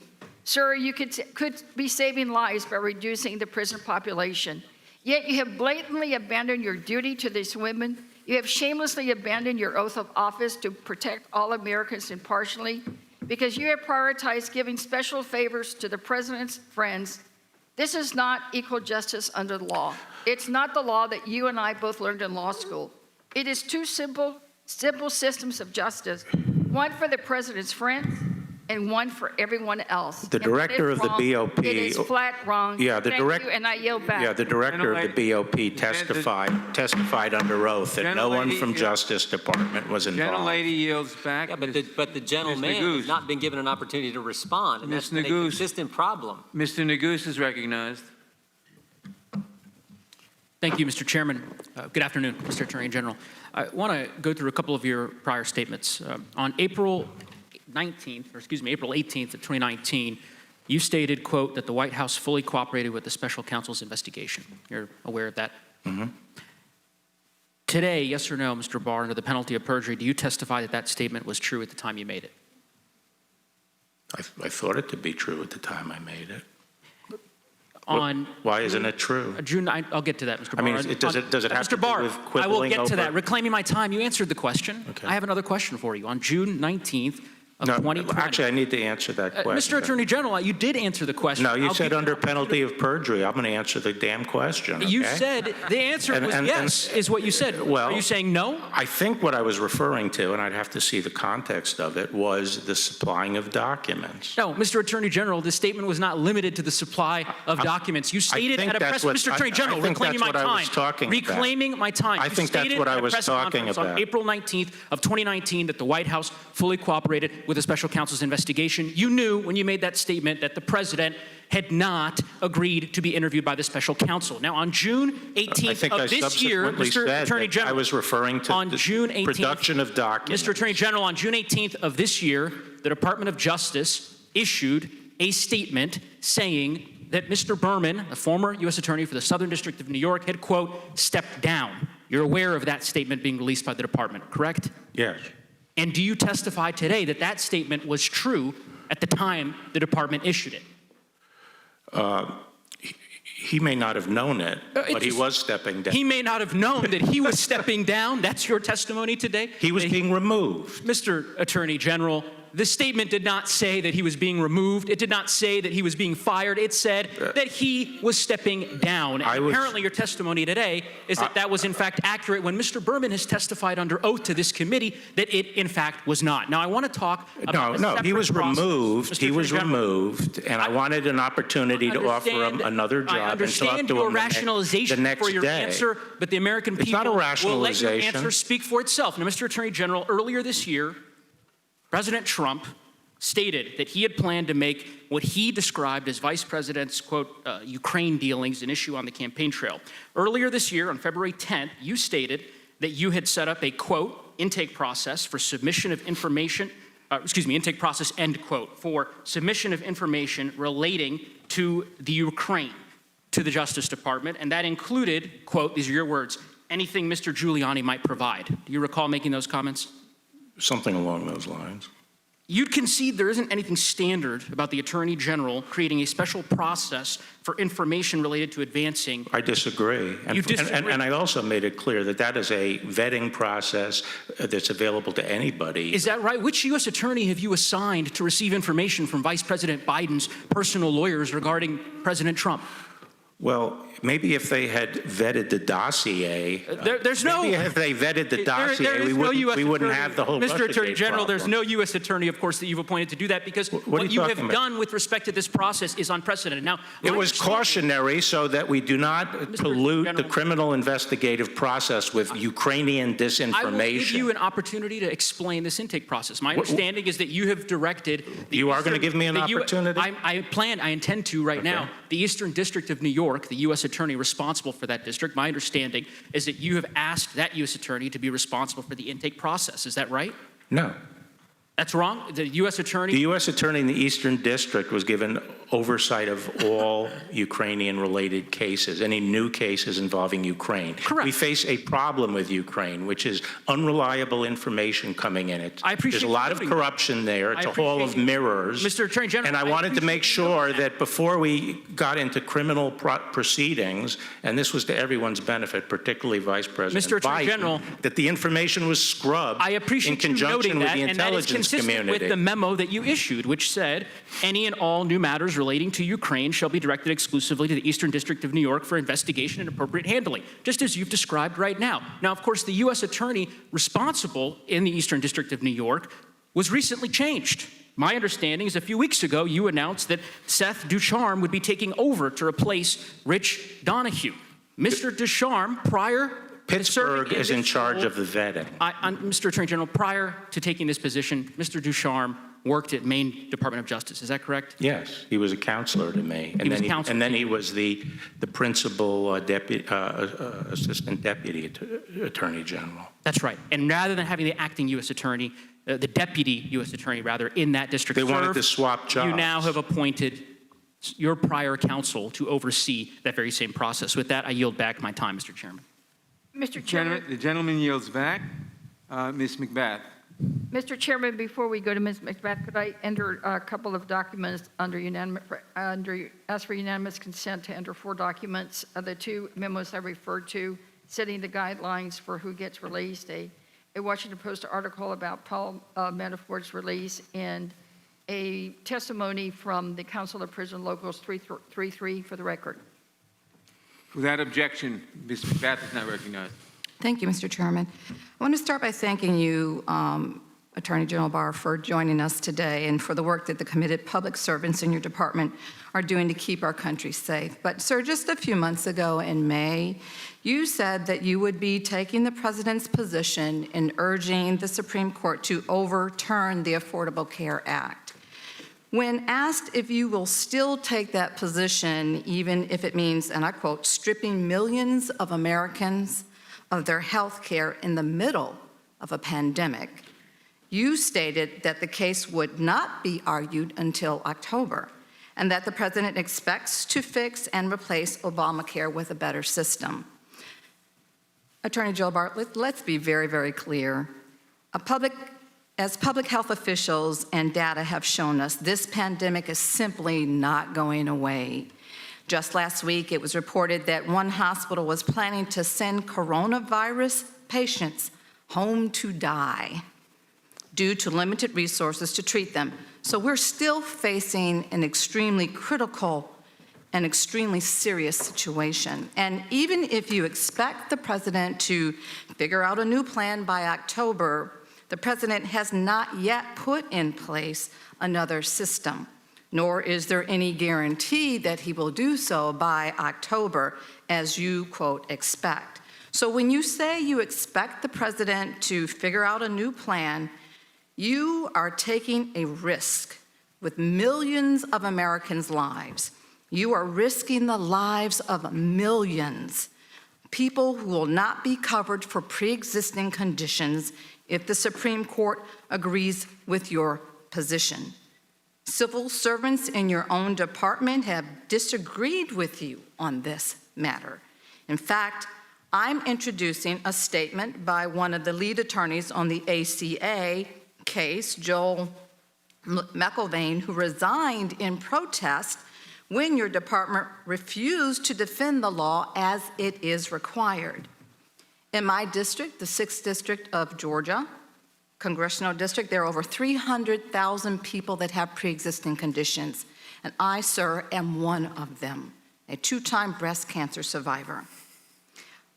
Our state is continuing to battle hard against a resurgence in COVID-19 cases. So I'm asking you, sir, not to gamble with American lives, not to gamble with my life. And I'd like you to confirm that if the president has no other plan in place by October, you will reverse course and drop your position that, I quote you directly, the entire ACA must fall. I have 2 children who are cancer survivors, so I feel very strongly about this issue as a matter of policy, and I believe that the president's made clear that he will ensure that Sir, there will... please answer my question. Will you stop playing politics with Americans' health care in the middle of a pandemic? I'm not playing politics. I'm the lawyer. I'm not in charge of health care policy. Will you reverse your course and make sure that millions of Americans like me that depend on health care and treatment to stay alive, will you reverse your course to make sure that we have the ability to be able to live in this country freely with quality health care? People will have the health care protection, and that will be accomplished either if I lose, if the government loses the case, if the Supreme Court strikes it down, then I think... I take this as a no. Sir, I want to based on history, there will be... Sir, I'd like to go on. I'd like to briefly mention my concerns relating to gun violence, because that's actually how I got here to Washington. What? I want to briefly go on to another concern that I have relating to gun violence. That is actually how I got here. Okay. During the coronavirus outbreak, the nation has seen a dramatic increase in firearm sales and skyrocketing numbers of sales blocked by failed background checks. In March alone, the NICS background check system blocked 23,000 attempted sales. In other words, in 1 month, there were 23,000 attempts to get a firearm by a person who was not allowed to possess one under our current law. And it is a federal crime for anyone to lie in an attempt to get a firearm, which is what I suspect most people tried to do. I'd like to know from you, how many of these March block sales were investigated? I sent out a directive that we should start prosecuting to the extent we can these lie and try cases. Previously, we hadn't really been pursuing them. Okay, so I take that as a no. I just have one more thing to say. Well, I'm saying we are pursuing those cases. My time is up. I take that as a no. Unfortunately, this fits a larger pattern of your administration neglecting the health and safety of Americans. From health care to gun violence, this administration is failing to keep my constituents and people all over the country healthy and safe.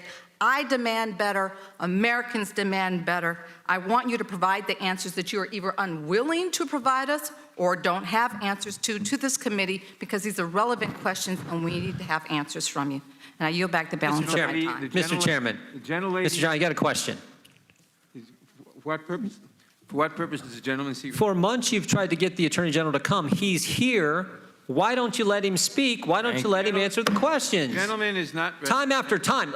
If you want the Attorney General to come, at least let him answer the questions and the accusations made against him. The gentleman's rudeness is not recognized. Rudeness? Rudeness is on the other side. Mr. Stanton is... Time after time, you refuse to let the Attorney General of the United States answer the questions posed to him. Mr. Stanton is recognized. Well, maybe the last few witnesses will actually let the Attorney General speak. Mr. Attorney General. Mr. Stanton is recognized. Thank you very much, Mr. Chair. Mr. Attorney General, thank you very much for being here. Since the passing of the Voting Rights Act in 1965, those who have sought to suppress the minority vote conceal their intentions. The suppressors suggest that they were really out to advance some altruistic goals, such as election security. But history has proven that those allegations And those rationalizations were lies designed only to fend off legal challenges. It was a dirty little secret. And those who aimed to suppress the minority vote never dared to say it out loud. But not Donald Trump. He didn't even try to keep it a secret. He just blurted it out. He said he will lose the 2020 election if more Americans are able to vote. That's one reason why this president needed a fixer at the Department of Justice, from letting Russia off the hook to rewarding Roger Stone. Mr. Barr, you've proven not only very willing, but I have to admit, very able. More than a year ago, this committee heard testimony about a resurgence of discriminatory voting practices, certain states making it more difficult to vote. These practices include unnecessarily strict photo ID requirements and the abuse of signature match requirements to reject absentee ballots. Despite that, your department has a lax approach to enforcing Voting Rights Act. During your tenure, you filed just one case to do so. But the DOJ has done nothing to block the suppression practices we heard about over a year ago before this committee. And to your credit, Mr. Barr, you warned us. You told the New York Times Magazine earlier this spring that the DOJ's role in protecting the right to vote would be limited this year and that it would be up to the states to police themselves. Isn't that right? Yes or no? I don't recall saying that, but if you say it's in the article. It's in the New York Times article from just last month. In that same news story, you said it would be up to the voters to referee the election. Is that right? Yes or no? I don't remember the context of that, frankly. Was I talking about foreign influence? No, sir. I'll submit it for the record. You'll have a chance to review it and submit additional testimony if you desire to. Someday, when we have more time, you'll have to explain to me how a person whose right to vote is denied by a discriminatory practice can referee an election. That doesn't sound. But I digress. It troubles me that you have not been consistent in your approach. As the Attorney General, you have stood down on discrimination and allowed states to make it harder to vote. But you have used the DOJ as a sword when attempts have been made to make it easier to vote. Voting rights advocates in South Carolina and Alabama sought to prevent Americans from choosing between voting and risking their health by making it easier and safer to complete an absentee ballot during the pandemic. But your DOJ intervened to try to block that accommodation. Mr. Barr, did you discuss either of those cases with the president? Yes or no? No. The American people. I don't even know. What two cases are you talking about? Cases in which... Tell me the name of the cases. I don't have the name of the cases. Where South were Carolina and Alabama. You'll have a chance to comment after your testimony is done here today. The American people have good reason to believe that you will continue to use your authority to carry out the president's wishes to suppress the vote. And there are fears that you and the president are laying the foundation to interfere with the upcoming election, specifically with vote by mail, as my colleagues have previously noted, because both of you have advanced false conspiracy theories about mail-in voting. And I hope we can put some of those fears to rest here today. Mr. Barr, can you commit to the American people that you will not interfere with the decisions of state and local authorities to use vote by mail and absentee ballots in the 2020 elections? That's a yes or no question.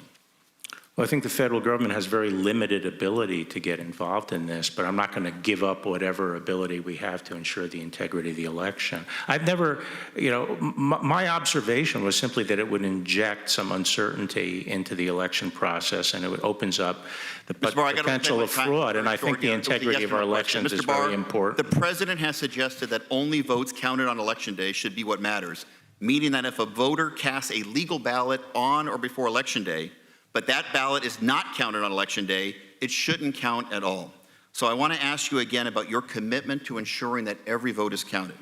If, in this upcoming November election, the president asks you to intervene and try to stop states from counting legal ballots after election day, will you do the right thing and refuse? Yes or no?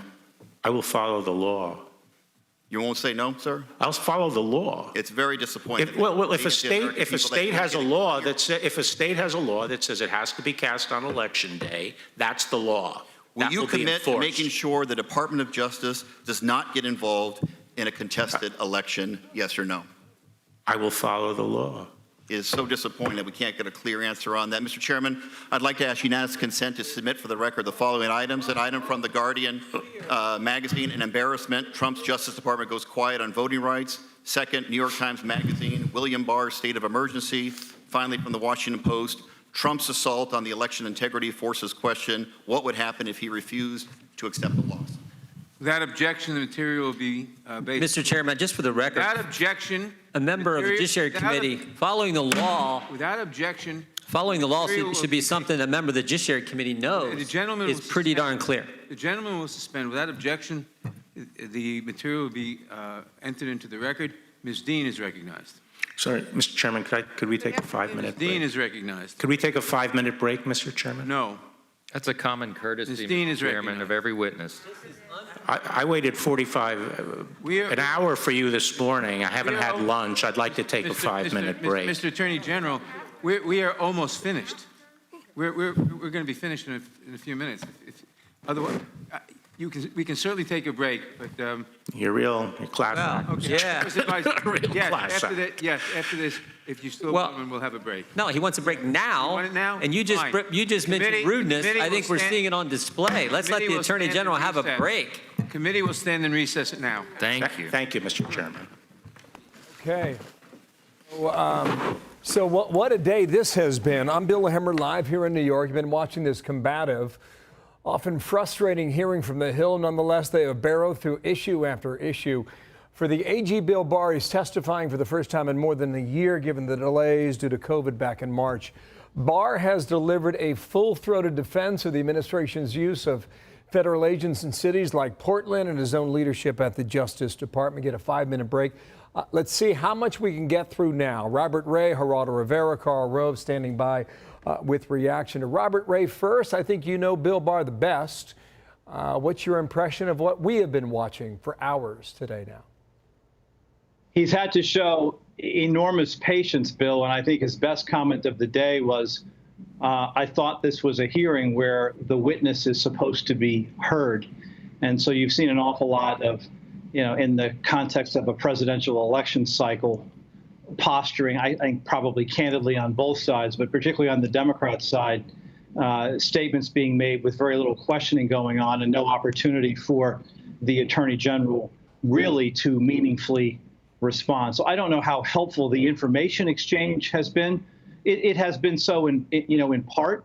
Obviously, he's answerable to the American people, and that comes through a hearing before the Hill. But it's very difficult to kind of weed through all that, given all the politics that's going on. I wrote down, this is a hearing. I thought I was the one to be heard. That was the quote. To Karl Rove, while we can, your impressions, Karl. I thought a lot of the Democrat questioners looked like jerks. They were there to stamp their feet, wag their finger, lash out at the Attorney General and not give him a chance to answer their questions. And if he did get an answer in to their questions, they immediately ignored it and stomped off and went on. This was embarrassing. Why Chairman Nadler? I have to give the Democrats credit. They obviously prepared this. They knew their attack lines.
himself. We heard Okay? that. Thank Yeah? you. I'll reclaim Okay, it. so Mr. Attorney General? he couldn't have walked. You said coincidence. Fine. We'll assume that that was all coincidence.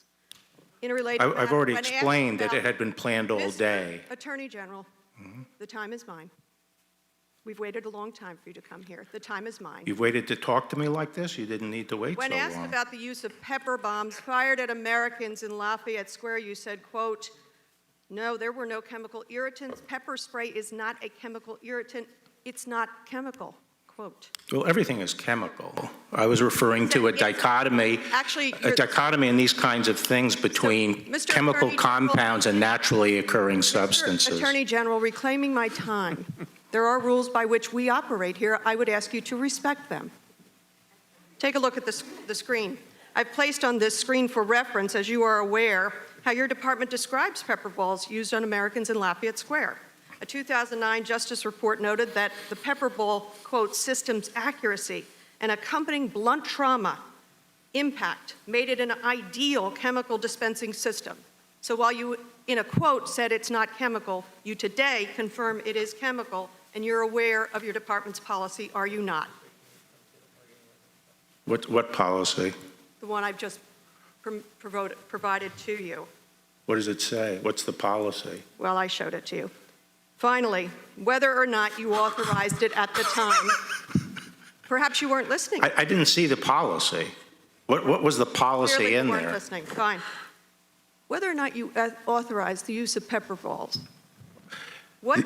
I did not ask you a question yet, sir. I ask you to please refrain from interrupting me. We watched horrifying videos played across the news and social media showing that these chemical irritants were used on protesters. So yes or no, and this is a yes or no, sir, have you begun an investigation of the use of excessive force in Lafayette Square? I think the IG is looking at everything related to, the anti-rioting. So the answer is yes, you are investigating. The By IG way is of an- investigating it. I will hope that he does not get fired. Tragically, what happened in Lafayette Square is no longer an isolated incident. Use of chemical irritants has been used in more than 90 cities. My colleague showed you the video of the Navy vet being pepper sprayed and beaten, his bones broken.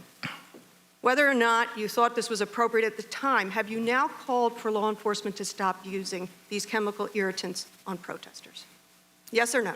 Pepper spray? Yes. No. No? I think it's a very important non-lethal option. For protesters? No, for rioters. That was my question, for protesters. No, for rioters. Yes. Sir, America was founded on the principles of free speech. When people resist law enforcement, they're not peaceful. Reclaiming my time. I'm surprised at your lack of respect for a member of Congress. The time of the gentlelady has expired. Ms. McCarcel-Powell. Mr. Barr, good afternoon. I'm glad that you mentioned Latin America a little bit earlier. You know, many of my constituents that I represent in Florida fled to America from countries that use deadly force to stifle speech, and they used armed forces to suppress dissenting voices.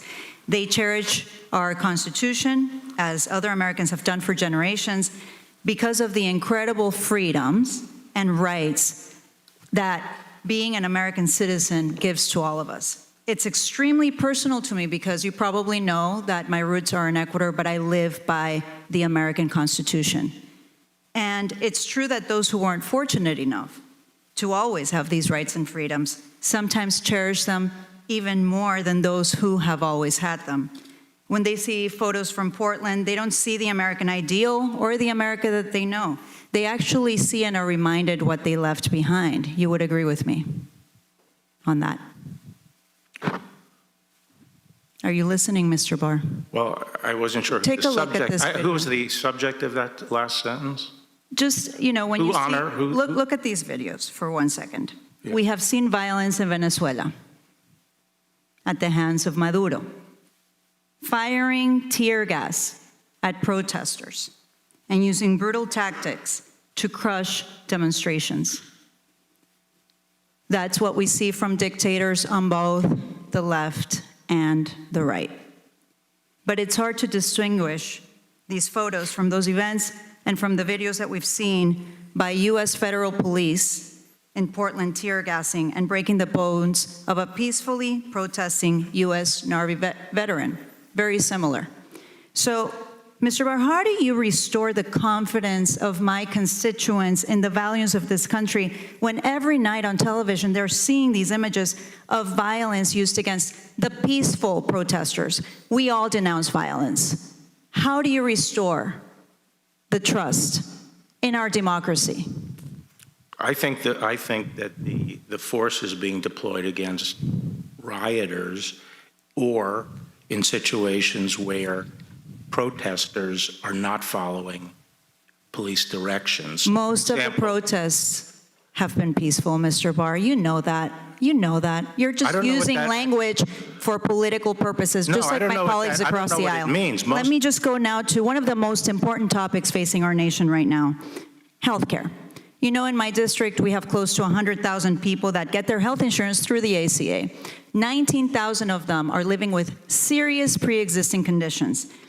And yet you are working to strip their health care at the worst possible moment, when the coronavirus is killing thousands of people in my state. In Miami-Dade County and in Monroe counties that I represent, do you know how many people have died from COVID-19? No, I don't. 1,410 people. Mm-hmm. You were at the White House on March 23rd when President Trump said Governor DeSantis was doing an incredible job. Do you agree that Governor DeSantis is doing an incredible job? Well, I have no reason not to believe that. Well, Florida now has more cases than in China. Well, did Cuomo do an incredible job in New York? Unfortunately, and I'm not proud to say this, in Florida we have more cases than most countries combined around the world. So no, he is not doing an incredible job. You push states to open too soon. You threaten states with lawsuits. I didn't ask states to open. I didn't ask states to open. You threaten with lawsuits for those states that wanted to have stay-at-home orders, Mr. Barr. For things like church. We have the facts. I'm going by the facts. Yeah, I'm just saying. And now the country, the United States of America, has more than 4.3 million COVID cases alone. You, Mr. Barr, and President Trump, working together, are letting my constituents down. And it's something that you are going to have to live with. What am I supposed to say to my constituents when they ask me if the government has done everything in its power to protect their loved ones from dying? You tell me, Mr. Barr, what am I supposed to tell them? I would tell them that managing this kind of thing requires a lot of difficult choices and weighing different consequences. I'm not going to lie. I am not going to lie to my constituents. I am going to tell them that President Donald Trump and the Attorney General, working together, are not following health guidelines. They're letting Americans die needlessly because of political reasons. That is what I will tell them, Mr. Barr. Thank you. And one last question, if I can. In our system. Under oath, do you commit to not releasing any report by Mr. Durham before the November election? No.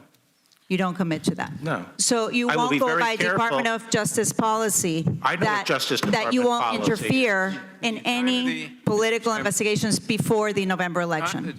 We're not going to interfere. In fact, I've made it clear I'm not going to tolerate it. But under oath, you're saying that you do not commit to not releasing a report by Durham? I'm not going to.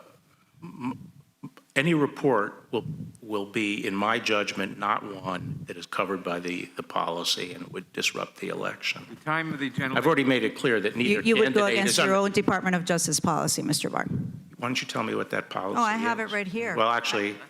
Do you want me to repeat it for you? No, I know what the policy is. The time of the gentlelady. Mr. Chairman. Thank you. I yield back. I yield back, Mr. Chairman. Gentlelady. Mr. Chairman, point of order.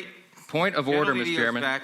What purpose does the gentleman seek? Is it permissible for a member of this committee to accuse the sitting Attorney General of the United States of murder? Because that's what we just heard. Those words need to be struck from this record. This is outrageous. The members control the time. Mr. Chairman. To say whatever they want? What about rules of decorum? Mr. Chairman. Mr. Chairman, I actually have a clarification. Mr. Chairman. Escobar. No, this, I just. Escobar is recognized. Thank you, Mr. Chairman. Was the video played by the previous member was that a video of things that happened in the United States or in Venezuela? I just want a clarification. What was the video? The gentleman is not stating a cognizable point of order. Ms. Escobar is recognized. Thank you, Mr. Chairman. Mr. Barr, the administration, against the constitutional text, historical precedent, and DOJ's own memo, is trying to exclude undocumented persons from the census, an action that harms American lives and immigrant communities, and American communities. Here's an example. Many American children are living with an undocumented parent or relative.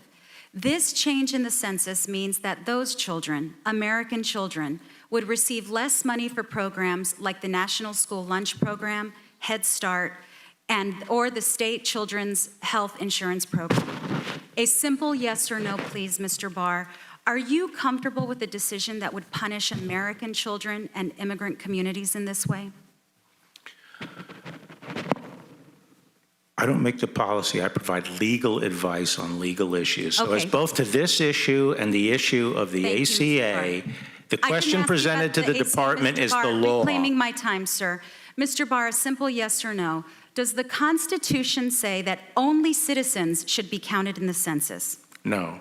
Correct. It does not. In fact, the framers of the 14th Amendment explicitly confronted this question, and it provides that persons in each state be counted. I'll move on. Well, they wouldn't have confronted it because there were no illegal aliens. Among many other things, I'm alarmed by your department's refusal to comply with and implement key Supreme Court rulings. On June 18th of this year, the Supreme Court, in an opinion authored by Chief Justice Roberts, ruled that the Trump administration's attempt to rescind DACA was arbitrary and capricious, and required the administration to process new DACA applications. Despite the Supreme Court's ruling, 0 DACA applications have been processed. That's not the only Supreme Court decision your administration has ignored. In 2017, your department issued a memo stating that transgender workers were not protected by civil rights laws. The Supreme Court struck that down too. No, I'm sorry. What we had said was the 64 Act did not extend to... Reclaiming my time, sir. In both the DACA and transgender decisions, your department has yet to comply. Yes or no? Will the department implement the Supreme Court's DACA and transgender rulings? Yes, I think we are. The DACA ruling? Yes. You are now processing DACA applications? I think what we're trying to do now is restore the administrative process. And Sir, I think okay, DHS has put out a rule. I think DHS put out a rule. I can't quite remember a hearing like this. It's almost going to wrap in Washington. But while this is happening, Joe Biden is doing something rare. He's taking questions from reporters. Back to Wilmington, Delaware for that now. The president had given us a false choice. He said that we have to get back to work and also deal with COVID. You can't get this country going again unless you get COVID under control. And so he has been really late in the game to getting around himself wearing a mask, for example. We waited for as you've heard it 100 times, the Columbia study showing that if he'd acted just 1 week earlier, there'd be, I think it was 37,000, wasn't it, 31,000 more people alive. 2 weeks earlier, 57,000 or whatever. The point is that there's no clear message. There's a federal responsibility to lay out really clear guidelines. It's like opening up our schools.